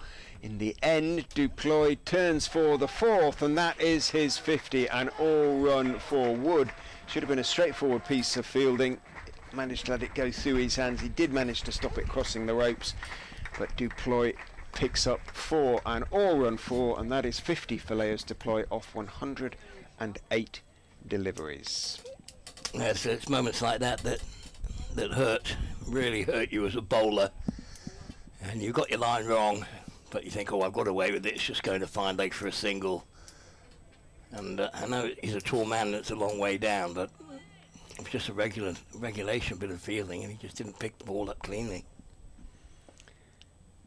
Green in. Deploy again advances down the pitch, drops it out into the offside, says there's a quick single there because Buddinger's a little bit deep at point, and Buddinger running in. He too isn't able to pick up the ball cleanly. The one was always there if both batsmen went, and they did. So no runs conceded unnecessarily. Well, when he's at backward point to Deploy, his throwing hand, his right arm, is further away if the ball gets blocked in front of square to field. But here to the right-hander, when he's at backward point, that same shot, the batsman may decide they're not going to run because it would be to his strong hand. Green back over the wicket to the right-handed Geddes. Back foot defensive shot, slightly short of a good length delivery. Didn't move at all laterally, and Geddes able to block it back down the pitch. 319 for 4 after that quick single off the previous delivery. Quickish single, dropped on 11. Ben Geddes now on 28. He dropped by Green, wasn't he? It was yes. Green, yeah. Who is trying to redeem himself, bowls, it bounces and hits above the pad as it seams towards the leg side of Geddes. So a little bit of movement off the seam for Ben Green, but to no avail.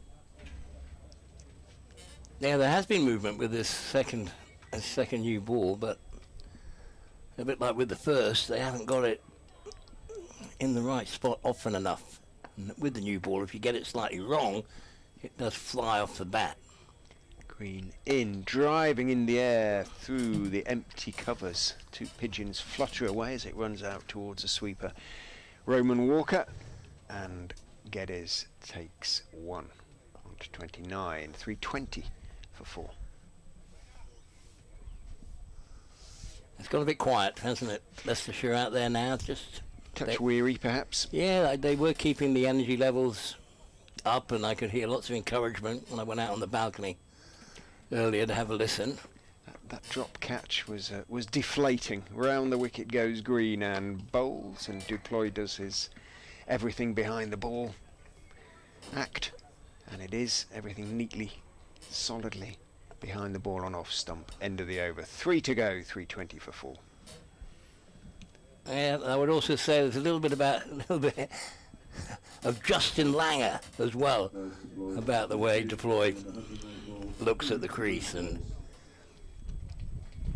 the thing about Justin Langer was if he got in, he would just keep going the same pace. He wouldn't necessarily score any quicker, but You couldn't tell if he was on 15 or 160. He'd still be treating the ball on its merits and just keeping his technique. Get us on strike to Van Beek, and that's a quick single to mid-off, and they'll get in. Looked like they might have to hurry for a moment, and Van Beek took a tumble as he delivered the ball. He seems all right. He's up, just checking his footwear. 50 partnership between Duploy and Geddes. He's been positive, hasn't he, Geddes? I mean, he's 29 from 48, which is scoring a bit quicker than his captain down the other end, who's striking at probably somewhere around 45 per 100 balls. But the important thing for Middlesex is he's still there, and he will be looking to go big tomorrow. Van Beek is round the wicket to him, and he bowls now, and that's driven out to long to the offside sweeper for another single. And this time it's picked up cleanly, and singles coming at will, it seems, at the moment,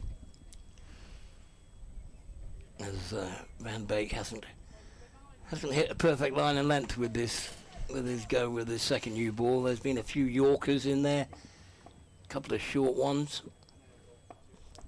and he's now over the wicket to get us, and that's a decent delivery. That's the right kind of line and length that you want to test the batsman with, and Geddes went for the shot and just got an inside edge to mid-on for a dot.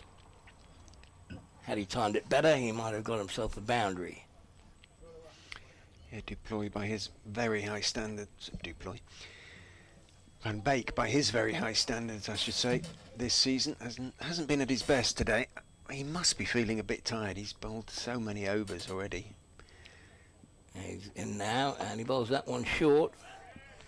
Geddes opts not to play a pull shot, even though there's no one out there. There's just a deep fine leg and a mid-on, but he just rode the bounce and played it nice and straight and back down the wicket when it was probably slow enough that he could have just turned it to square leg for an easy single. In fact, he arrived for the second game of the season. Van Beek has played every single game since, including the T20s. And he's in now, that's short, and this time Geddes says, I will take on the pull shot. Thank you very much for bowling it there. Wow. And it's gone all the way for 6. And it's a long boundary. That is a heck of a cricket shot. That won't make Van Beek feel any better about the drop. Wow, that was absolutely dismissive, wasn't it? Quick hands, miles. Geddes has got. Quick hands. It was a safe shot as well, because nobody was in. Well, nobody anywhere near. It was probably the same delivery, the same length as the ball before. And he probably realised after that one that he defended with all the time in the world that, gee, I think I could have pulled that one for 4. So next ball, in the same spot, it went for 6. And there's a man who's gone out there now, so that deep fifth slip is now at deep square leg. There's a mid-on and a deep fine leg, 3 on the leg side, and let's see if Van Beek is going to dish up another short one. He doesn't, he pitches it up, takes the tumble again. The amount of effort he's putting into each delivery, and it's played out to mid-on for a dot.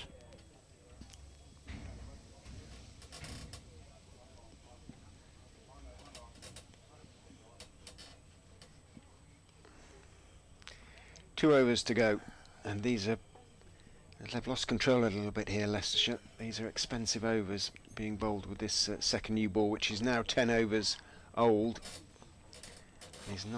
Has not been used too well. Can Ben Green help Leicestershire finish on a little bit of a high note? They need it.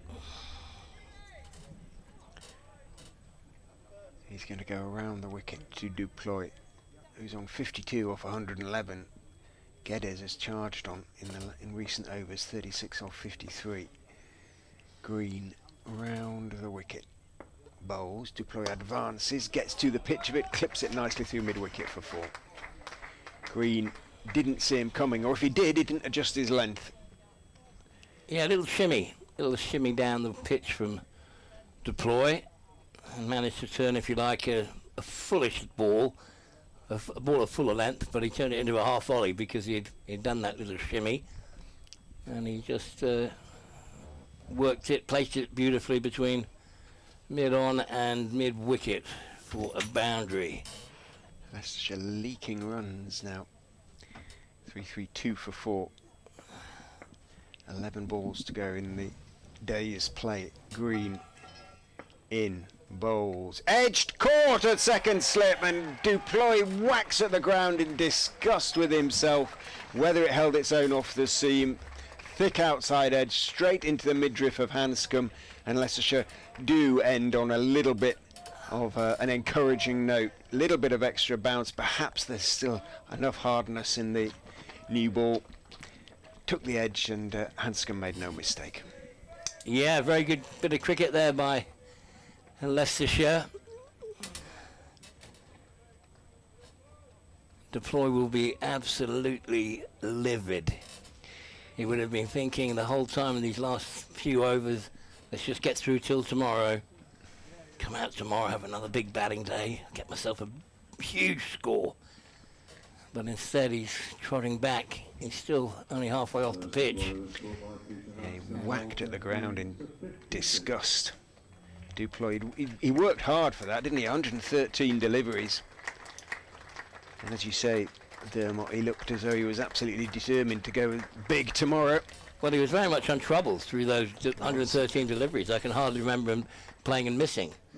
And that one's just, you know, with the angle in, you get the batsman playing at balls if they're coming angling into the stump, and Green just got that to hit the seam and leave the bat a fraction, catching the sort of shoulder, the outside edge of it. It flew pretty quickly to Hanscom at second slip, who took the catch, and Green now has figures of 2 for 40 off 18 overs and 2 balls, which are pretty good figures on a really hard, toiling day for the bowlers here at Greystrode. Yep, he and Roman Walker, the only wicket takers for the Foxes so far.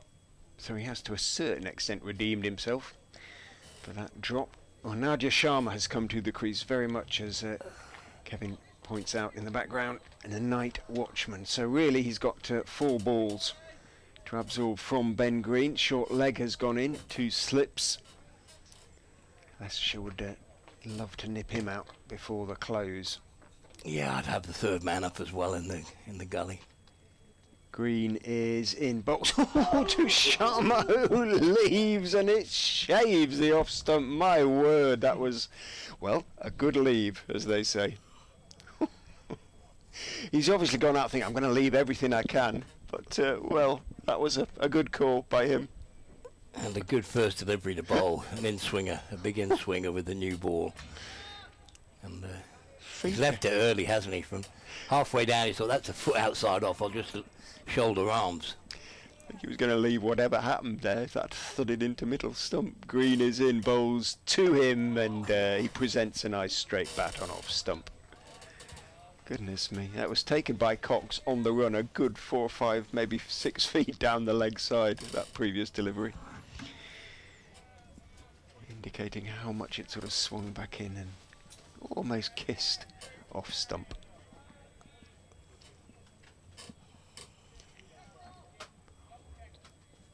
Two balls to go in the over. Green is in, Sharma leaves. That is a good leave that time. It didn't really duck back in, tail back in, and he was able to let it go through to Cox. Now I always think right at the end of a day's play, when there's a night watchman in, it's good to bring up a catcher at sort of short extra cover, in nice and close, not a silly point, just a bit deeper than that, because bang one in. That's where I got out last ball of the day. Okay. Green is in. Bowls and Sharma takes a late decision to leave, Yeah. and a good decision to leave. End of Green's bowling for the day. 19 overs, 2 maidens, 2 for 40 for Ben Green. Good effort from the Somerset Loney. Another good effort by the Somerset Loney. Gets a pat on the back from Ben Cox. But Sharma's done his job effectively because if a wicket falls in this over, we will be done for the day. There won't be another night watchman. 3-3-2 for 5, and Dermot Reeve, OBE, will tell you all about the final over. Well, my mind's been cast back to when I was doing night watchman for Sussex at Tunbridge Wells, and last ball of the innings, Chris Cowdery came up to silly point, and I got an inside edge off Kevin Jarvis onto my pad and caught by Chris Cowdery. Anyway, we got Van Beek in, and it's short and played back to mid-on for a dot. As Geddes is on 36 and he's looking very assured at the crease. Just had that one blemish of swishing at Van Beek's first ball with his second new ball and hitting it straight to green at mid-off and put the catch down. So Green's made amends in getting out to ploy, but Geddes is still at the crease, the man he dropped. Who's on strike now and driving through the covers nicely, really nicely timed. It might beat deep cover, but it doesn't, and they only take a 1. Could have easily got back for 2, but Geddes says, I'm taking my gloves off, night watchman. You stay down there for the last 4 balls, please. I'm not going to be running any quick singles.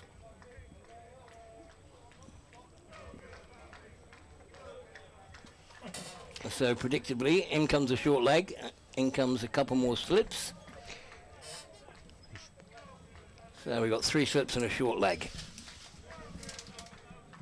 And Logan Van Beek bowling to Sharma, and he's desperate to end his day with a wicket as he comes charging in. He bowls now, and oh, that hit Sharma on the body. He didn't look comfortable. It was a short ball. And he fenced it a little bit, struck him on the thigh pad.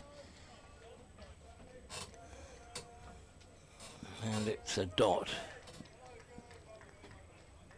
3 balls left in the day's play. And Middlesex are 3-3-3. Triple Nelson. 3-3-3 for 5. As Van Beek comes in. And that's well played. It was short, line and length, defended.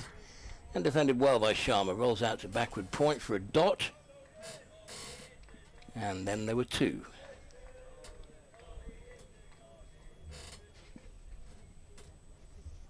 Two balls before a nice hot bath for the bowlers. Might be an ice bath. Might be an ice bath these days, yeah. And Van Beek's in, past the umpire, past the stumps, bowls now. Oh, yeah. And that's short, and ooh. Oh, no Sharma ball. got into a bit of trouble, and it's a no ball, so 2 runs to the total, but that means there'll be still 2 balls left to Sharma. That rose and got round by his left armpit. And he ended up, as he was playing it, deciding I need to get out of the way and let this go. Didn't strike him on the body, just flew to the wicketkeeper. And mid-off is coming to join the close catches. Backward point goes a bit straighter. I don't imagine Sharma was very happy about it being a no ball. He'd been quite happy for that to be a perfectly normal delivery. Or a legitimate delivery anyway. And Van Beek is in. Oh, and that's way too short. Wide, isn't it? Yeah, it is. He's been given a wide. Good call there, Richard. And there's still 2 balls remaining, so. Come on, Logie. We've got homes to go to. Or hotels. And we got a Yorker to come now. Come on, let's have a really fast Yorker to the number. Well, he's the number 7, but he is the night watchman who's been sent in just to see out the day. And Van Beek is in, and let's see where this is. No, it's not full enough. It was just a good line and length and defended. There seems to be a length there that if you hit, the ball sort of comes off slowly and gives the batsman have plenty of time just to defend. Yep. And then occasionally from a fuller length it sort of bounces through more. So last ball of the day, Middlesex 3-3-6 for 5.